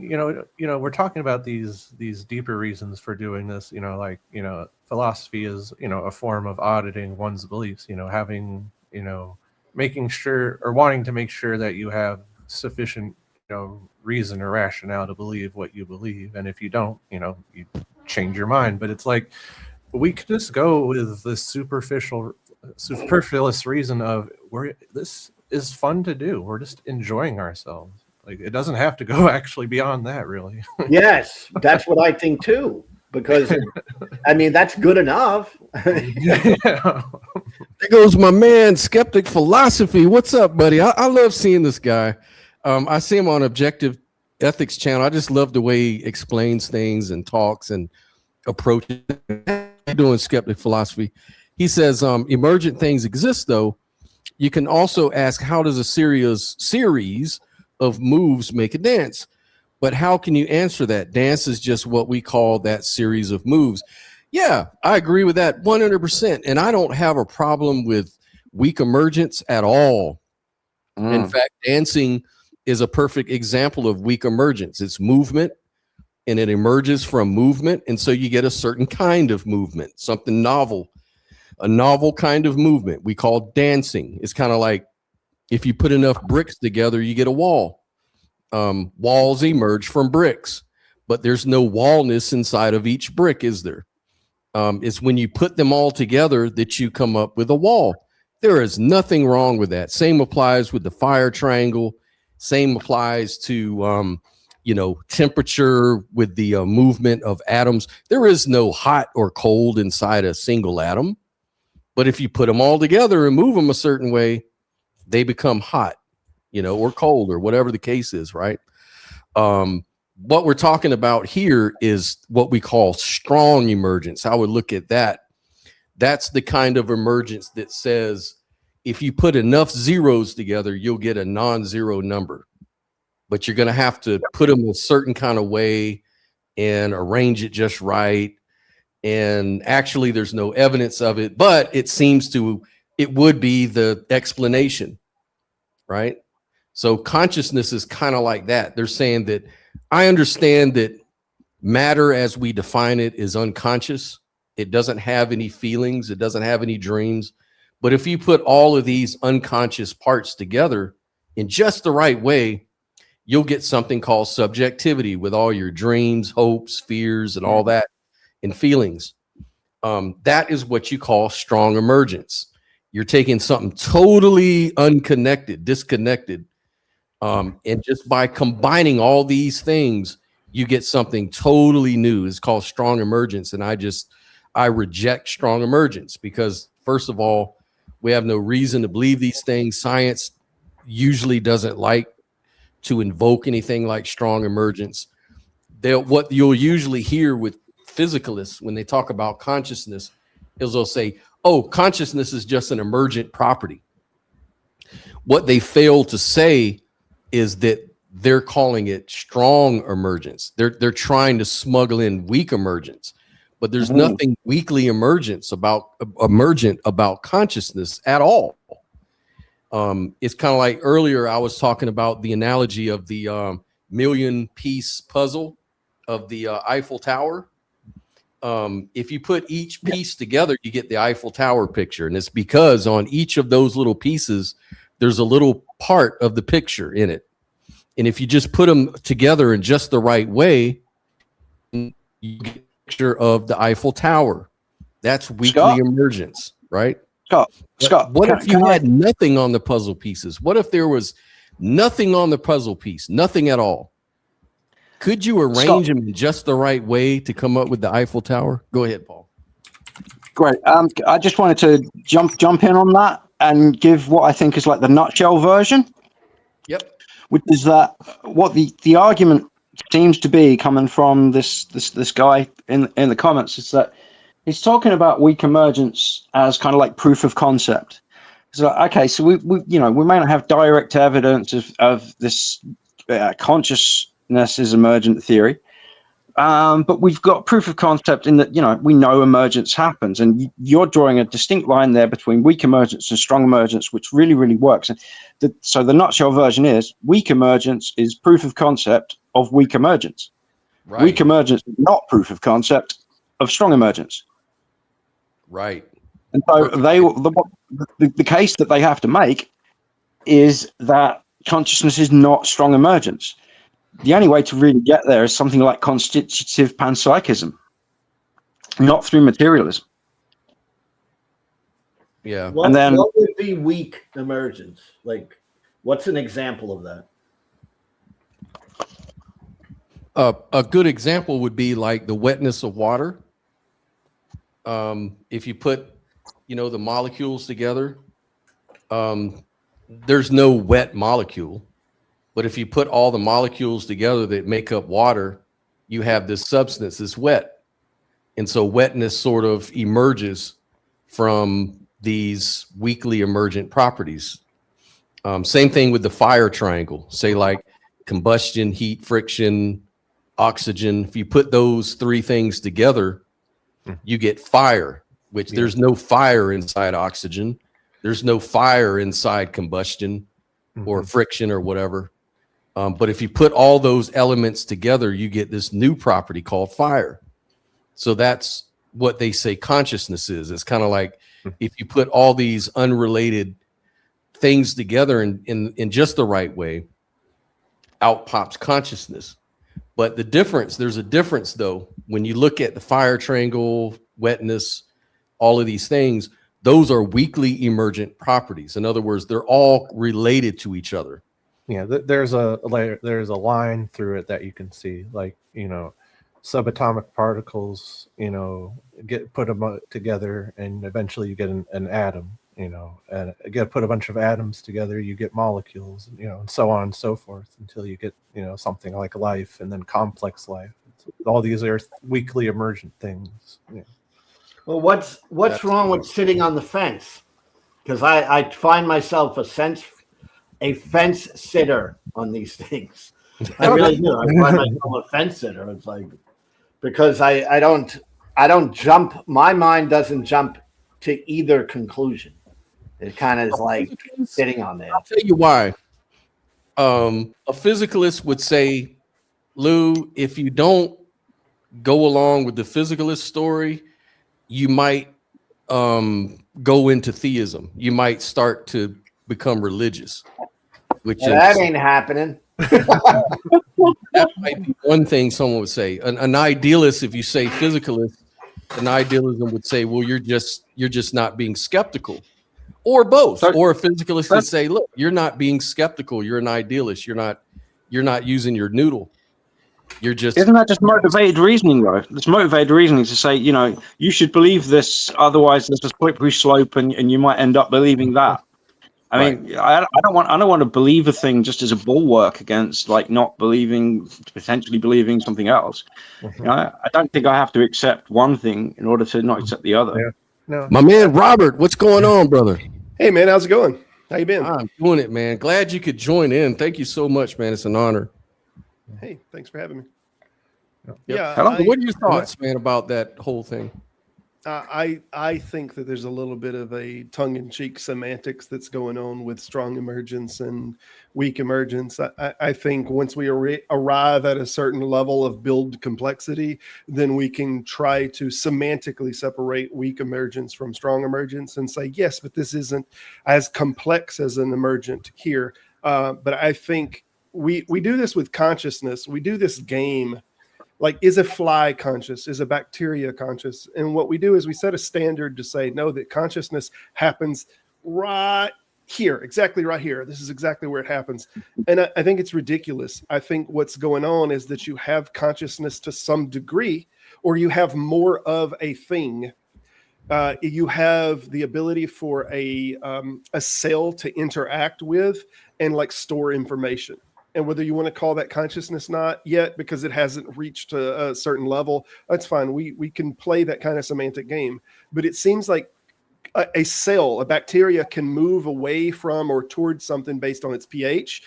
Some cells are just receptive, and we're talking about bacterial cells, are receptive to pH changes, and some cells are receptive to like temperature gradients, and one might move away from cold and towards hot or something like this. Does that make it emergent, or does that make it sentient? And if we say no, okay, let's say that it now has both properties. Now the cell can move towards pH or away from pH changes and towards hot and cold. Okay, that's still not sentient. And then we just continuously build its complexity to the point that, okay, now the cell or the thing is multi-celled. Now it's making decisions about what type of food to eat and what type to not. This seems like a semantic game that is happening a little bit between emergent to a degree. And that's my problem with the argument is you can just have sentience as we recognize it now is really, really late stage. It's really built a lot up that has gotten from the bacterial section of being able to pick pH or heat till the degree that it stores information. It has inside of the genetic structures, it has inside of the cells in the brain, particular preferences that has been beneficial through its evolved state. And now we call, but now this is sentience. I don't know. I think it's a little bit semantic for me. I think they're both. And I also think that it's a little bit anthropomorphic, like, because a lot of people judge what is consciousness, what is sentience, and they always base it on human consciousness. They all look at it like, if it's not doing all the things the human does, then it's not really conscious. And so for them, it becomes, well, we're special. Consciousness is special. Therefore, God, or therefore, whatever, right? But my particular view on that is that I kind of agree with you. Like, I see that consciousness, this is just the theory, just a hypothesis. Suppose consciousness is binary. It's either on or off, right? You're either conscious or you're not. And then when we look at lower level animals that we may think could be conscious, and we'll just grant that they are, then their expression is on a gradient. Their expression is constrained by their embodiment. Like a fly's brain is different than a human's brain. And so their expression of consciousness will be very limited in some areas and very expansive in others. Same with any other animal compared to any other animal. We are no different. We're not special. We're just a particular kind of system that expresses that same consciousness, that same beingness, just through the constraints of our physical structure, So, like, I can't hear or see an echolocation, but a bat can. Does that mean that the bat has less consciousness than me, or I have more consciousness than the bat, or vice versa? No, I think it means that we're both having consciousness, which in this case is just the experience of being, right? That's what I mean, the experience of being. And then it's just expressed as the system for which it expresses itself through. Okay, but I got to bring this back to something, because this is why I short circuit. Okay, you got a situation where what Robert was talking about, you know, you're building this upon this upon this, and boof, now you're conscious, right? That type of idea. Then if that's the way it is, then AI could become conscious, because you could build this upon that, upon this, upon that. And poof, now the AI is conscious, right? But I don't think that's true. I just don't think that's true. So if I don't think that's true, it brings me back to, you know, this consciousness must be something that comes out of something living. And that's why I say that, you know. Yes, I agree. You got to be living in order to be conscious. And you could have an AI and it could have all these things built upon each other, and it could seem like it's conscious, but I don't think it is. Right? Yeah. So that's kind of, you know, I don't see it as like what's your framework exist without something living, and that's you know. Yeah. So you would reject something like functionalism, where it's just all about complexity, but you would say that complexity does play a part in consciousness, because you know, we would say that, you know, if you believe that other animals have consciousness, but you know, we have like what you could say is meta consciousness, where, you know, we can self-reflect and, you know, have all these other different orders of thinking. Like, you would say that that complexity it plays a role, but it is not what makes consciousness. Yeah, I think I'm at a point where I would say consciousness involves things that are living. I think that's basically it. Okay.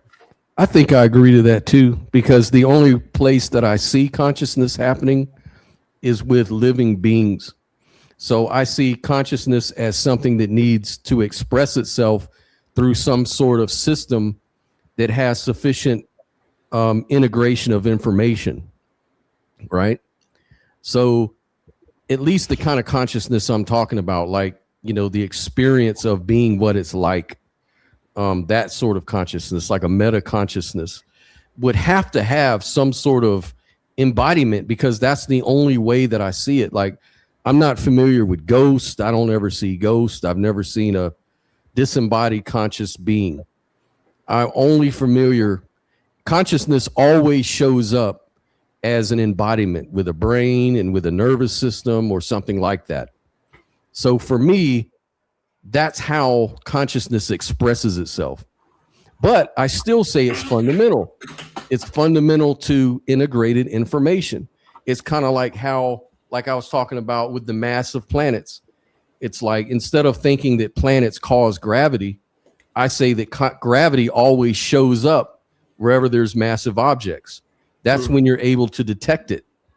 And so in that way, gravity is more fundamental, but it's fundamental as like a law, or as a something about reality, that it's a condition for something to manifest that way.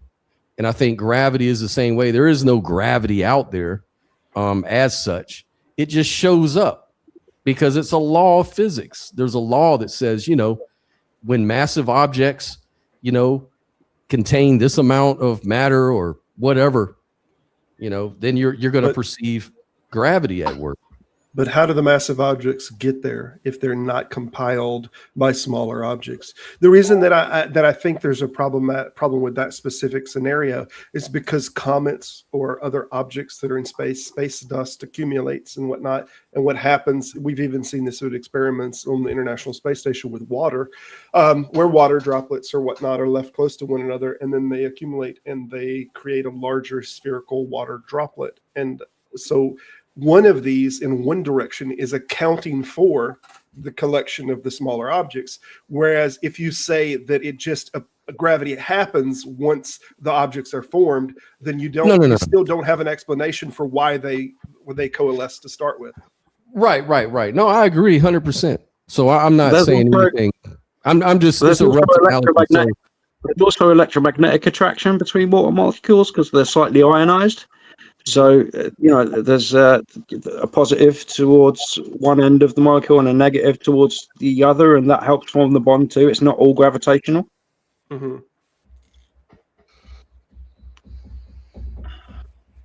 Yeah, no, I understand that. I just think now we're looking at like sentience or some external thing that is causing the coalescence of particles. If we're eliminating gravity causing what forms the things to start with, and it being a secondary, now we have another thing that we don't know what it is, and that thing it seems to exist because, and maybe this is a bad example to the comparison to intellect, but it just it seems like the gravity one. I think we have it more shored up that gravity. Yeah.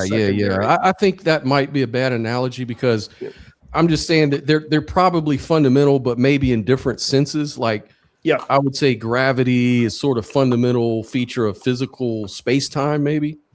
But consciousness would be fundamental to experience, right? So both sort of resist that naive reduction. Like gravity isn't a simple force anymore, right? And consciousness isn't obviously just reduced to physics. Now that's debated, but most people will say that. That's why the hard problem of consciousness seems to persist. So sometimes people will ask, are they both basic features of reality at different levels? Well, they kind of are. That's what I was pointing to, but not that they operate in the same way as fundamental. So yeah, it's probably just a bad analogy, but no, I totally get the come point, up with something to point to what I mean. That proposition A and proposition B happening simultaneously doesn't mean that proposition A calls proposition B. Right. So I completely agree with you. And we've had these mistakes, and we've even seen some literature, I think from the Egyptians, talking about, it was a super weird one. I remember this being given as an example. I actually think I mentioned it in my book that I wrote a few years ago. I think it was about the light. That the light brought the sun around or something like that. This idea that every time the light rises, the sun comes about. I'm like, no, it wasn't until you make fire and then you're like, oh wait, it's going the other direction. So it's an interesting, we can have causal correlation fallacies that we're seeing things happen simultaneously and we think that one's causing the other and it's not. Yeah. No. The sun rises because the birds sing to it. That's what it is. The birds sing to the sun, and it makes it rise. It's a thing. Well, an interesting thing to your point that you were making earlier about the vocabulary in Brooklyn, you don't seem to think that like anything that is not alive has consciousness. Then that's kind of a part of the definition of what you call consciousness. We had in the Hebrew text, and a lot of people, especially in the atheist community, make fun of and say that it's an error in the Bible to say that bats were numbered with the birds. But the Hebrews, and I've pushed back on this all the time to say that is not a contradiction. It's a vocabulary problem. The vocabulary problem was that this Hebrew word, talif, I believe is the word, that was a word that they had for all things that fly. They didn't have a separation of the species to say this thing is a mammal, this thing is, right? It just was inside of the whole paradigm of those things that fly. So that's all that word meant. And then when we started learning more about, and we also had the same problem with the cosmos as a word that originally meant the world, and now it's like expanded out to all encompass all things. But this is just it. So now we might use the word consciousness, and because there is now another thing that can in some sense think or compile thoughts together, we might want to say, okay, now let's create a new word that would represent, in the same way that talif no longer could properly represent a bat and a bird, right? It had to be a paradigm and then go. So this might be something that we're coming into as AI develops. And I think in large part, we already used the term artificial intelligence to try to fill that in. But as far as saying it's not consciousness, it seems like it's just it's a different type of consciousness, obviously. If we want to create different words for it because it arises differently and it's coded differently and has different priorities, I have no problem with that. Yeah, I'm not a. I have sort of a problem with the word consciousness sometimes myself, like especially when we get into, you know, matters of origin and stuff like that, you know, simple to, you know, and I just say something's turning on. Yeah. And it looks like it just turns on whenever life appears. And its expression is on a gradient. I mean, you know, obviously you would beautifully outline that, Robert. So I agree with all that. I just believe, I just think that it's worth an open discussion about, because I think physicalism, I've identified some problems, some contradictions that go on down the line. That doesn't disprove it, by the way. Yeah. And I don't say that idealism or non-dualism in this sense is proven in any way either. Like, I think that it's all just an open question. And I think that, you know, intellectual progress is when you don't just close down questions, when you don't just think you have the answer. It's been solved. You know, matter's fundamental, case closed. Or consciousness is fundamental, case closed. Like, that's too easy. Like, we can still discuss it. We can still try to advance the conversation. And really, that's where I'm at on all that. It's just that I see more problems on the materialist side than on the non-dualist side for all the reasons I mentioned earlier. But that in no way says that one is true or whatever. Well, here's the little disadvantage that you do have with materialism, and the advantage I'd say you have for materialism, and that's that presently, and until we do, I guess, we have no examples of an operating consciousness that does not operate on a physical substrate. So everything that does appear to demonstrate consciousness, there is some physicality to it. But how would that even work to demonstrate consciousness in any way in a non-physical way? So it's almost like it's creating its own Occam's razor problem. It's why, while I won't say that physicalism is strictly true or in some empirical sense, I don't know how can something that is not physical in any way mechanically interact with the physical.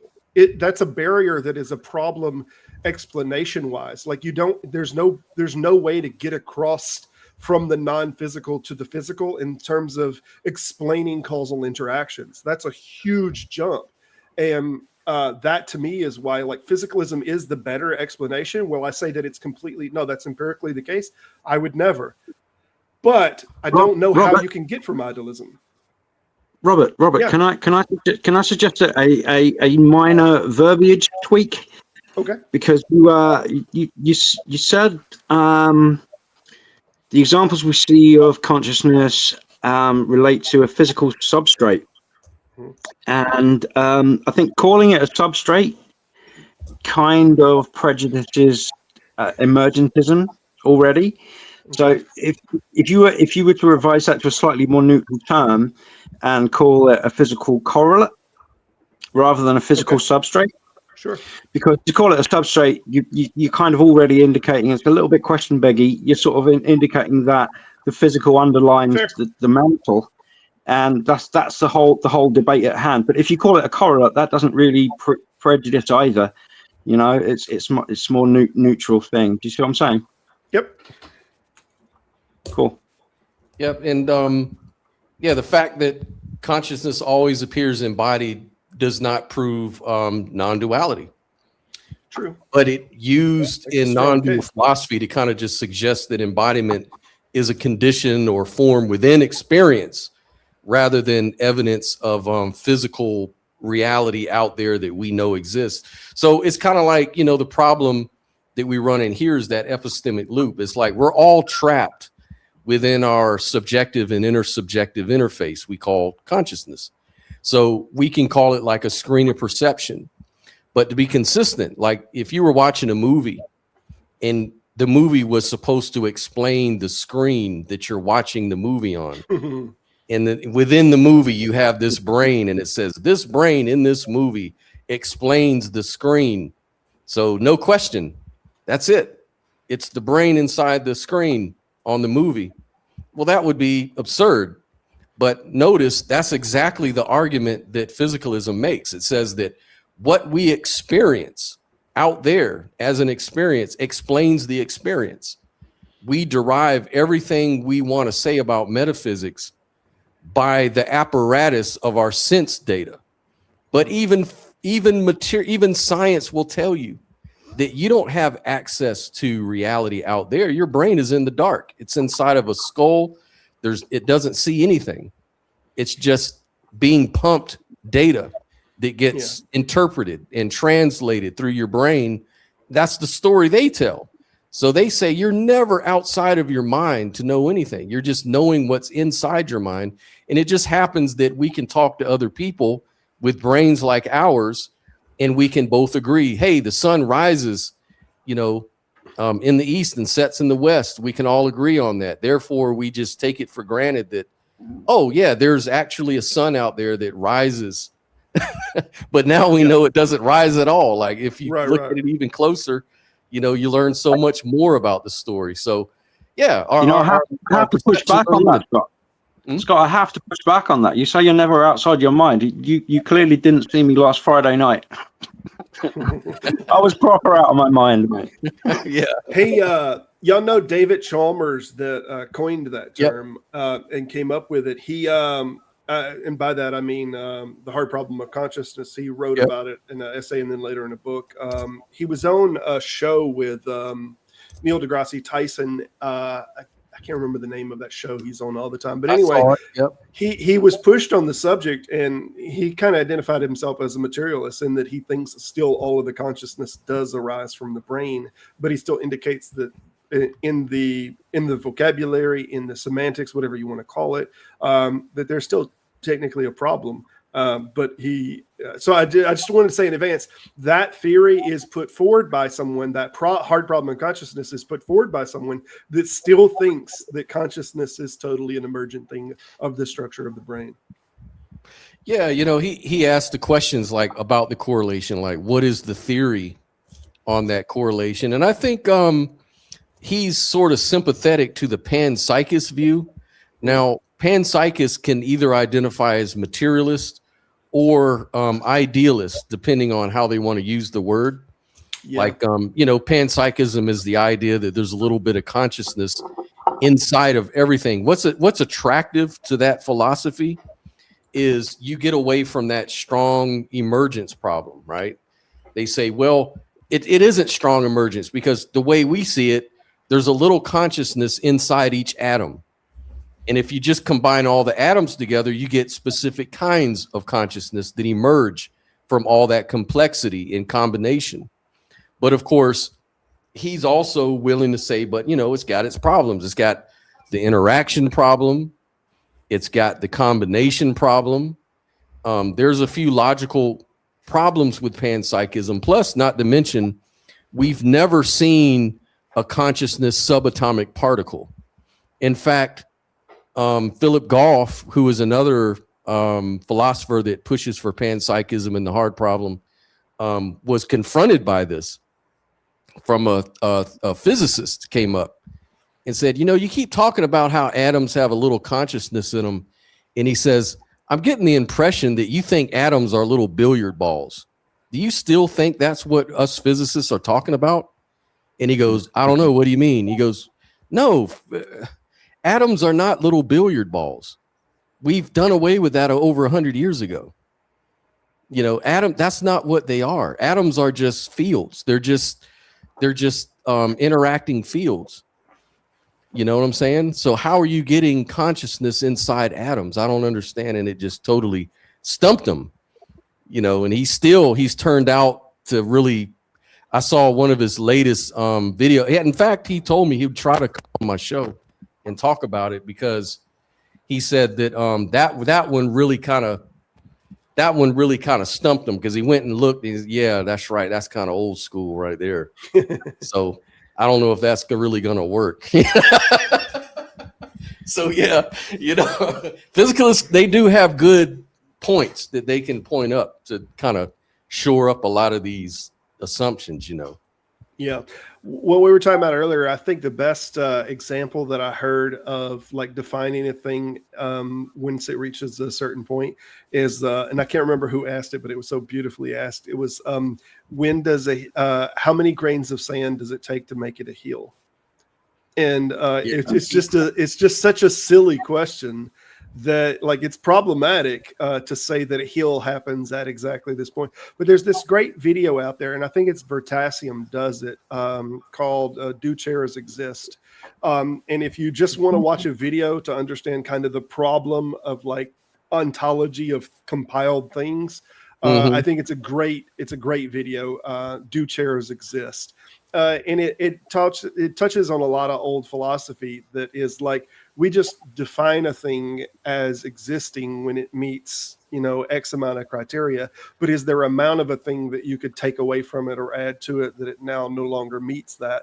And that's going to vary greatly. So in terms of consciousness, I think we regularly use ourself as the centerpiece, as the pole by which all things are measured, to say, we're conscious, but we will dismiss a fly just like that as, oh, no, it's not conscious or it's not sentient. And I think we do that at our peril, obviously. Well, you make a great point.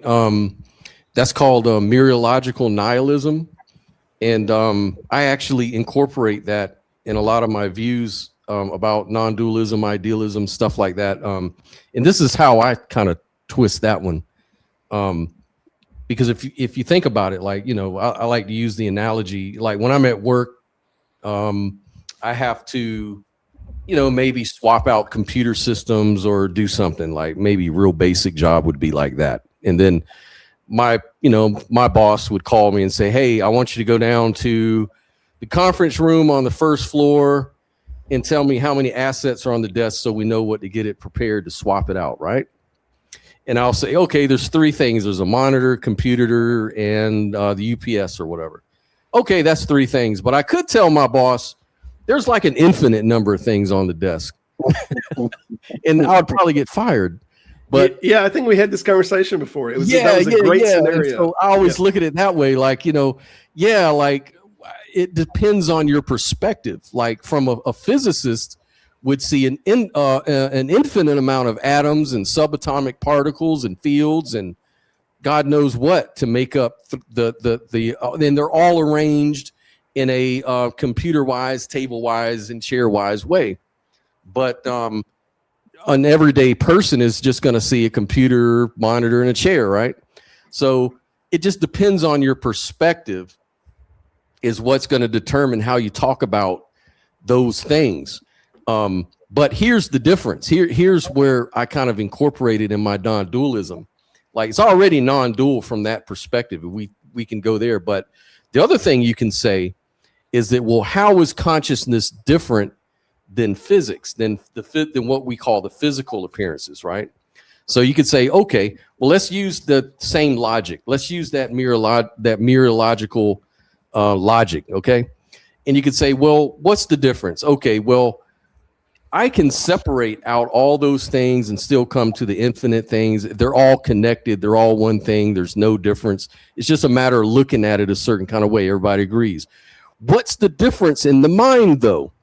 Well, the mind is different in the sense that I can't reduce it that way. I can't be your consciousness. I'm always disassociated.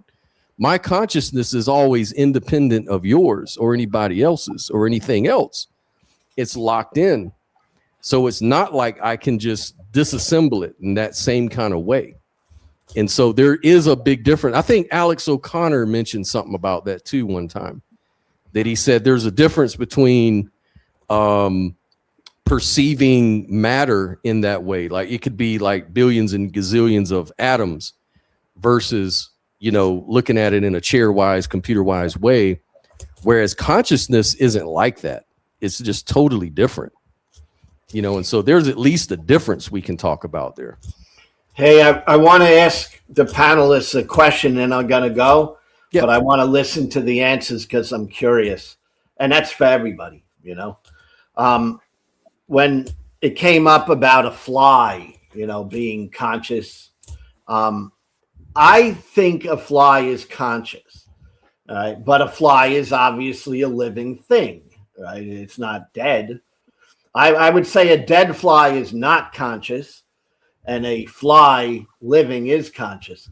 So I just want to throw out there, and I'm going to listen. What would you guys say? Is a fly, a living fly, conscious? And then I'm going to go. And thank you for your time. I'll start with Nell. Go ahead, Nell. We'll go through. All right. Yeah, no, I would say that a fly is conscious. I mean, but I feel like Robert, and the others brought up a good point of like, if we're trying to figure out where consciousness begins, in biological systems, it kind of seems like a meaningless, thing to try to figure out. Like, it's like asking, on the evolutionary scale, who was the first Homo sapien? Like, it's, and so it's like, I feel like I could just make a generalized statement of like, I think consciousness, at least, if, a consciousness within a physical correlate, it at least seems like you can get down to like the single-celled organism and be like, well, it's, it's simple, mechanistic reaction to danger or temperature and whatnot. Maybe, that's consciousness. But it's like, if you were to ask me what makes it conscious, though, like, at what point is it conscious? I couldn't give you an answer to that. What do you think, Paul? I infer that there's something that it's like to be a fly. So yeah, in that way, I would say I do think it's conscious. I don't think that there's anything that it's like to be a dead fly. Does that necessarily mean that the patterning within consciousness that was the expression of that fly itself disappears, or does something more like returns to the whole? I think I'd go with the latter there. I think that I have a non-dual view that all reduces to the one, and that the one is conscious. I don't necessarily believe in non-life, as it were. For me, the ultimate source is a living consciousness, and all apparently individual objects themselves are expressions of that one. So it's not that I think that the dead fly is conscious. It is simply a representation of processes, mental processes within my mind at large. And while it's alive, it's an active dissociation of that. So it's got its own dissociative bubble and its own dual aspect existence going on, such that it has its internal qualia and its ideas about the world at large. But ultimately, it's just an expression of universal consciousness, the same as absolutely everything else is. And just because we call some process a name doesn't make it an individual, standalone, existing thing. Right. What do you think, Robert?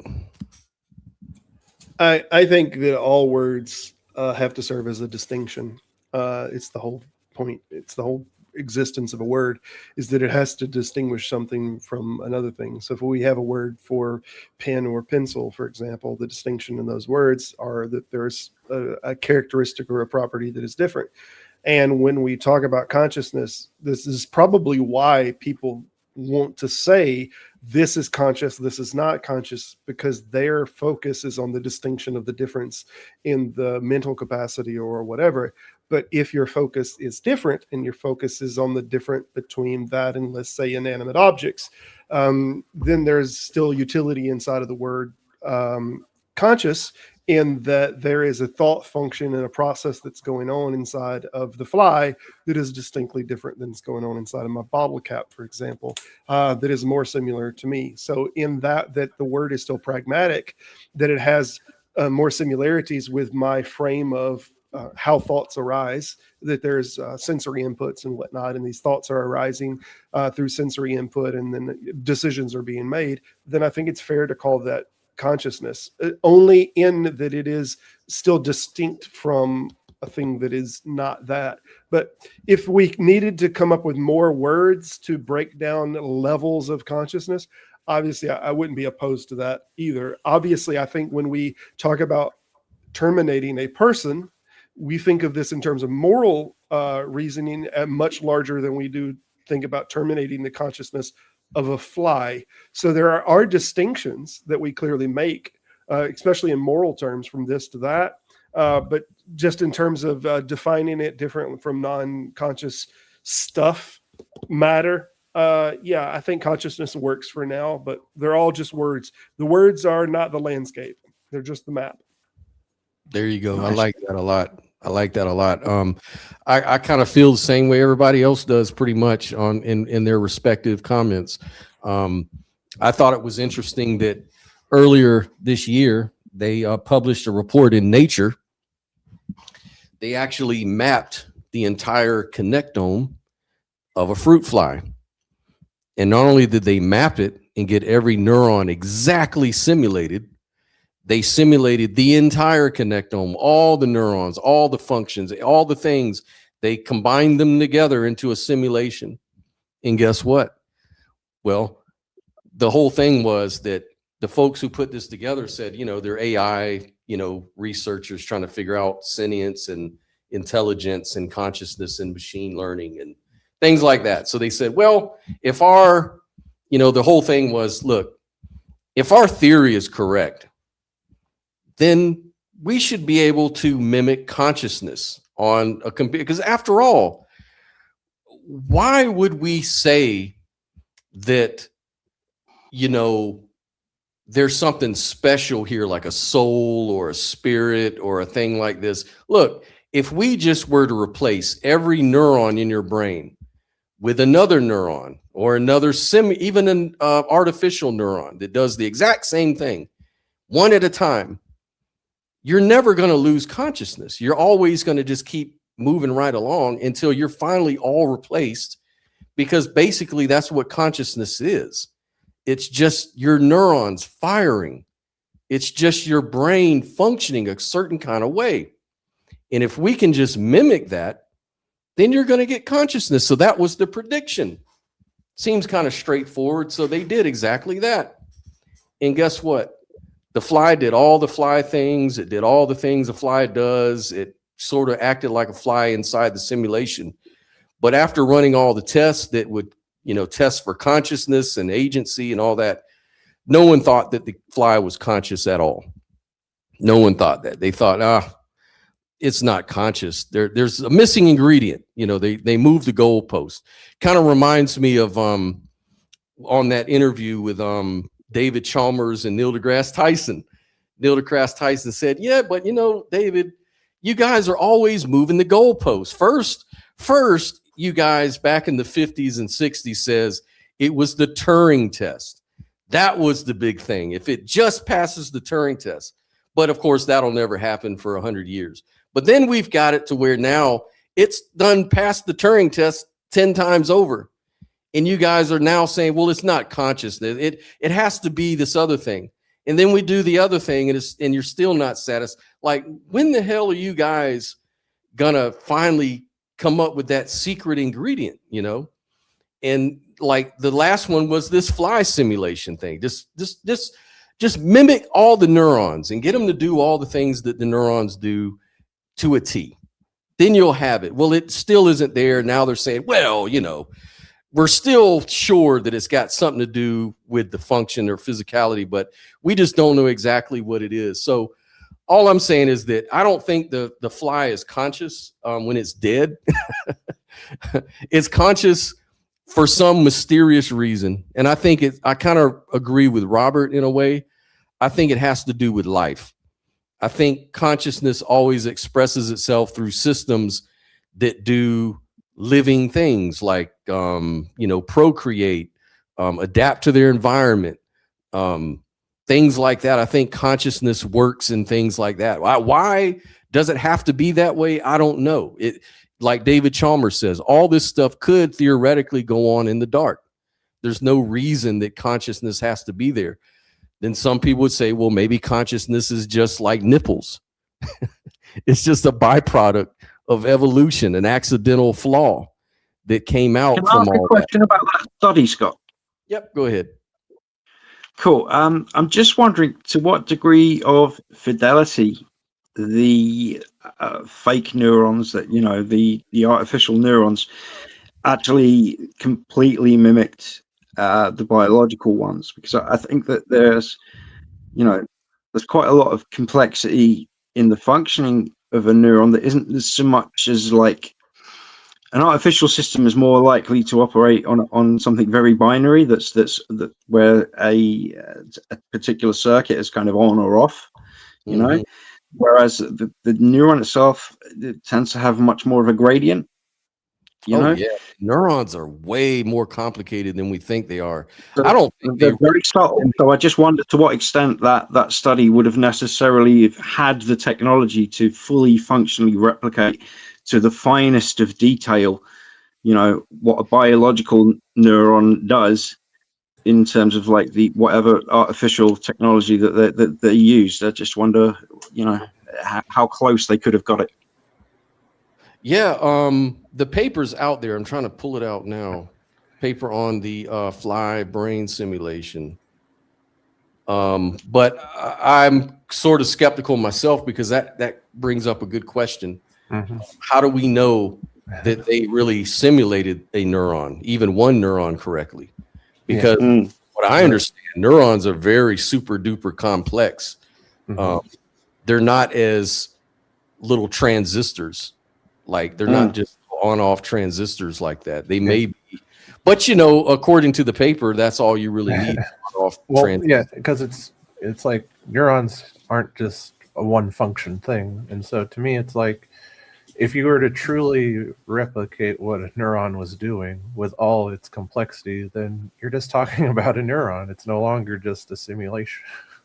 Right. That's right. That was, and one of the other critics on that was Sir Roger Penrose, who's a physicist and who's for 30 years now threw his hat in the ring on consciousness. So he's been working on consciousness stuff. Now his big thing is quantum consciousness. He's one of these people that says, well, consciousness will never be simulated because classical mathematics will never get you experience. You'll never find understanding within the equations of mathematics. Like there's no equation for understanding equations. So there's something about understanding that transcends just the algorithm or the math, right?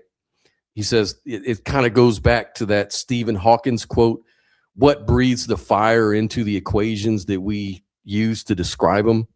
Like there's some other part. And so Roger Penrose says, well, I don't think it's a soul. I don't think it's a spirit. I think it's just more physical stuff. And I think that what that physical stuff looks like is probably quantum indeterminacy, something like that, superposition. And he thinks that the wave function collapse within microtubules create every conscious moment, right? That's his theory. And so he never expects that you can ever simulate consciousness on your desktop computer or anything like that, that it's much more complicated. And, neurons and microtubulin, those things are isolated from the warm, wet, noisy actions of the brain. And so there used to be like a lot of kickback on that. Like they'd say, well, for quantum systems to hold their integrity, they have to be isolated from temperature. They can't be warm and wet. They have to be totally isolated. That's why you see these quantum computers in these giant freezers where the temperature is so fucking low, nothing could survive there. That's the only way you can keep quantum coherence.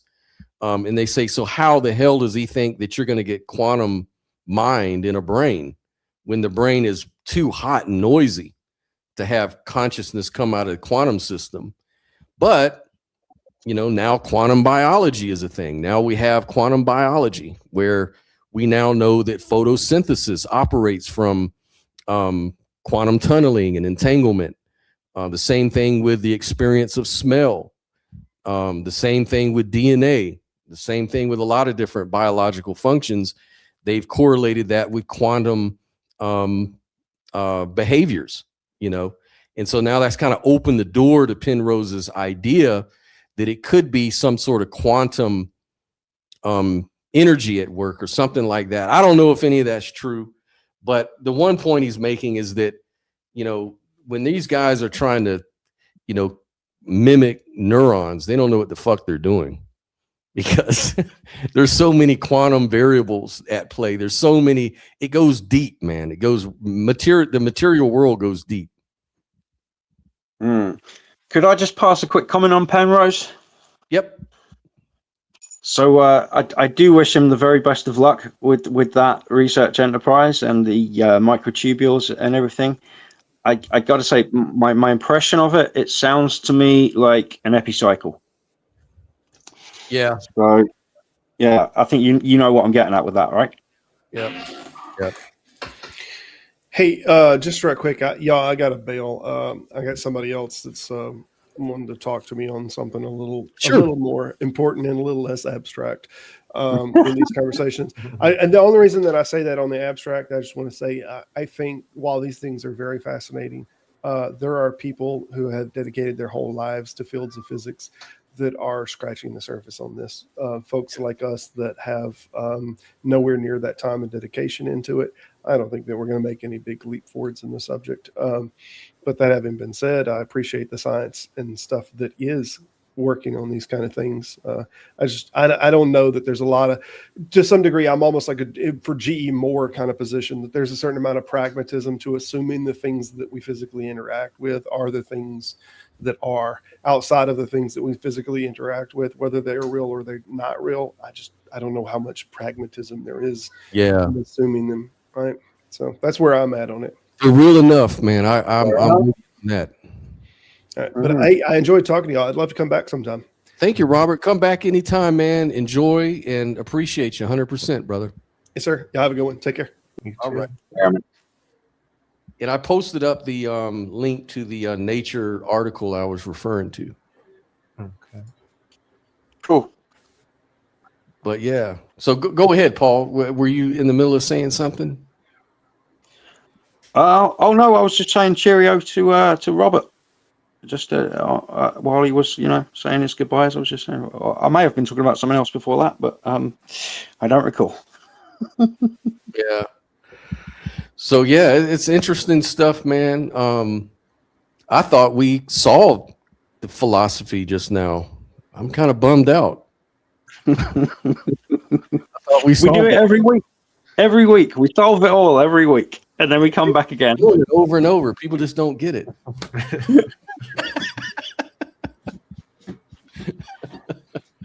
But yeah, man, great discussion. I'm gonna go ahead and get out of here anyways. It's we've been at it for almost 5 hours. One more quick thing, Scott, before you go. One more quick thing. Okay. So we talked a lot earlier about some analogies explaining the difference between weak and strong emergence. And you had the one of like adding zeros together to try and get to a number. Mm-hmm. And it's funny because just earlier today in a conversation I was having with somebody on one of the forums, I came up with a similar type of analogy, which is that, okay, let's say you start with the number 1, and what you have available to you is all the other numbers and mathematical operations. Okay, so under the rules of weak emergence, the idea is you can get to the output of a number. Because although you only started from the number 1, you have other numbers and other mathematical operations available to you. You can get to that number. Strong emergence would be, okay, you start with the number 1, you've got the other numbers and mathematical operations available, and your targeted output is to spell the word camel. Can you get there? Right. I don't think you can. There's nothing in the nature of numbers and mathematical operations that tells you that you can output the spelling of the word camel. And so what I propose is this. The good thing about Sharma's formulating the hard problem is his separation between the hard and the easy problem. I think actually what we can do even further is we can bifurcate the hard problem into the weak end and strong end of the hard problem. So the weak end is just we have yet to identify a mechanism. So a physicist can say, well, that's fine. We've solved other problems before, so that gives us proof of concept that we can solve this problem again. And if all the hard problem was that, then yeah, fine. It's not really that hard. That's the weak end of the hard problem. We haven't identified a mechanism. So emergentism is just speculation rather than science. That in itself, it is a small problem for physicalism, but it's not as big a problem as the strong end of the hard problem, which is the logical chasm. The idea that actually the emergence must be strong if there's nothing about what you're working with that contains, even in principle, the potential to get to the thing that you're trying to get to. Right. That's strong emergence. Right. Yeah, absolutely. And it's funny. Nell brought this up to me. She said that a lot of theists will use that argument to say that how are you going to get life from non-life? That's going from 0 to some number.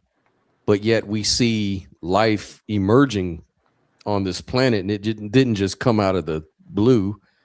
It must have evolved from non-life. So a lot of people use that thing. But my whole thing is that the numbers, all the connectors are there because we're all made of the same stuff. We're made of the same composites, and so yeah, it's okay. It's just the consciousness part is the part of life that needs the explaining. Like the consciousness part is the part of life that doesn't seem to be connected to the physical components or composites, right?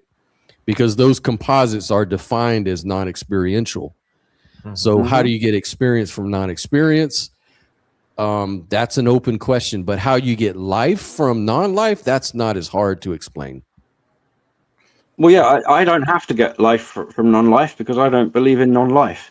But if you have a mainstream physicalist or a mainstream theistic view, then you're putting some kind of abiogenesis. It's either theistic abiogenesis or naturalistic abiogenesis.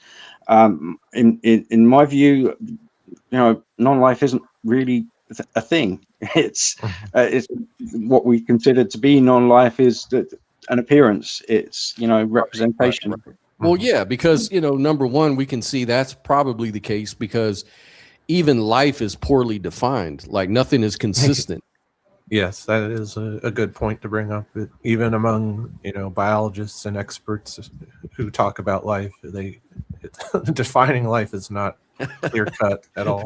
Yeah, it's like I can't define. I was asked what is life, and then I went and I tried to answer the guy, and I couldn't do it because I was trying to pull all the information from the books and the science articles, and they all just kept saying, that's a hard question. It's not really, there's no consensus on that. It's like, fuck.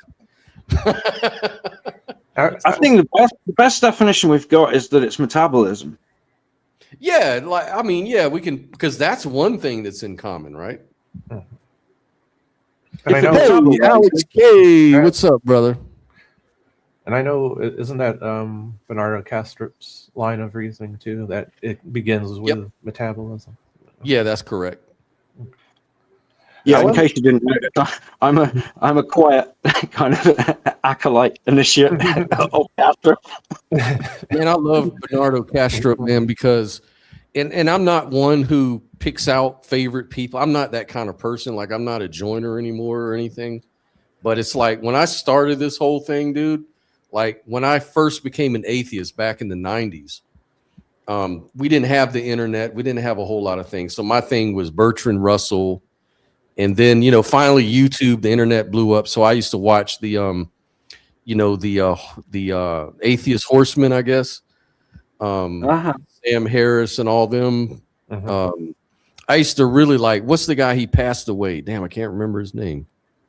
Christopher Hitchens? Yes, Christopher Hitchens was my favorite. And I used to just love that guy. Two of the horsemen have passed away now. Who? Daniel Dennett. Oh yeah, Yeah. it was the most recent one. Yeah. Yeah. think. So all of those guys were kind of like my heroes as far as when it comes to thinking about stuff like this. But then, I started seeing some problems just epistemically. I was getting challenged by a lot of people online because I was one of those, Reddit people all out in the comments section arguing with theists and people like that. And I started getting acquainted with spirituality more and trying to figure out what does that mean? What is it? So I discovered people like Rupert Spira, who just blew my mind. I didn't know I didn't know anything about non-dualism, and I was like, wow, so this is different. This isn't smuggling in all that stuff I reject. It's kind of like naturalism, Yeah.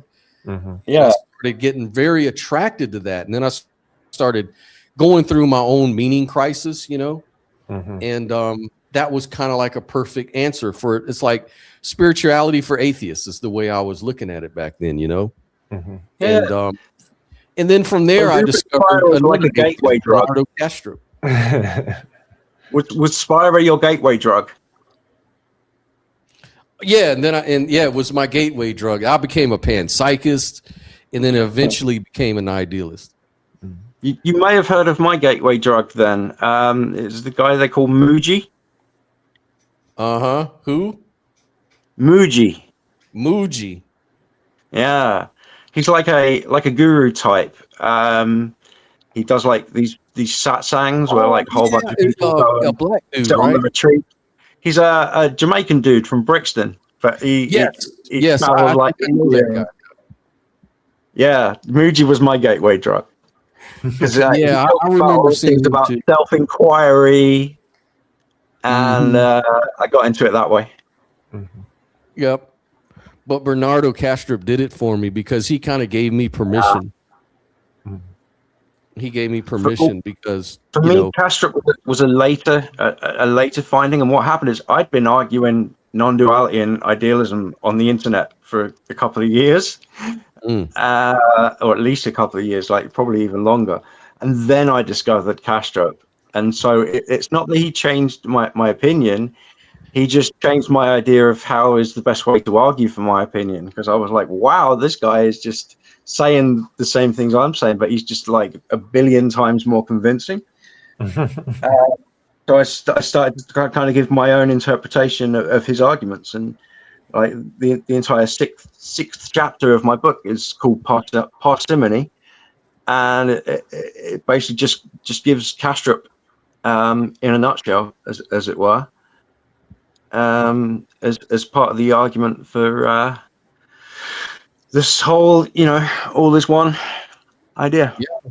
Well, for me, what Castrop was more of a skeptic, because what I noticed was I said, this guy seems to always be talking against physicalism more than talking about idealism. Like, he talks about idealism, but he mainly shits on physicalism. So I thought, is that what he does? He just shits on physicalism, like he's not. But then I started kind of liking that because I started getting addicted to it. And I started to be like, oh, okay, so he's just doing really the same thing that the atheists do with the theists. They're skeptical against them to make the point. And I said, oh, no wonder I like atheism, and no wonder I like this, because it's that skeptical approach. Like, after that, what are you left with, And I don't have coming to idealism story, but I can say that I can thank Paul, you, Scott, Sophia, just other idealists who I immersed myself in your type of thinking and trying to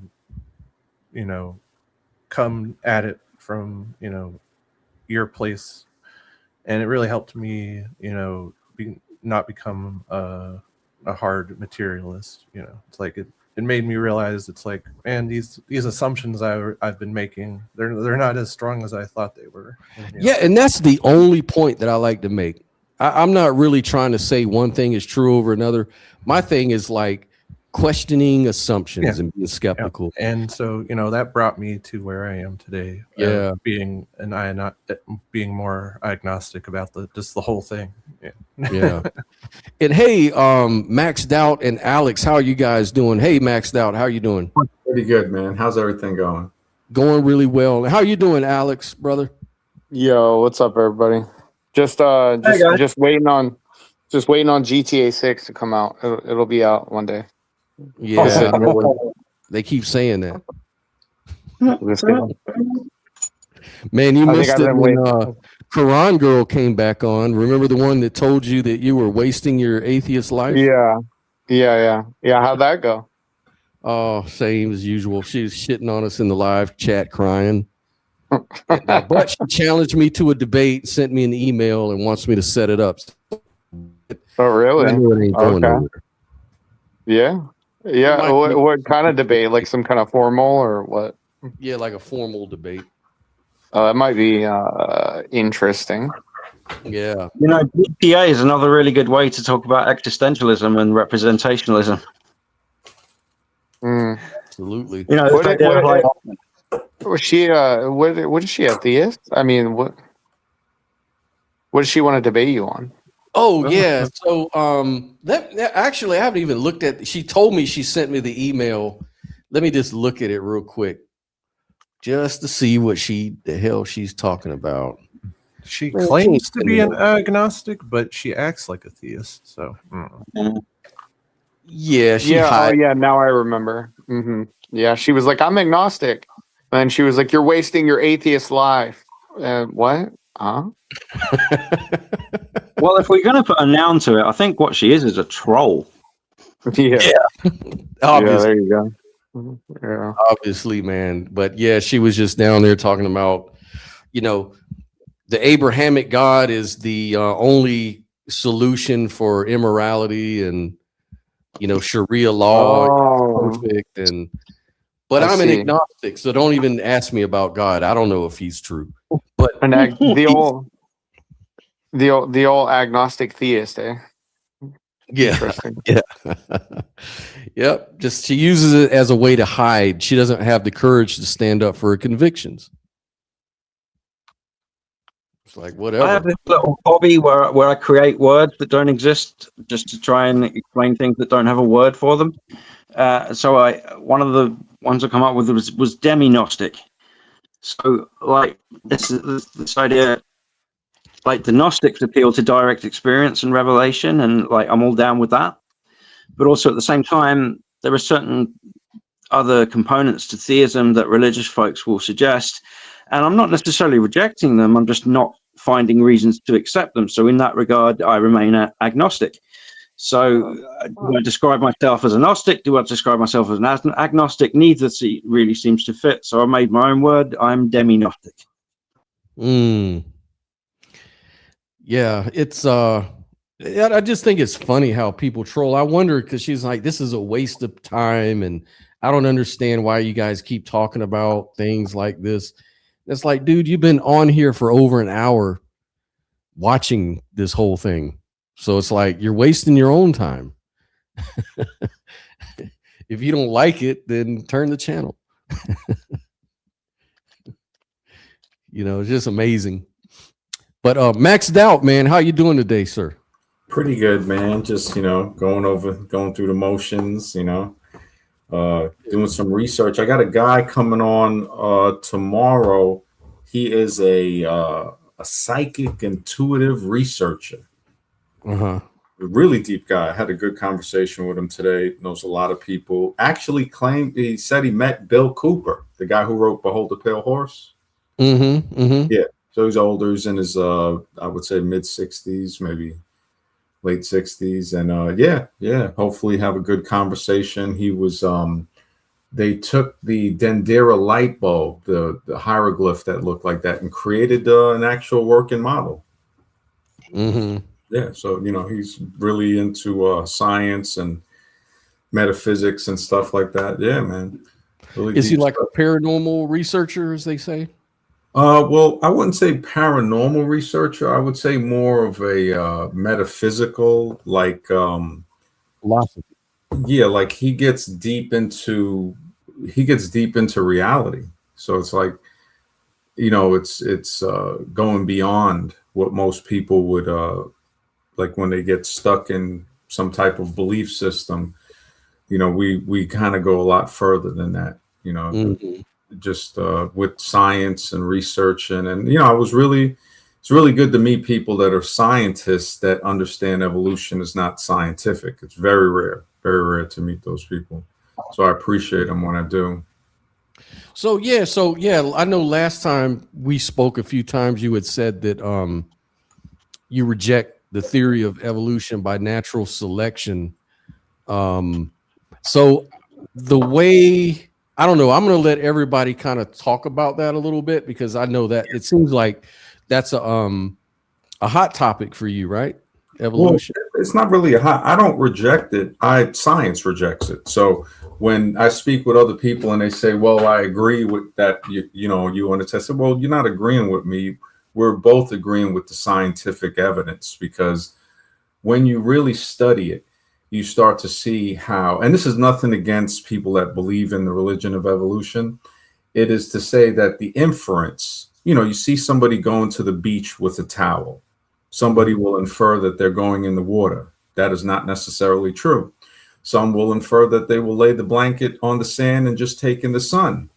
That's not necessarily true. They both seem very logical, but inference is way different than science. And a real scientist will question. They will be okay with questions that cannot be answered than answers that cannot be questioned. And that's evolution in a nutshell right there. Because when I bring stuff up, they will say, well, these bones, and I'm saying, well, hey, vodka looks like water, but they're totally different. And we know this for a fact. So you can present the bone worship or whatever. These are not changing into each other. And it's beyond inference at that point. It's more of So fairy tale. I have a question. I might be a little bit sympathetic in one regard, but I'm not sure the totality of what you're saying. So hopefully we can get you to explain a little bit deeper. But so like, I think that, well, let me just ask you this. Do you agree that there is evolution, but disagree with the inference, quote unquote, by natural selection? Is that what you're saying? Or are you saying something even more? Like, are you an atheist or are you evolutionist or something?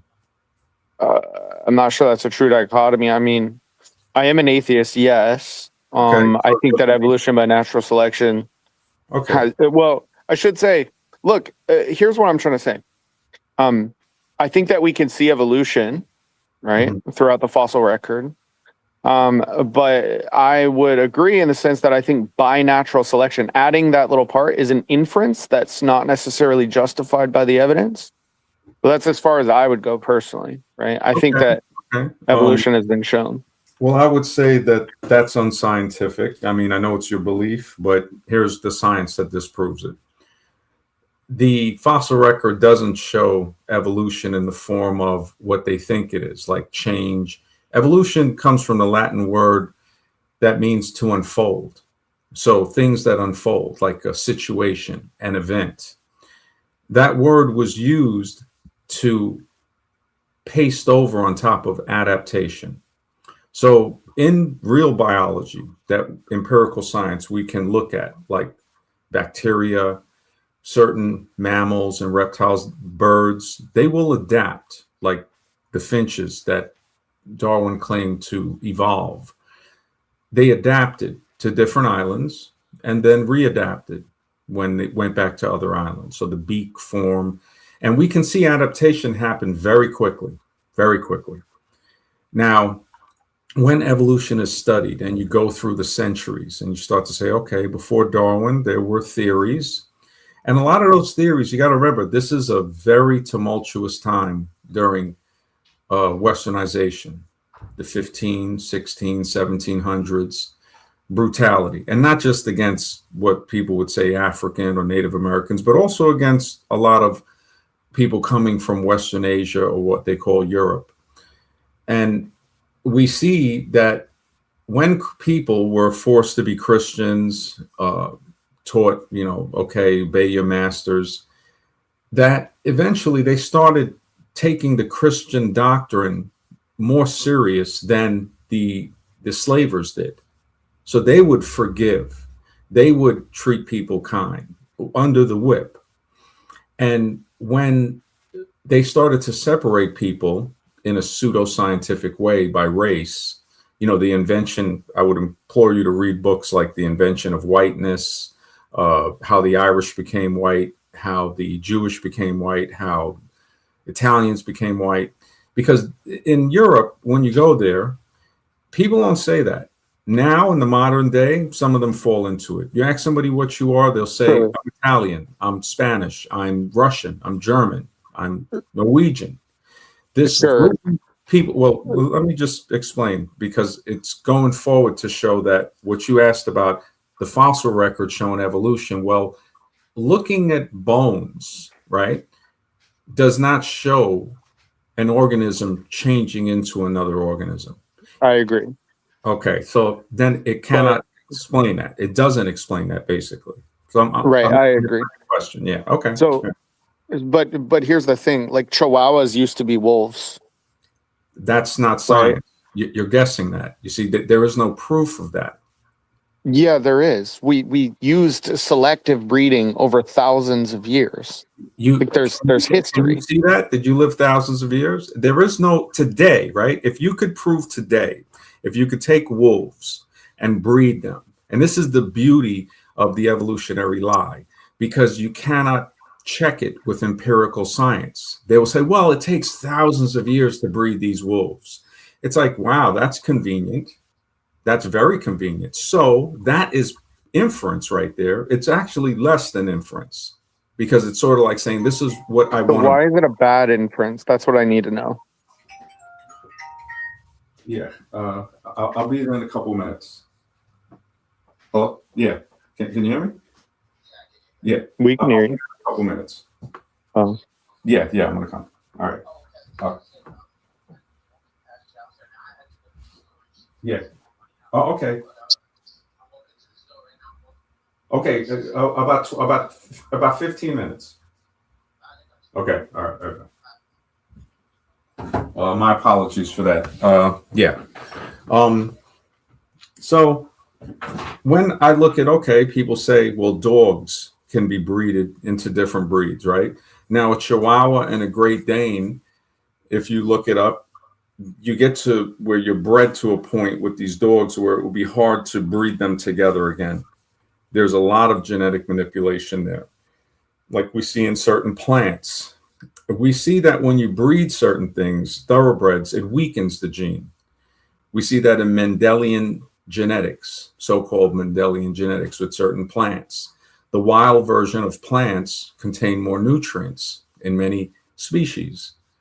So as we study it scientifically, which is a grueling method, and I can understand people don't want to do the work. Today, everybody wants a McDonald's answer. And I'm searching for truth. I tried to explain to a guy. I'm trying to figure out why it's a bad inference to say that Chihuahuas used to be wolves. Are you saying Chihuahuas didn't used to be wolves? No, they Chihuahuas, when you look at dogs, right, they might have a canine ancestor that possibly could be related to one type, but they did not transform into the different types by random mutation or natural selection. These are purposely bred, and we see that it does not happen in nature. So this is where the Darwinistic model. Well, but we are nature, though. Like we're not outside of nature. Even though they were selectively breeded by us, it demonstrates that you can get a Chihuahua from a wolf, regardless of we didn't use CRISPR or something. No, not right. It was all just breeding. Yeah, no, not from a wolf. You can breed certain dogs, certain canines, not a wolf, and you can inbreed them enough to where you'll have species like bulldogs, pugs, Chihuahuas, And a lot of this, when you really go into it, it takes some serious breeding, handling. Yeah, that's fine. But look, so you agree that there is adaptation. There is adaptation. You agree that is not evolution. That is adaptation. Okay, but you agree that there is adaptation. You agree that I don't agree. I'm agreeing with the science. Science shows us adaptation. Just to be clear, look, I'm just trying to figure out what kind of story you're trying to tell me. And nobody says, well, you guys are just agreeing with each other. So like, say somebody who's religious might come in and say, well, you're just agreeing. No, we're not agreeing with each other. We're agreeing with the science that it shows us adaptation. We can see this in selective breeding by hand, not by nature, by us selectively breeding it. And we can see adaptation by certain life forms. They are transforming due to epigenetics, to environment. So I just think it's kind of an arbitrary delineation to say by hand, not by nature, when we actually are a part of nature. I'm trying to figure out where the story breaks down for you. Hold on, man. Hold on 1 second. I'm trying to figure out where the story breaks down for you overall, right? No, because it's not breaking down for me. I'd like to. I don't know why you won't let me finish. Where the story breaks down. I don't know why you won't let me finish speaking. Because you're putting words in my mouth. I'm correcting you, saying where the story doesn't break down for me, where it breaks down scientifically. That's the correct way to say it. So if you say it correctly, I'm not going to correct you. So where it breaks down, I'm just not interested in speaking. Someone else can talk to this. Okay, great. This is Scott. This is what I go through with a lot of other guys. Austin Sims starts cursing. Was it Yerf Dogs made a whole video about what we talked about on another stream, and it's hard for people. It's just as hard for Christians and Muslims and other religious people to break their belief as it is for evolutionists to break their belief. Yeah, the only problem here is that you won't let me speak. I thought I wasn't worth talking to. So please stay quiet and let me speak to Scott, because I don't have too long. I gotta. Well, let's do this. Let's just, we can, sort of. I don't think Alex. I know Alex. He didn't mean anything personal about it. He said it. But he said it, so either he apologizes or he doesn't need to speak to me, because I didn't say gentlemen, could I butt in with a question? I've got a question. Hold on 1 second, Paul. Just hold on 1 second. So I'm not mad at Alex or whatever. No, he wants to drive the entire panel. He doesn't want to let anyone else speak. It's not that. You said what you said, and it's okay. So do you even remember what I said? What I said is, I don't wish to speak to you because you keep speaking over me. I corrected you for trying to say that it's regardless of that, you keep speaking over me. You don't put it's a disrespectful way to engage with somebody. If I called you a Christian and I said, well, you're just a Christian, you said, wait, I'm not a Christian. You said you're an atheist, but not a Christian. And I would say, okay, my mistake. You're an atheist. Let me make an objective, and believe me, I'm objective. I'm not taking sides. But when we have these panels and we want to talk, we got to give each other a chance to air it out, because it's frustrating. Like maybe Alex has a point and it doesn't always come out quick the way you'd like. So just give him a chance. He's just asking, just give me a chance to express. And believe me, I know Alex 100%, bro. He is not disrespectful. He doesn't care about beliefs. He's not attached to this belief of evolution. In fact, he may probably agree with you, knowing what I know about him, probably agrees with you more than you think. Well, it's just that he's trying to make a point within a certain framework of talking about it, because you've kind of outlined that framework. And so he's just exploring within your framework what you mean by certain things and within the topic. But if you want to let Alex go ahead and speak, I'd like to hear what he has to say. If he wants to, but again, Scott, it's not my framework. It's the framework of science. I get it. I'm just presenting it. Yeah, I'm just presenting. It's sloppy language. Just forgive us. Yeah. It's not meant anything else. So go ahead, Alex, man. No, I mean, honestly, I'm just trying to figure out where the story breaks down, or where he says the scientific story breaks down, right? Look, I understand you're trying to say that it's not your problem, it's science's problem. So elucidate for me, right? why we can't tell the story. Look, here's a really simple question. Why is it a bad inference to make that Chihuahuas were once wolves? No, why is that a bad inference? I'm not saying it's a bad inference. I'm saying it's just a non-scientific. Like, it's the person going to the beach. It makes sense. They have a towel. They're going to the beach, and they're going to go in the water. But we know that they might not go in the water. Sometimes they might not even stay on the sand. They might turn around and come home. Just like the person that lays down and takes the sun. They might decide to go in the water. Somebody might decide to do both. So to make the inference of a Chihuahua comes from a wolf is understandable. I'm not saying they're stupid, they're this, they're just easily duped into saying, okay, the university is saying this, you're going there to get a grade and possibly a job working there. So of course, when the paycheck, it requires a person not to really. So a Chihuahua did not come from a wolf? Well, if you look at the genetics, it does not come from a wolf. So now that we have genetic information, so when you were talking about unnatural selective breeding, I should just ignore all that. No, I'm saying that when you look at unnatural breeding, right? So breeding by hand, if you want to talk about it, right? But why are we talking about it if Chihuahuas did not come from wolves? Because you're the one that said Chihuahua comes from wolves, and you said it pretty convincingly. So you said, all right, why? And I said, well, this is why, because it's inference and actually. So there's no such thing as selective breeding. Didn't we just say that people take canines, selectively breed them by unnatural selection, and then they get different breeds of dogs, which we see with pugs and other things have serious health problems. Chihuahuas also, and this comes as a result of inbreeding, of doing things that are not in line with the genetics, or not changing in the time or according to the environment that the genetics change to. Even when genetics change according to environment, they can be detrimental. You look at but here's what I'm trying to figure out, right? You acknowledge that genetics can shift over time. I forget the technical term for it. Well, they try to call it genetic drift. Drift, right? You acknowledge that genetics can drift over time. You can acknowledge that there's such a thing as adaptation. So where are you saying the scientific story breaks down when we talk about, say, trying to think of a simple example? Well, I guess the best example is a Chihuahua coming from a wolf. You seem to think that that's just not true. I'm trying to figure out why you think that is not true.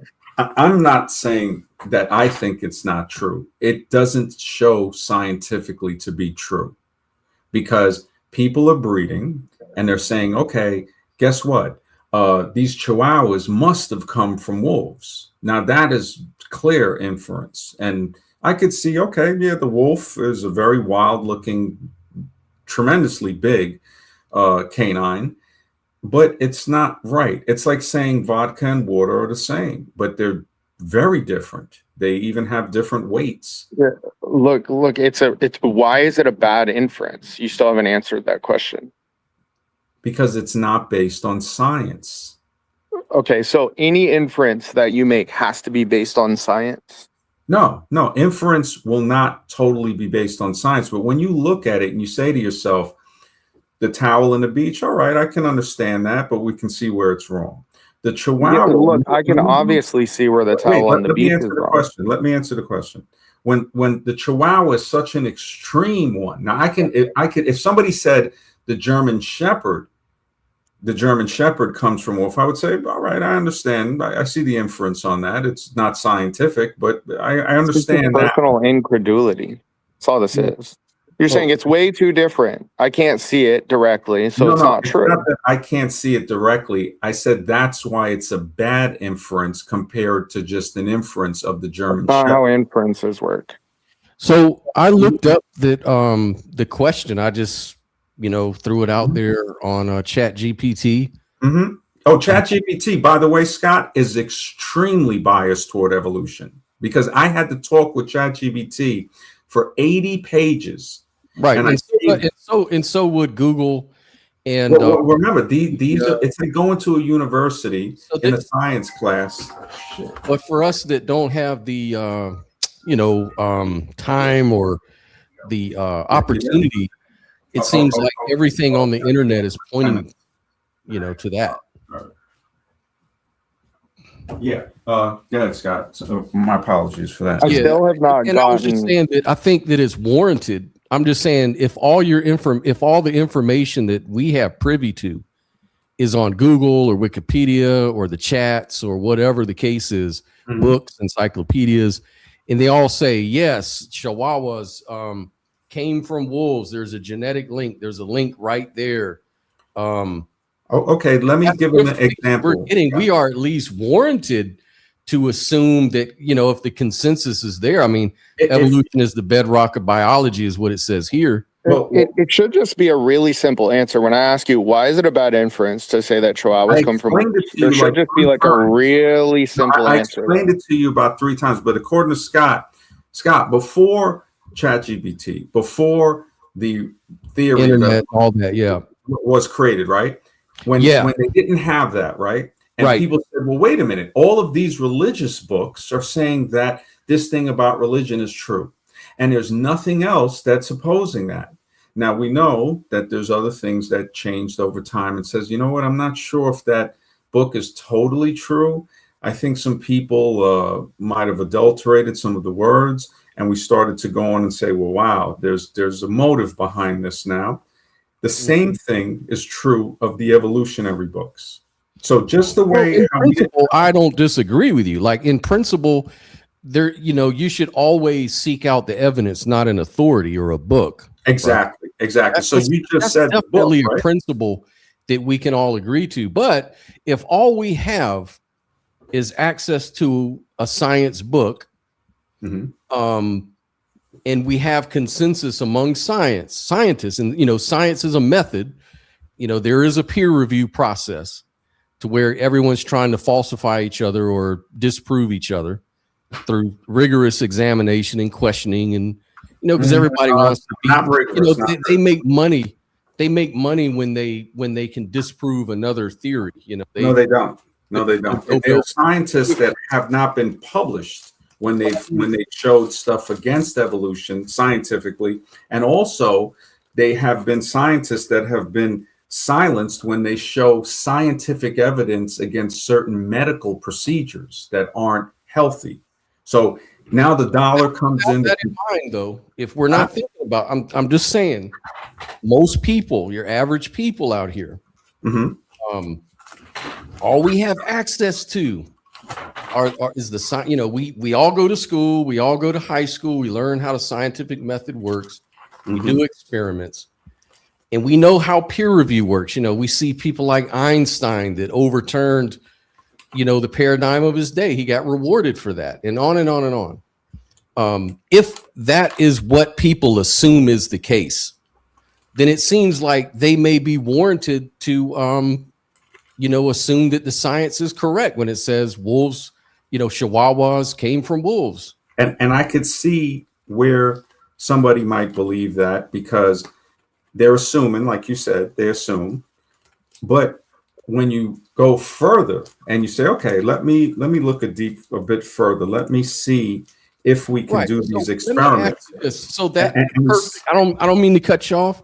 Yeah. I'm just glad you said that, because you said the main thing I was trying to get you to say. Yeah. So what you're saying is, I knew you were going to say this, is that the books were pretty much wrong. Okay. A lot of the books. So they were also printed wrong. Right? Yeah. Whatever and they've been exposed. Some of them. I'll grant you that. So all that Alex is really asking for, where is the book that shows that is not the case, that Chihuahuas did not evolve from wolves? What is the science? It doesn't even have to be a book. All I need is a really simple explanation.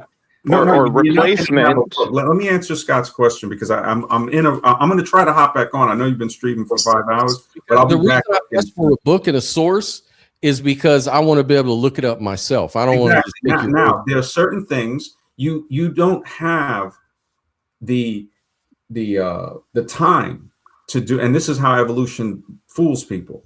To breed, Right. they'll So say, "Oh, you it have takes a- you have thousands a of years." source. Wait, Scott. They'll say Yeah, it takes thousands of years. So now, the experiment itself cannot be done. So the book is going to tell you, well, just assume that it comes from a wolf, right? Okay, can I scientifically test that? No, you can't. So now we're seeing that, wait a minute. So now you're telling me something that cannot be scientifically tested. So it's like, okay, that's what you want to believe, because now it goes into a belief. Okay, that's what you want to believe. Yeah, but forget about science, though. Like, I'm just asking no. you why Can't it's forget a about bad. science. Please just let me ask a question. can't forget I'm about just asking you. I'm just asking you why it's a bad inference to say that chihuahuas came from wolves. You have not given an answer to this. All right, It's a really simple question. For the fifth time, you cannot do the experiment. That is one reason it's a You bad make inference. inferences. No, wait. Let me answer the question. The second reason is that when you have all of these examples, that would be a better inference to say, well, it seems a little more likely that a German Shepherd, I could see the similarity there. Other dogs, please let me finish. Other dogs that can look more similar to a wolf, a husky or something, than something as extreme as a Chihuahua. So that's the bad influence compared Just personal incredulity. No, right? it's not. Okay. All right, wait. Look, so in other words, do you not make your opinion coming out of my mouth? No, that's not going to happen. Do you make inferences in your daily life that you don't experiment on? I gave you the answer, Alex. I gave you the answer. I'm following up.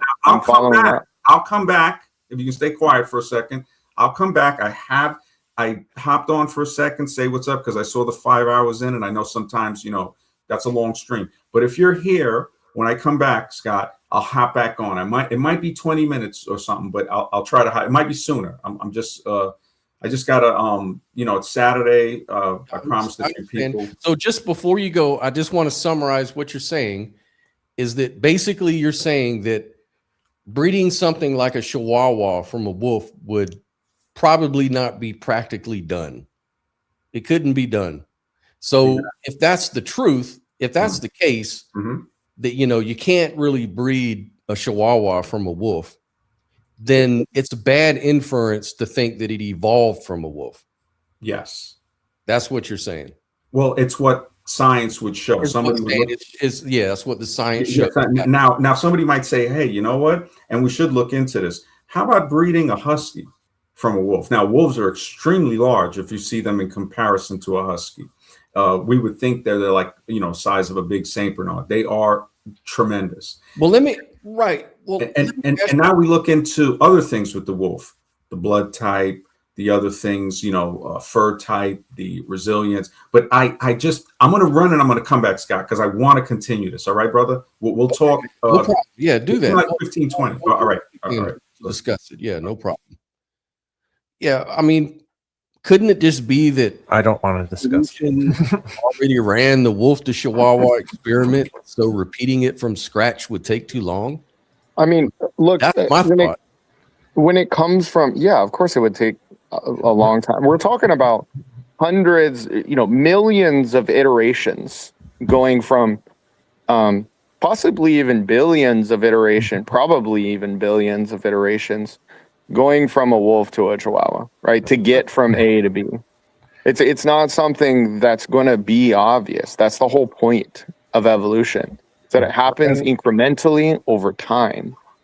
Huge time scales, huge unimaginable numbers of iterations, like small changes become big changes over time. It's not even that, it's like I enjoy talking about evolution and these sorts of things, but it's like he seems very dogmatic about his anti-evolution stance. It's like I just don't want to be talking to a brick wall. Yeah. Not only that, if you have to be that hostile and aggressive, then you're not just defending an opinion, you're protecting it. It's like this whole controlling the conversation, not letting anyone else speak. That's not collegiate. It's not good conduct for the kind of conversations we want to have. Right. And here's the thing. I was actually, sorry, Scott. No, go right ahead, brother. I was actually willing to give a concession to start out, which is to say that, look, I think that we can justify evolution scientifically, but the descriptor by natural selection seems to be a metaphysical import. And you know how I don't like metaphysical imports into science, right? Mm-hmm. So like I would even go so far as to say, like, look, yep, that descriptor by natural selection is like unnecessary. But I mean, of course evolution exists, you know, like it's whatever. The term I'd really like to get some clarity on is this term evolutionist. I only really hear it a lot from opponents of evolution. I don't ever hear anyone who thinks that, you know, evolution is established science, which, you know, is like most people, and not to argue ad populum, but this term evolution, what I really want to do is like just to ask people that use it, like, does that apply to everybody who thinks that evolution is scientific theory and it's a successful theory, but they're not necessarily dogmatic on their opinion? Or does it actually only apply to a subset of people who aren't willing to listen to counter evidence, aren't willing to listen to counter arguments, aren't willing to listen to the problems of evolution? They assert it as dogma, you know, and that they do treat it like a religion. Is that evolutionism? Yeah. Do you know what I mean?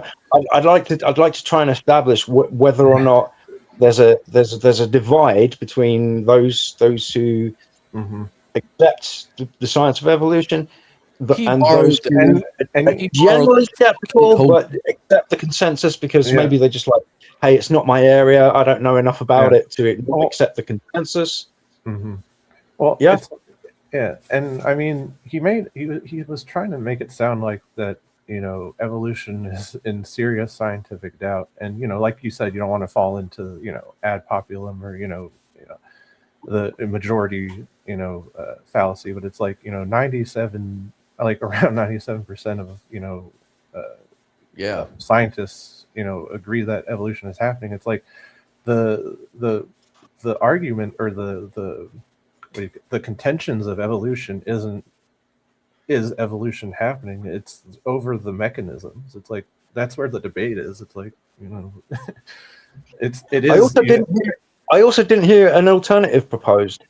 I mean, we spoke earlier, particularly you, Scott. You were talking about how Kastrup rails on materialism, but at some point, Kastrup will talk about the positives of idealism and alternative ontologies, and you know, there are atheists that just rail on theism, but then some will at some point give some positive arguments, whether it's the problem of evil, divine hiddenness, or something, right, in order to forward an alternative. If all you hear is poking holes here, poking holes there, poking holes there, and this isn't science, that isn't science, and that, well, it's like, okay, fine. You know, you've got some skepticism, and that's all healthy, and you know, you've clearly studied the area quite well. You've got some technical knowledge to bring. At some point, though, you're saying this story isn't a good story. It's like, well, okay, what's the alternative? What are you proposing that explains the variety of species? Because evolution, to me, is what seems like a reasonable story. Now, I don't know if that's because I've been indoctrinated and brainwashed by scientific dogmas and whatnot. Yeah, I was taught it at school, and maybe I did take it a bit too much on read, but I did reflect at the time, and I had questions about it at the time. Now I'm just, you know, it's not my area. I tend to defer to the consensus or to the specialists or whatever, but I don't claim that I know that it's true or that you know you're an idiot if you don't believe it or any of that kind of stuff. And there's nothing wrong with deferring to experts outside your own, you know, knowledge, because you know how impractical, like just unpragmatic it would be if every single person had to go through the entire history of the scientific, you know, like if we had to prove to ourselves that the cosmos, or the solar system is heliocentric, and then we had to go had to go out and do germ theory, and like we would never get anything done. Like, you would never get on an airplane, I know that. Like the reason why science is so successful is because what was it, Isaac Newton who said we stand on the shoulder of giants. It's like it's a cumulative knowledge. It's like right. And here's the thing, like a couple things. Number one, I don't even like, I'm saying the same thing as both of you. I'm not an expert in that field, but it seems like a reasonable explanation.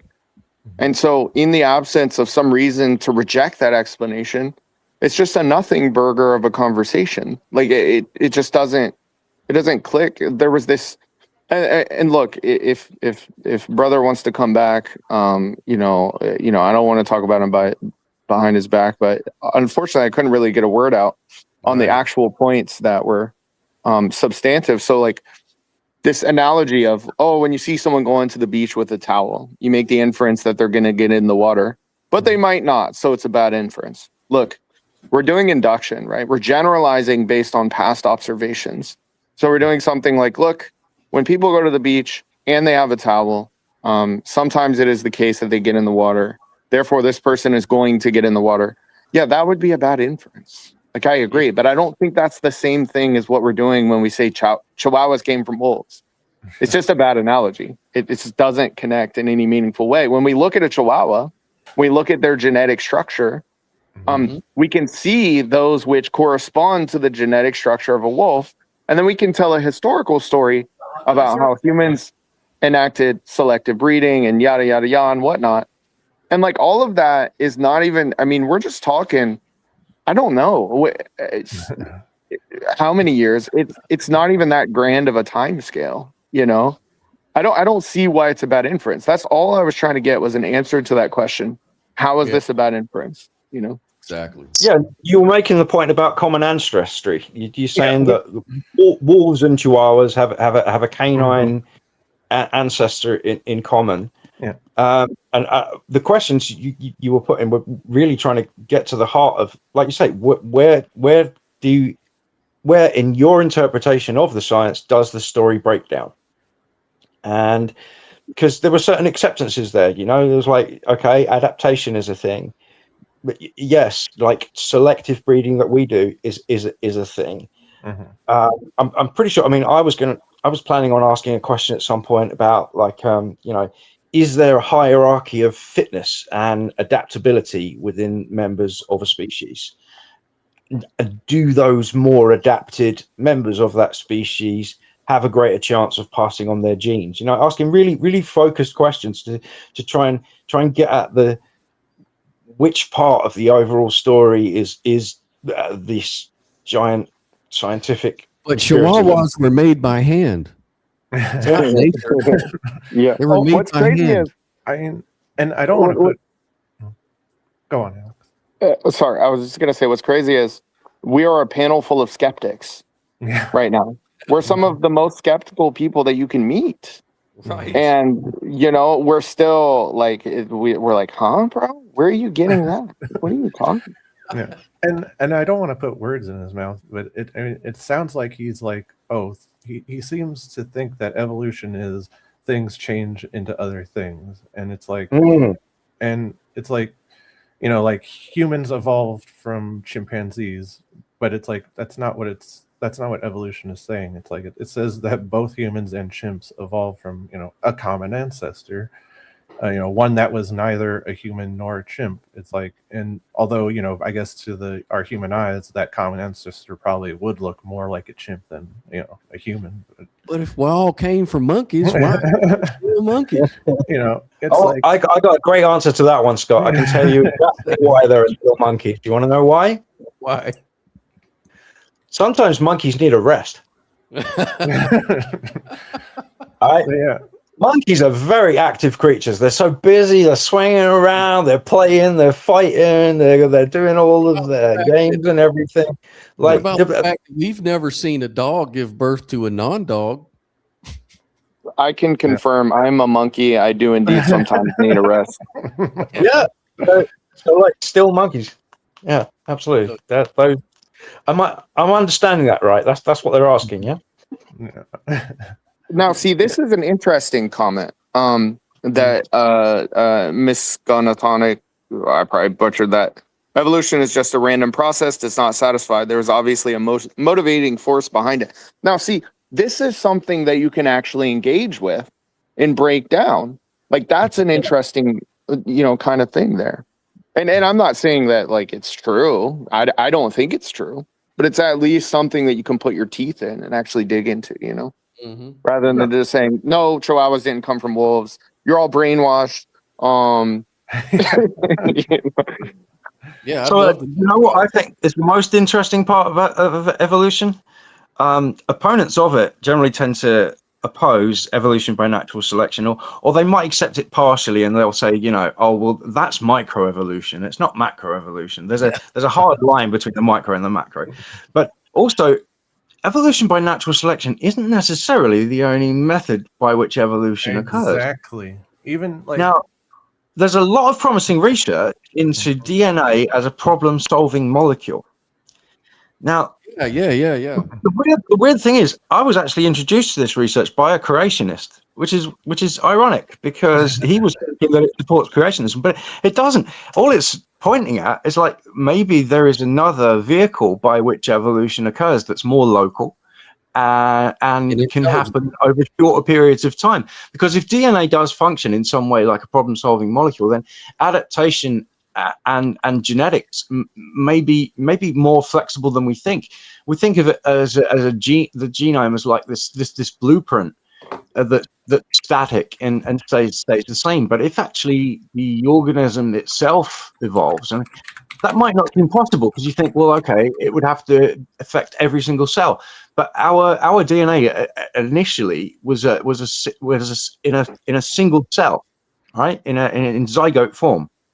Mm-hmm. And when the division happened, who's to say that there isn't some kind of process similar to entanglement in the genetic material that's in all of our cells? Okay, such that there is kind of like the possibility that variance within one can actually affect what they call junk DNA. Do you know when they mapped out the genome and they've got this area they call junk? Are you familiar with quantum biology? Very much not. Man, you've got to look into that. It's really interesting. It's a whole field, and it's been around now for a little over 15 years. Mm-hmm. And it was first, of course, proposed way back in the 20s and 30s, but it's been tinfoil hat type shit until about 15, 20 years ago. What did it was photosynthesis. And what's quantum about that is that under classical laws, it would take like literally millions of years for that light to process that energy through the barriers within its own system. So what nature did is it found out the quickest route using quantum tunneling. So instantaneously, it can go to all possible routes in an instant, and it will find the correct route in an instant. And so that's how plants are able to ingest light and grow and do all the things, right? That's so amazing. Yeah. Another example. Were you finished? Oh, you go right ahead. Throw one out. I got a bunch of them. Yeah, well, it sounds like you're probably more knowledgeable on quantum biology specifically than I am. But I was just gonna throw out and I don't even know how it works, but apparently, magnetoreception in birds is also quantum in some regard. Yeah, quantum entanglement. Those birds navigate the globe, man. They thought it was like magnetic, fields or something like that interacted with the bird beak. But actually, as it turns out, it's in his eyes. There's entanglement that goes on in response to light when the light is ingested in his eyes. And that quantum entanglement is what somehow leads him to where he needs to go. and it's just really weird. DNA is the same way, like you had mentioned. You know, there's quantum effects in DNA. So nature uses a probability distribution to make everything we see possible.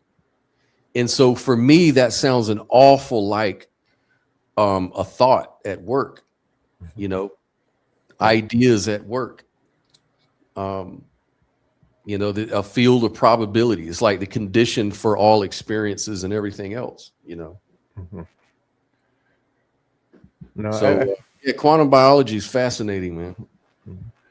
Now, I feel like a lot of people who are against evolution try to boil evolution down to just one of the mechanisms instead of trying to look at it as a whole, because it's like, yeah, you know, if evolution were only dependent on natural selection, sure, that it probably would eventually just fall apart, you know. Like, but it's not. It is only one of the parts of the equation, and it's like, and what's the big deal? Like, you know, it's like, why would you want to identify emotionally with that position? Like, especially something you can't even sit here and explain to anybody. It's something you're stumbling through just to explain it. Yeah. Like, how do you teach yourself that shit? Like, much less anybody else. It seems like people are convinced for the wrong reasons about shit. Well, it's like, yeah, it echoes the sentiments of like Kent Hovind when he says, you know, evolution is a religion. It seems like he just picked this up from somebody. Right. And being the skeptical person that I am, I'm more than happy to sit down and listen to somebody destroy something that I've always believed. Like, I mean, like tear it apart. Not like, I don't know, that's not weird. But I just mean like deconstruct me from something that I'm more than happy to let anyone take a stab at that. But you know, if you can't present like a cogent argument, then what are we doing? You know? Exactly. It's like, you know, I don't know if you heard me earlier, Alex, but it's like, you know, it's like when Paul and Scott and everyone else who I've interacted with who's, you know, an idealist, it's like, and they presented to me, you know, what's wrong with materialism. It's like, I could no longer be a hard materialist. It's like, it just, you know, it's like, I'm not going to be dogmatic about it. It's like, you know, if there's serious issues, serious holes, I want to know about them. But it's like, you know, whenever I hear someone who is an anti-evolutionist, it's like, for my own understanding of evolution, it's like, it just seems like you have a complete misunderstanding of how the scientific theory works. It's like you're not even attacking the actual theory. Right. And you're right. Like, if you're open to truth, you're going to be like you know, you're willing to listen to the criticisms and at least acknowledge where there's tensions and problems with something, right? You're not so invested into an idea that you just lose your fucking skepticism and, you know, reasoning, you know. And that's a strong I think that's a strong mental, intellectual virtue, you know, to be willing to let go. Yeah, and it's like, you know, if evolution is truly wrong, I want to know that it is wrong. But it's like, take that, you know, that comment that was shown, like with, you know, it's like evolution doesn't make sense because it's a random process. It's like, well, it's not a random process. It's like you even if it has a random component. That's the thing. Yeah, because it has a random component. People go zoom in on that part and say, "Oh, well, I don't think it's random." It's like, okay, well, there's nothing random about natural selection. In fact, it's the opposite. It's the opposite of being random. It's like specific things are beneficial to survival and reproduction of the species, and those things persist and influence change at the population level, not at the organismic level. Yeah. And even if we look at the so-called random part of evolution, the random mutation, it's like, it's not even truly random. Like, you know, random mutation fits neatly within chaos theory. Like it's the only thing that I can think of that's considered truly random is when we get to the quantum realm, and, you know, we get to that sort of random. you know what's another interesting question about evolution? Is there some kind of a teleological tint on the mutations. See, like these are interesting questions. You know, like it could be the case that mutations are not like you're saying. No, I mean, well, they, you know, by definition wouldn't be truly random, like quantum mechanics. But you know, I've seen stuff out there, and I haven't done like a deep dive on this, that is trying to make the case that an individual mutation is what's the proper terminology to use, like weighted in the direction of being a positive mutation rather than just being truly like random. But I don't know if there's anything to back that up. But again, I'm just trying to make the point, like, look, there's all these good questions that you can ask. There very much might be. If any of this research pans out on DNA as a problem-solving molecule, then the idea that you're suggesting of is there something teleological there? Is there something more directed and less random? That before any natural selection has occurred, that the adaptation at the organismical level is also providing an evolutionary process. And just to point out, the very people who are asking these good questions are the scientists that guy is railing against. Right. Yeah. Like Michael Levin. Oh, Michael Levin. Yeah, he's awesome. He calls it the Platonic, some kind of Platonic realm or something like that, even though he doesn't mean that literally in the exact same way. Something like a Platonic realm of mental or cognitive structures or patterns in nature and that gets expressed through bioelectric fields and how they sort of ingress upon very simple molecules and, you know, single cell, you know, molecules and DNA and all of that stuff. Very similar to what you were talking about, Paul, with problem solving DNA. Some sort of structure that gets expressed through bioelectric fields and through the embodiment of those DNA, you know, those molecules. And so it's real interesting. I mean, I don't know how true that is. I mean, I think his work is fascinating. He's got experiments to supposedly back it up. So it's really cool whenever we talk about evolution to bring that up. But what's also interesting is Alex had, you know, Donald Hoffman, one of his research colleagues, was interviewed. And this connects to evolutionary game theory, which talks about evolution, its function, and whether it really gives us the truth about the world or whether we just get like useful fictions from nature. And that was a really good fucking interview, Alex. I enjoyed that episode a lot. Thanks, man. Yeah, I want to get him back. At the end there, he he talked about how at his university, he teaches a class that aligns with David Chalmers' book, Reality Plus. And so I've been reading this book, and it's really good. It talks about simulations, maybe being in a simulation. What is the argument that we are in a simulation? What are the arguments that we can't be in a simulation? But then it goes deeper, talks about the word real. And it's super interesting because Chalmers wants to make the point that even if something is simulated, right, if that's all you've ever known, that's as good as real. And so you can still get meaning from that. Like you can still live a meaningful life, even if you're in a simulation. So it's your relative reality. Right. So I want to get him back to like talk about all that. I think he'd be happy to come back to, which is cool. So, well, you know, I'd really very much like to get to the heart of what his actual objections are.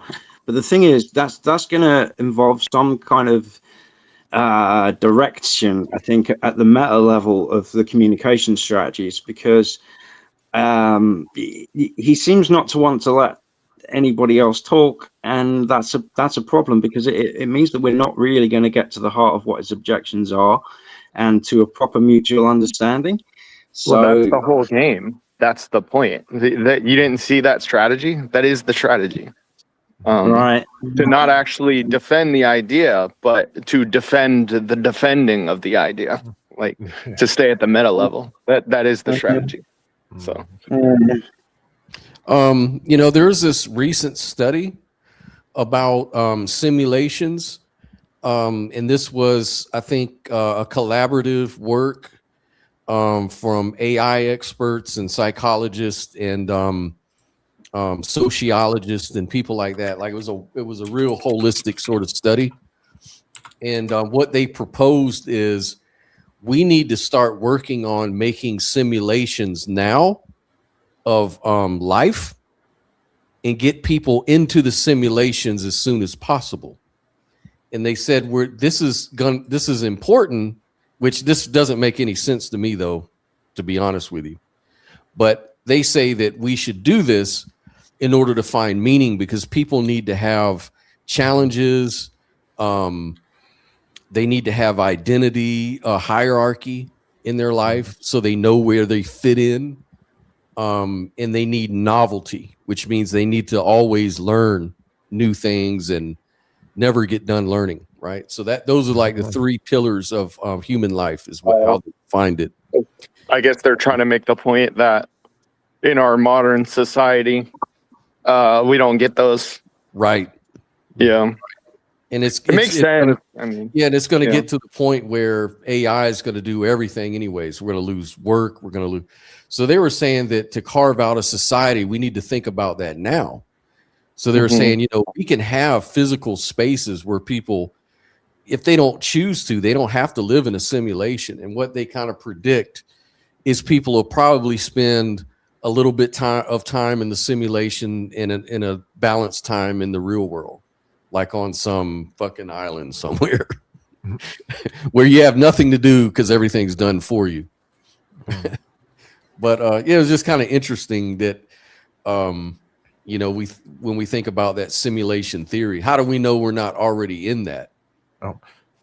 Which reminds me, did you hear about, I think it was a recent 2025 research that suggests that the simulation theory has been mathematically disproving. I think it was arguing that simulating quantum physics is impossible, even on a massive computer. That the physicists basically found out that the universe's complexity, specifically concerning like things like quantum gravity and space-time, is fundamentally non-algorithmic, meaning, you know, it can't be replicated by traditional computer algorithms. So I don't know what your thoughts on that are. I'd like to address that if I may. Well, first of all, I just want to like acknowledge the elephant in the room here, which is that non-dualism is a way of expressing a kind of simulation theory. It's just not like a physical simulation. It's a consciousness simulation of sorts, right? And when you pair that with something like the interface theory of perception, it goes even more so. Okay, so but that being said, that's kind of a side point. As for the arguments against it, because it's mathematically impossible to simulate, like basically what they're saying there is like, look, there's no way that within this universe we could make a simulation that has any resolution worth talking about, because the energy requirements would be like infinite or something like that.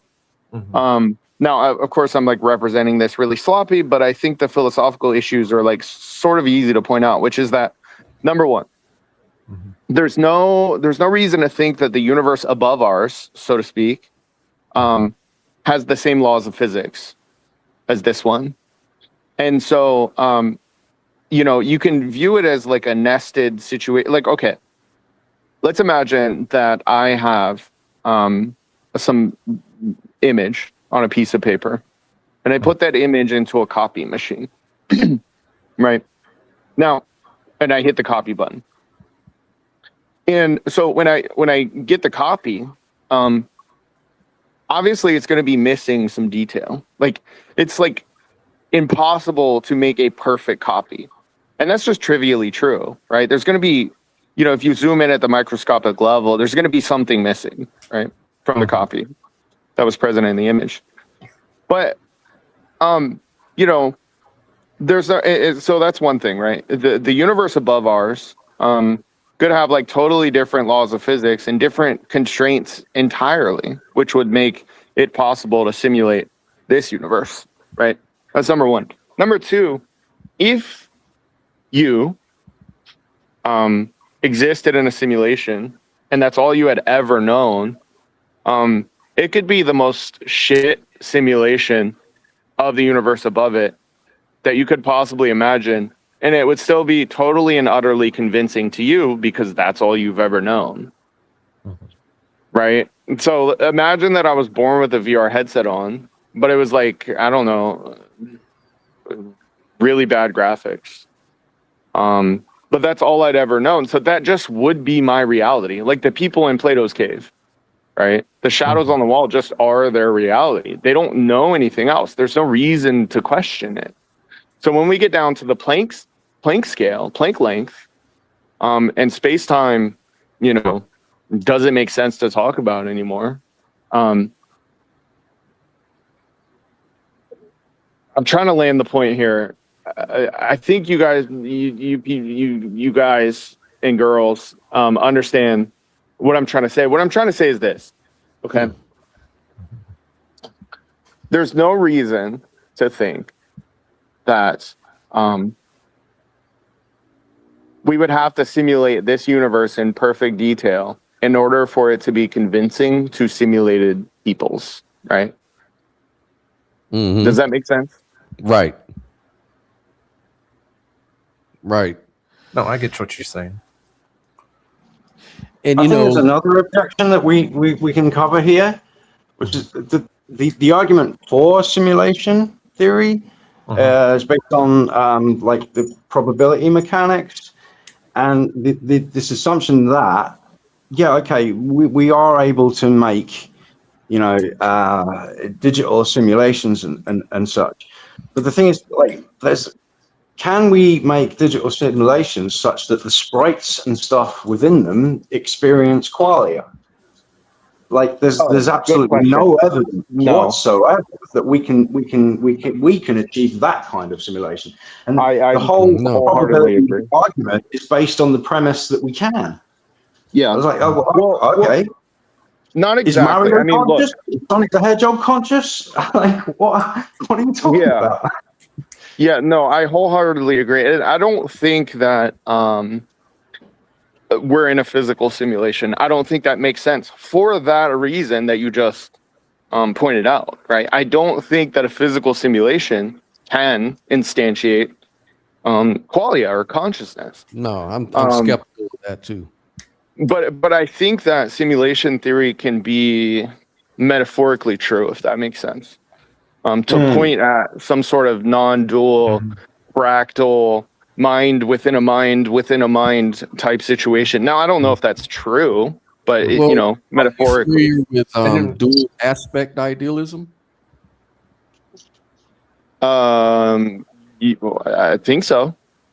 Yeah. So, like, you know, it's sort of like they use cubism and information theory, and they see that as like some facts about the world that support dual aspect idealism, because both would reject the idea that physics provides like a full description of reality. So cubism treats quantum states like agent-centered tools for managing all of our expectations and experiences probabilistically, right? Right. Yeah, quantum Bayesianism. Yeah. And, you know, and dual aspect idealism interprets physical structure as one aspect of a deeper experiential reality.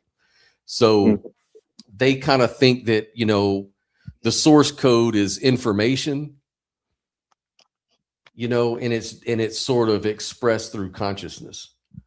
But yeah, I mean, it makes sense. I don't know what information is other than a measurement, right? To me, information is just pointing at, like, when we say information, we're using that as an abstract description of what is actually just consciousness all the time. It has to do with I get in this debate with people constantly. It always has to do with something mental. It's the reduction of uncertainty. Uncertainty has to do with knowledge. Knowledge is about mind. So if there's information, you're just giving an abstract description of mind, mental, non-dual consciousness or something like that. Yeah. And it's still not parsimonious, because how does all that information emerge, or how does consciousness emerge from information? There's still a hard problem there. Like, yeah. I think it's backwards. Yeah. Be like anything, unless consciousness is fundamental to that. So that's what I'm saying. I think consciousness is fundamental to any sort of integrated information processing at all. That's what it uses to express itself in one form or another. But saying that it comes from the information we experience doesn't really make a lot of sense. Yeah, well, and then you got to break down the word information too. Inform, right? Yeah, inform, right? and information is going to carry aboutness, right? Like anything that can inform, like intrinsic to that, is going to be this notion of aboutness. Well, to me, the way physical is defined, there's no room for aboutness of an electron if you're a physicalist or something. Right. Like a domino bumping into another domino is not about, they're not about each other. Right? It's cause and effect, but it's not aboutness. And so for information to be fundamental, you're saying aboutness is fundamental. And again, this is just a property of a mind. Like It's a little bit like saying structure is fundamental. Structure of what? Or process is fundamental. Okay, process of what? Some things just kind of need a medium. I mean, information without a medium, like what is that? You need something to be on or off, to be red or blue. That for it to be informational, there's a 0 or a 1 or an indeterminate. There's a state of a thing. All of the information that we know of has a medium, whether it's encoded on a hard drive, whether it's written in a book, whether it's an idea in our head, or something we measure in the world around us. There's a medium to that. And the trouble is, when we consider information, we're already lending it a medium, because our consideration itself becomes its temporary medium. As soon as we switch our thoughts and we're thinking about what we're going to have for lunch tomorrow or something, then that part changes. We're no longer granting that temporary medium to it. So if you really want to talk about just pure information without a medium, then the question sort of becomes, well, what even is that? What are you saying is the difference that makes a difference? So what is it that's on or off, or 0 or 1, if this fundamentality is just purely informational? There needs to be some ofness, or as you say, aboutness, in order for it to connect to something. Yeah, isness. The isness is consciousness. That's what it is. Well, this is my opinion too. Yeah. Well, yeah, and it's that same problem of that's inherent with physicalism that should get you to at least start considering these alternatives. Well, I'd say that the whole information is fundamental probably seems to run into the same issue that mathematical monism, that only mathematical structures are the only fundamental reality, which I'm guessing wouldn't that fall under like some sort of Platonism? Yeah, I think so. Yeah. But again, it invites the question: structure of what? Yeah. If it's just, can it be just structure, or does for structure to even be intelligible, does it have to be the structure of something? Well, the thing is, right? I get into these discussions with people who are touting around some sort of structural realism all the time. It's just not an ontology, right? And I think there's something valuable in structural realism, in that you can be an idealist, a non-dualist, and be a structural realist. You could be a physicalist and be a structural realist. You might be able to be, I don't know, you probably be a Platonist, but I don't know, it's kind of an idealist anyway. But all that being said, there's something valuable in that you can describe the regularities of nature as being emergent from this intrinsic structure. And all that's great. But you're discounting something which is not describable, but necessary to have a coherent picture, which is the isness that we're referring to, the thing in itself, that which is structured. How do you have structure without something which is structured? Right. Now, of course, if you ask like Jay Garfield, he's gonna be like, "Oh, it's nonsense." But I think what happens is that they focus on what can be linguistically described, and they stop there, not realizing that it's just empty. Now, of course, he's like fine with the term emptiness. He embraces it wholeheartedly. But anyway, yeah, that I don't know. It also appeals to what dialetheism and different ways of doing logic, like embracing contradictions, and saying that there's everything and nothing at the same time. It seems like a contradiction, but to them that's what they call emptiness. But even the void appears in your mind first.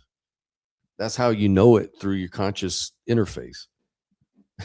As all concepts, it's just another abstraction. What's going on, Max Doubt? I'm just making a cup of coffee. What's up, bro?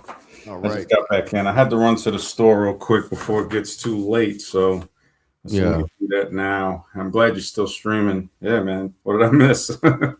No, we just kind of talking about a little bit about the simulation theory and physics versus idealism, information theory versus idealism, blah blah blah. This theories behind it stuff. Max, has anyone ever told you you really sound like this YouTuber guy called Dark Matter 25? I've heard of Dark Matter. Wow, I didn't think I sound like him. He's an atheist, right? Like he does a lot of videos. I've saw him a long time he does ago. animation.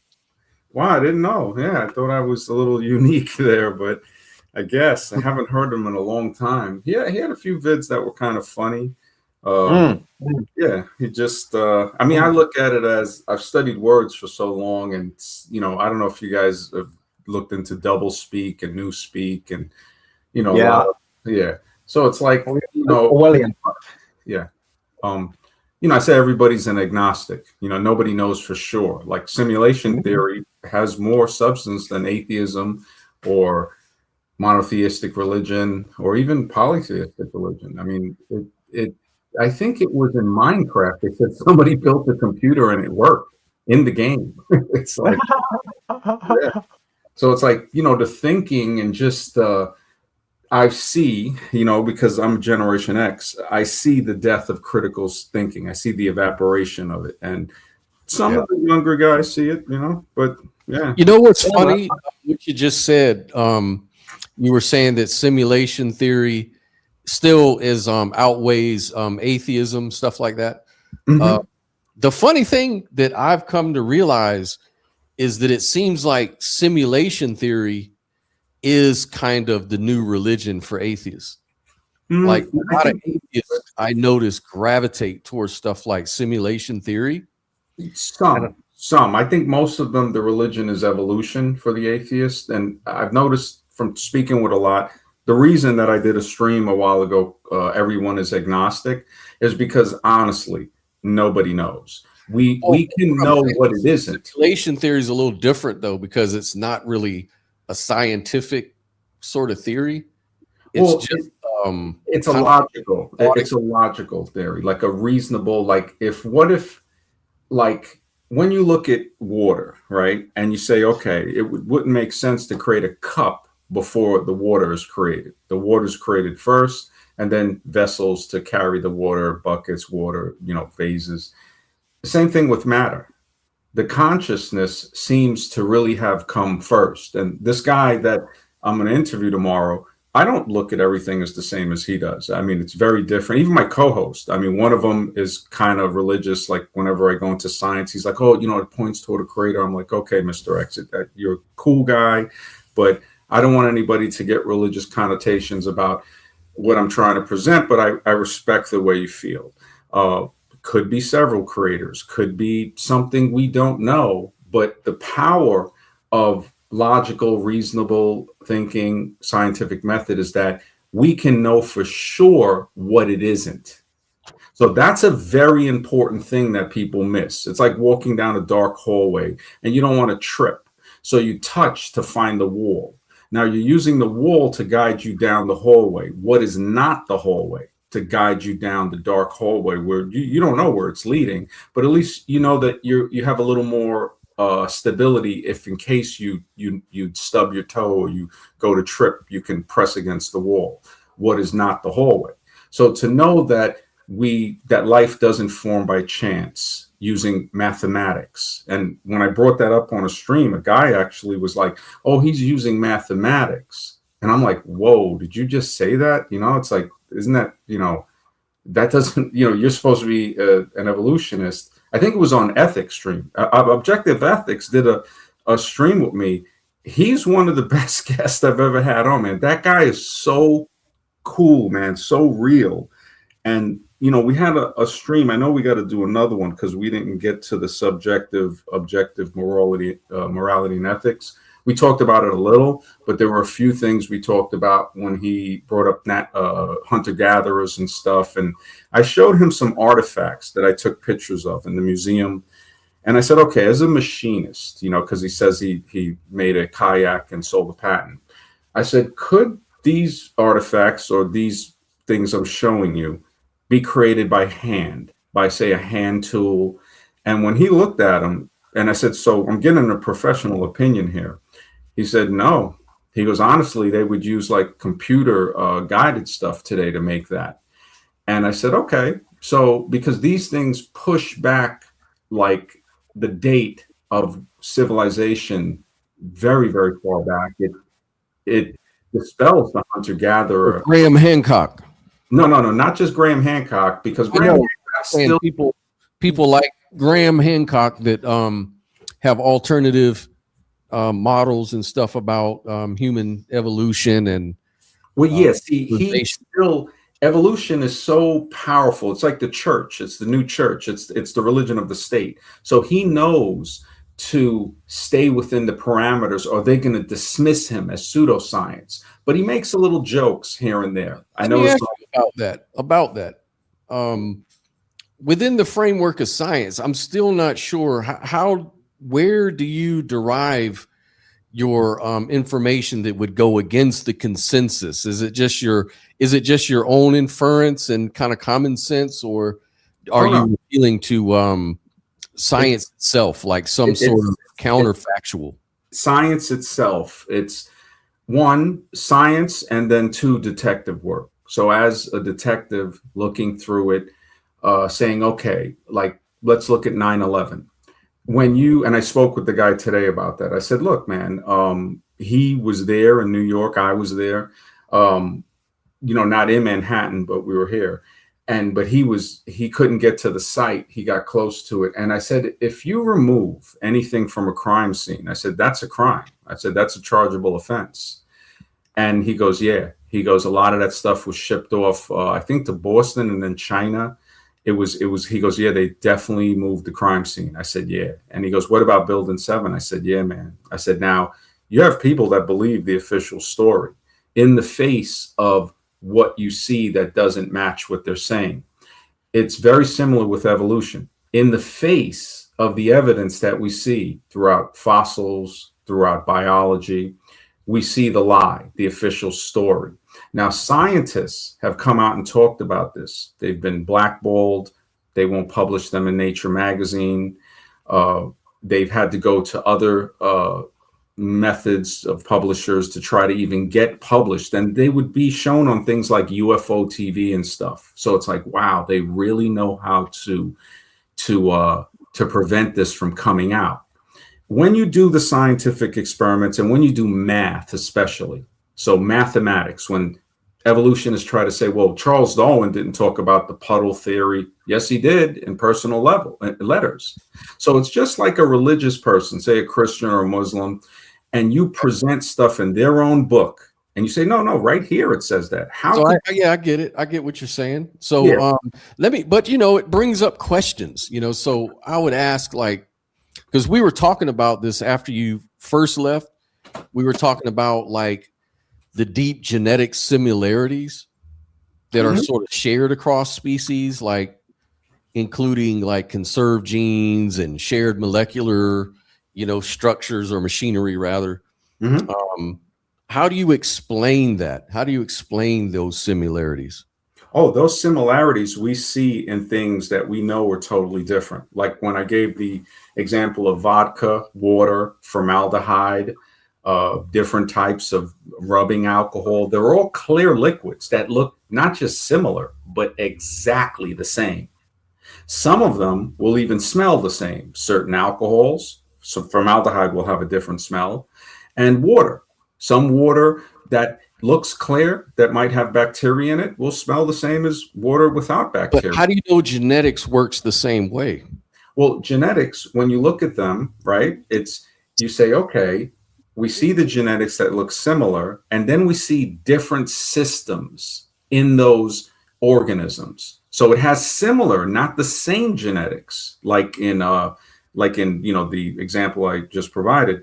But we say, wait a minute, so the blood mechanisms, the nerve mechanism, all of these things are different. So it looks more like, and this is where people will say, oh, you sound like some of these religious people. And I'm like, no, I sound like a scientist. They sound like scientists when they say this. I don't sound religious when I say it. They are the ones that, sounding like this. So we look at it and we say, okay, we're seeing that these genes, like as in an example of a car, you will see steel and rubber and other components exactly used for different models of cars. And you'll say, well, wait a minute, no, that's a totally different model. These are not the same thing. You'll see it with boats, with planes. You'll see aluminium. They all came from a common steel. Yeah, they all came from a Model T, though. Like they all came from a Model T. No, they didn't all come from a Model T. There were cars before. There was and this is what a lot of people don't know. There was a car company in the United States, the Patterson Car Company. It was a black family that produced this car company. They turned into, I think, the Greensboro Bus Company during the Depression. And then that's when he stopped, they stopped producing. Also, planes. When we think that the Wright brothers created these wooden planes and were the first flying airplanes, we see that seems to be highly improbable. We see signatures of so-called flying machines in oral traditions, hieroglyphs, wooden models that go back to King Tut's tomb. We see it with the aerodynamics of the boomerang. And we start to say to ourselves, okay, if we listen to these people, they're saying they got this from somebody else. The Aborigine man who... But how does that make a difference? Because they're getting it from other people. That's the point. Well, we don't know if it's other people, because they're not saying it's people. They're saying, these are gods or demigods or, something higher than them that bestowed knowledge upon them. Now, Hancock, he touches on stuff like that. But when I look at that and I say, okay, how does a person from an Aboriginal tribe create a schematic for a helicopter that Igor, I think Sinitsky or something his name is, creates the working model? And so does an American create a personal helicopter in I think the 40s. How do these people, do this? Like I see people are saying many inventions discovered by accident, but not these inventions. Even out of place, out of time artifacts. Well, it's like that sledgehammer that was found in the rock, like 40 million years old. Well, see, and again, that goes into one. But there are explanations for these sort of things. Like even they point to the blood in the fossil of the dinosaur, and all this kind of crap. Well, again, the thing is that there's already explanations from these things, even from the people that made the initial discoveries themselves, that debunk their own conclusions, like the one about the dinosaur blood thing. People can be paid off, and when you see conspiracy theory, how do you know that? Well, you see it in courtrooms. You see people that were like, "No, he's definitely." Why would you assume and that? the next thing, they're changing their entire story, and you know they've been boiled. You have to have evidence, though. What's your evidence? Oh, okay. Well, this is the thing. We don't have evidence for the. It's going to be saying, okay, this person was telling us for sure about this. Now we know what happened, but we need a witness. Now they've either been threatened, they've been paid, or both. And when we look at the dinosaur bones, right? Let's take that for instance, right? The dinosaur bones. Totally disanalogous. All right. Let's look at the dinosaur bones then. When you look at that, right, and you say, okay, again, most discoveries are made by accident, that the person said, well, that was an accident when that dinosaur bone fell off the flatbed and cracked. And that's when they found out, wait a minute, there's soft tissue in there. Now the lie comes in, the explanations to change the evidence to fit the theory. And this is how evolution is not scientific, because a scientific theory will change the theory to fit the evidence. Yeah, but how do I know you're not doing the same thing though? Because I'm explaining it to you right now. That when it happened, you're not letting me explain it. That's what I'm saying. I'm not finished explaining. You're saying, well, how do you know you're not doing that? I'm going to explain it. When that fell off the flatbed, cracked, they seen it. They offered to pay money to do molecular research on this, and they denied it. Because they denied it because these people were religious, because they knew they were going to say, oh, well, that proves their religion right. But it would have proved, more importantly, evolution in that part wrong, to say, wait a second, this fossil points toward either this creature existing much more recently than you said it was, or your fossil dating method is wrong. And the problem is, Max, you could go on forever, I'm sure, right? And I don't want to be rude here, right? But the thing is this, we're talking at a very superficial level right now. And it doesn't seem that there's a whole lot of substance. Superficial. I just explained but to hold you on, man. what it is. Hold on, man. Look, Scott was asking you very directed, pointed questions. Do you not like answering questions? And I answered it directly. I said that it's either that the bone is older, right? The dating method is wrong, that the bone, that specific bone, is not fitting the model that they're trying to put it in, the older model. It's younger than it is. It's something is wrong, and they don't want to investigate it. They want to say, no, it was a mistake, and keep the story the way it is. This whole thing is just an appeal to motive fallacy, right? No, it is. Like there's literally no substance. You want, Alex, because you're defending your religion of atheism. You are an evolutionist, and that's okay. But don't try to lie, man. I explained to Scott how that worked. So if you find something, right, like the coelacanth, right? They said it's extinct for 300 million years and this and that, put it in textbooks. Then they caught one off the coast of Africa. And then they started catching more of them. You know what they said? Instead of saying they were wrong, right? They said, well, it's a living fossil. They must lie to keep this religion, the state's religion, continually going. They will never change the theory to fit the evidence. Nothing is a living fossil. It means that they were wrong saying that this was extinct. That's one instance. Then you go and there's more. A lobster, they said, was extinct. A fly that they found out wasn't extinct.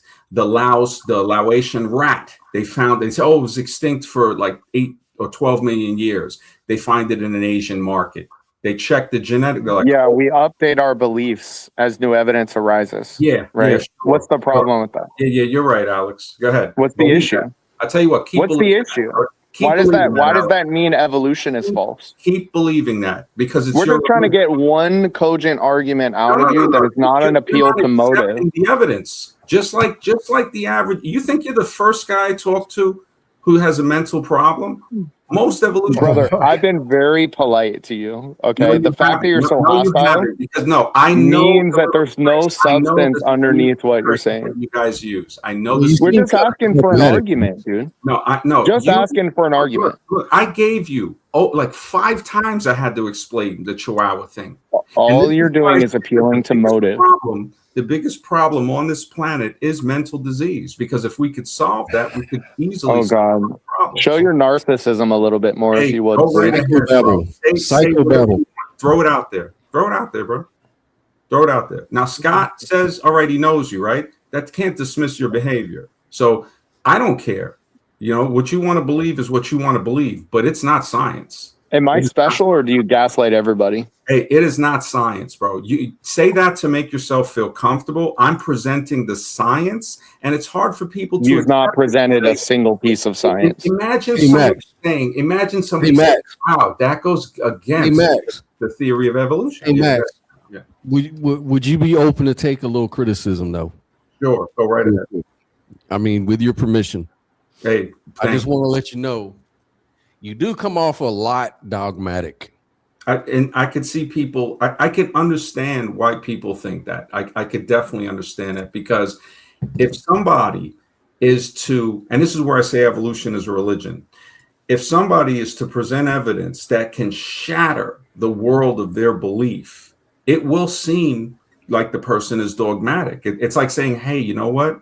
I found out that the Christian religion, this person goes back to these other religions. You know, they're born in a house of bread, a virgin mother, 12 followers, rose from the dead, stuff like that. Could it be that Krishna, Dionysus the Areopagi, Mithra, Horus with the 12 followers? How do you think they could make it better? How do you think they could make themselves not look so dogmatic at the end of the day? If none of that works, there's no way. One guy said there's no way.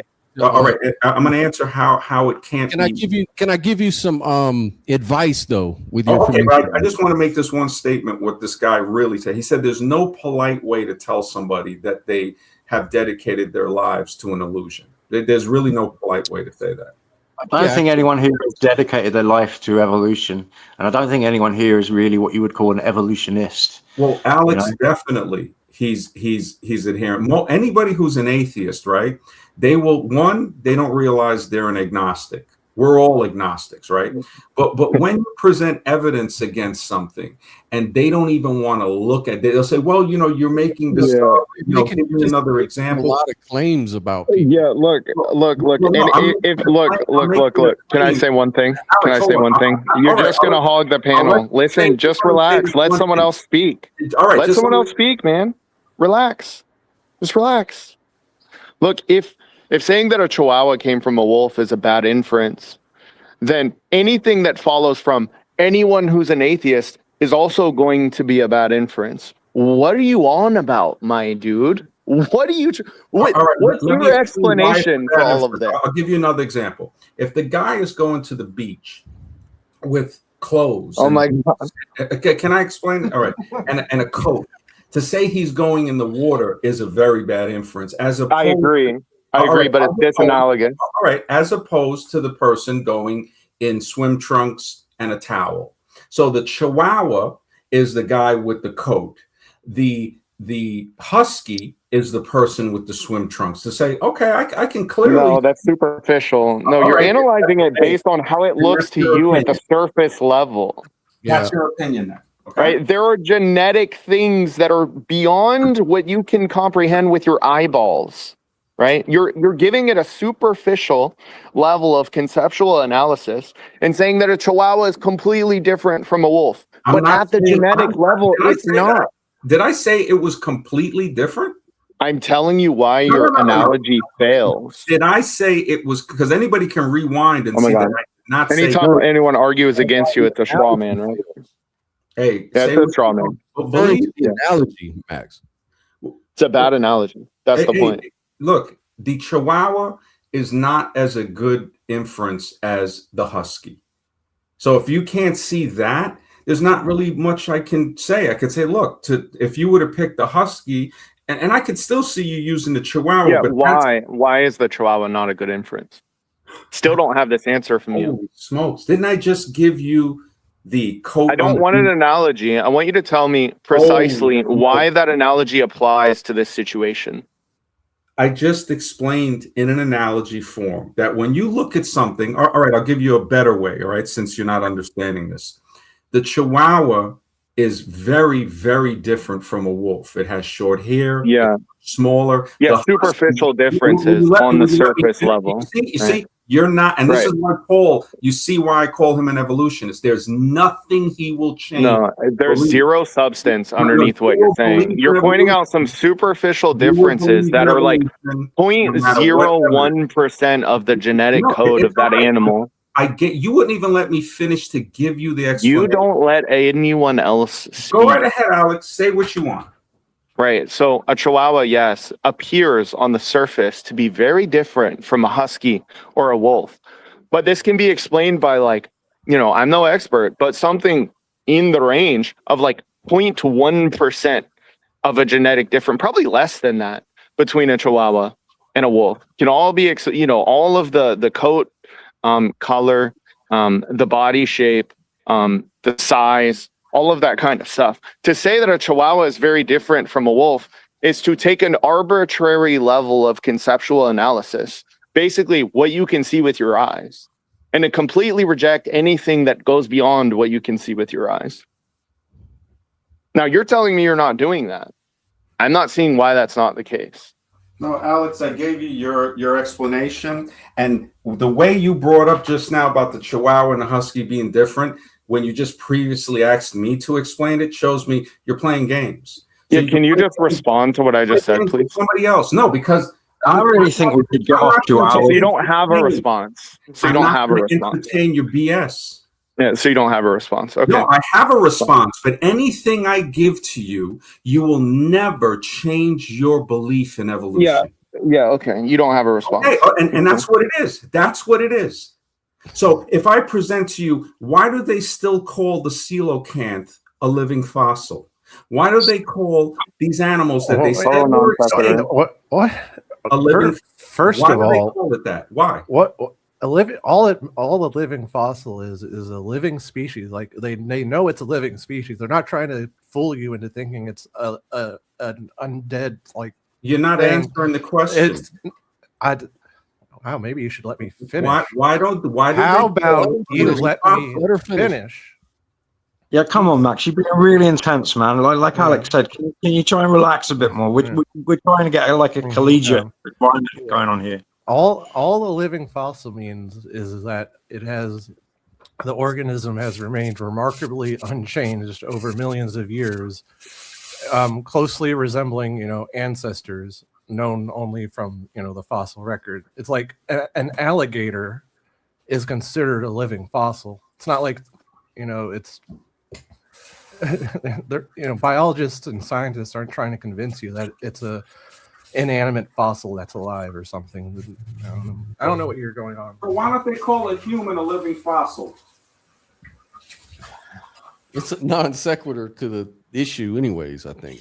I mean, I just explained to you what a living fossil means. It's just... No. Again, you have fossils of humans. Why don't they call it a living fossil too? Oh, therefore, what? Evolution's not. No. Why you call the stuff that they say is extinct, and instead of saying that they were wrong, instead of saying that they were mistaken, they say, "Oh no, it's a living fossil." Now, why don't they call humans? The reason is because you don't know what a living fossil is. That's why. Holy smokes, man! You're not even thinking about what I'm asking. So that's why I said because what you're saying doesn't make shit sense. Hey, that's the way you want. I concur. Keep believing that. How about that? Keep believing that. Keep believing. No, the thing is, Max, look, man to man. Okay, look, just hear me for a second. Right, you're talking to a panel of people. Okay, Alex, go ahead. Who was the other one just now? The Nell, he, she, or something? Bro, relax. No, relax. I want to know who was. No, somebody else beside you was just. There's no need for that. Come on. I don't know if it was Paul. What are you even saying? Max, chill, dude. You crazy. I mean, look, look, on some real shit. Listen, on some real shit. You're talking to a panel of people that have presented with some sort of cogent argument, right? Would be more than happy to entertain it. The problem is when you don't actually give an argument, but instead just appeal to motive, claim conspiracy, there's no substance in what you're saying. Now, if there is some substance underneath, we would like to strip away all of the meta and actually get to that. But it seems like anytime, you're presented with some sort of challenge, you don't respond by correcting the logic or, pointing out where we're making a mistake. You just respond by like gaslighting, right? So if there's actually something there, then show us. Look, first of all, this is the problem. You're looking at it like an argument. I'm looking at it as a conversation. I don't debate with people. I have conversations with them. So when you say it doesn't have to be a debate. No, hold on a second. I let you speak. When you say you didn't present an argument, it's not presenting an argument. It's presenting evidence, and we can conversate and discuss that evidence. So your whole mind frame is what's the evidence? A battling mind frame. You notice I didn't interrupt you. I let you speak. So, if you want to keep doing that, man, I see that it's not going to get anywhere. I got to set my stream up for later. And, it makes no sense to talk to you about this because you're stuck in your beliefs. It's like trying to... This is projection, Max. You're telling everybody else they've got a battling mind frame, and you are approaching the conversation with a battling mind frame yourself. Do not double team me. If you want to speak with me one-on-one, we'll speak, but don't double team me with Alex. That's what people say when they have no substance, and they just want to try to make you feel bad about something. When I'm defeating both of you with evidence, and you can't take it, and then you start coming and saying, well, you didn't do this for an argument. I'm not here to argue with you. I'm here to have a conversation. Why do you do this to yourself? What is your motivation? Can I ask you, are you a creationist, or like, what are we doing? No, you're a creator. This is to show you how, for lack of a better word, asinine that what you're presenting. You're a creationist. You just think it was created by random mutation and natural selection. I'm a person saying, look, everybody will have a theory of how life was created. And what I noticed with evolutionists, that's the I actually don't know how abiogenesis occurs. You can call me, but it makes you look like a jackass by saying, well, wait a minute, aren't you a creationist too? You just think it was created this way. This is okay, so that's it. That means yes. Right? You're a creationist. So that means yes. You're a creationist. So that means yes, you are a creationist. And you're an agnostic. So you're not motivated. So we can't just use the same motivation for you and say, look, everything you're doing right now, Alex, everything you're doing. Look, we can't just say everything you're doing right now is motivated by your wanting to believe in creationism, right? We can't just use the same kind of argument that you're using. This is the ridiculousness. What you're doing is the same exact thing you're accusing me of. What you're doing is saying, no, hey, that's what I was showing you. You're doing the thing you're accusing us of. It was created by wolves changing into dogs and all. It was created that way. Don't you understand the language you're using? So I would say, no, I think it was created a different way. Now, I don't know which way, but I'm saying it's not the way you're saying it was created. You're saying it was created. Do you get that? The way you're saying it. So everybody's a creationist and everybody's an agnostic. Okay. So no one can disagree. What is the point?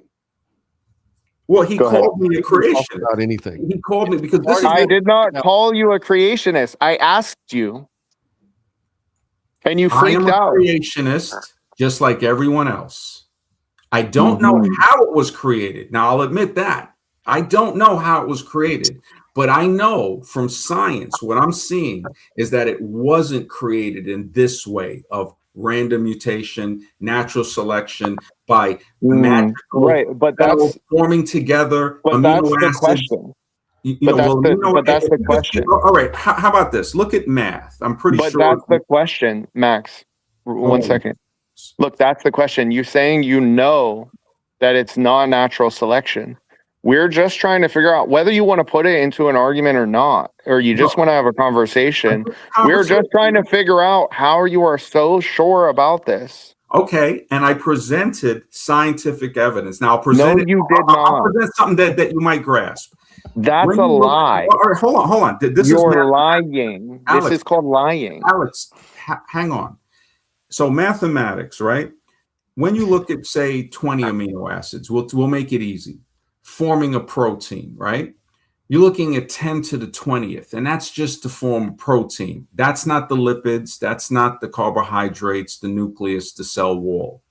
10 to the 20th is a 100 quintillion. So trillion, quadrillion, quintillion, 100 quintillion. Now, you might roll the dice and get a 7 1,000 times, which is a really far stretch. You might say, okay, 1,000,000 times is improbable. But to say something, rolling the dice and getting it 100 quintillion, of a time, to say, wait a second, that's highly improbable. Bro. And where are you getting these numbers from? And how are you connecting this to? Look, and this proves to me that you're just either not listening or you're not mentally equipped for this conversation. No, you're just not saying anything, Max. Alex, you're projecting amino acids, Alex. That's where I'm getting the number. Yeah. I understand. No, you don't understand. You don't understand. But everything that you said after that was a total hot air balloon. If you ain't gonna shut up, man, I'll just go do my thing. All right. Because I know this tactic of bullshit. Pull your head out your ass and listen to what I'm saying. It's 10 to the 20th. And the reason I understand what 10 to the 20th is. Number, the reason is because I said it's 20 amino acids. If it's 30, then it's 10 to the 30th. Do you get it now? Max, I'm not stupid, my friend. No, Max. You can't get it. No, you're drunk or something, bro. You're drunk or something. Scott, Matt, I appreciate you having me on. I do my streams. I try to do them every day. But now that I got StreamYard again, I'm thinking about streaming tonight. And I got to interview this guest tomorrow. I'm really looking forward to this. Don't bite his head off, Max. No, me and him, we have a beautiful conversation. I understand, man, but you well, the thing is when I can smell bullshit, Scott. So when Alex, I don't think it's a different opinion isn't bullshit, bro. Well, not the everybody has a different take on it, a different approach. It's when I present the evidence and the person says, "Well, could you present the evidence?" And I'm like, "Well, I just did." Well, could you? You haven't presented a single piece of evidence. Of course, you're not. You brought up some arbitrary numbers, made some stupid equation. Talking about rolling a number 7 dice, it's unlikely. In peace, bro, you literally can't let another person speak, and you wonder why this conversation is not going well for you. Well, pretty obvious. It didn't go well for you, Alex. So don't flip it over here. Yeah. If there's a fly on the wall, I'm sure that's what it would think. Hey, definitely. Go ahead. Hey, pray to evolution because that's rest easy, my friend. Good luck with your interview. That's your religion. And just to say, I think Missile, I don't know who Missile is, says, I have so many questions for you, Max. If you want, Scott, too, I'll promote your channel on my channel. If people want to come over to Architects of Humanity, you want to ask me questions, you can. But I'm not going to put up with this. I'm sure that'll go well. Well, I just present the evidence, and then you're like, Alex, usually our conversations aren't so contentious and problematic. Why is it so much with you, though?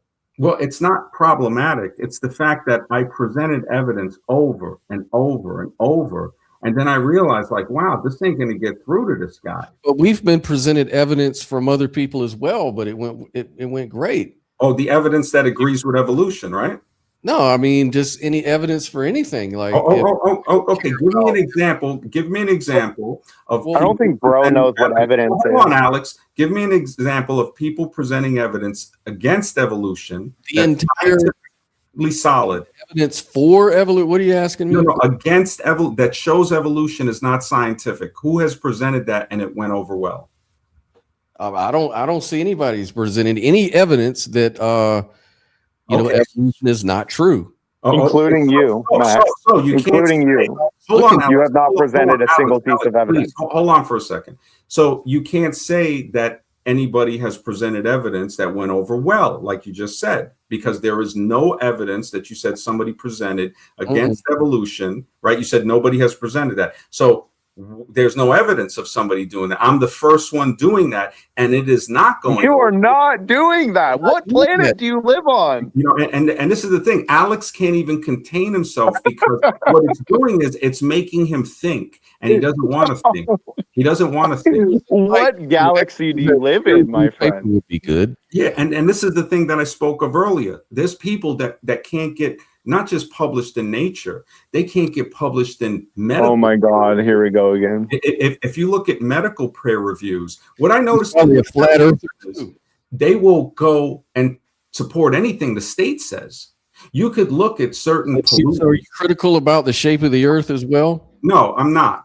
And this is, and Scott, when you say that, this is the template. What people say, they'll say, "Oh, so you don't believe in gravity? Oh, so you don't the shape of the earth?" And I say, "Wow, now I see where you're at, man." Because you haven't really done what you said you were going to do. The only thing I see you do is snapping and. Oh, okay. What did I not do? What did I not do that I said I was going to do? Presented a single piece of evidence. Alex, can you stay quiet, man? You see this double teaming stuff?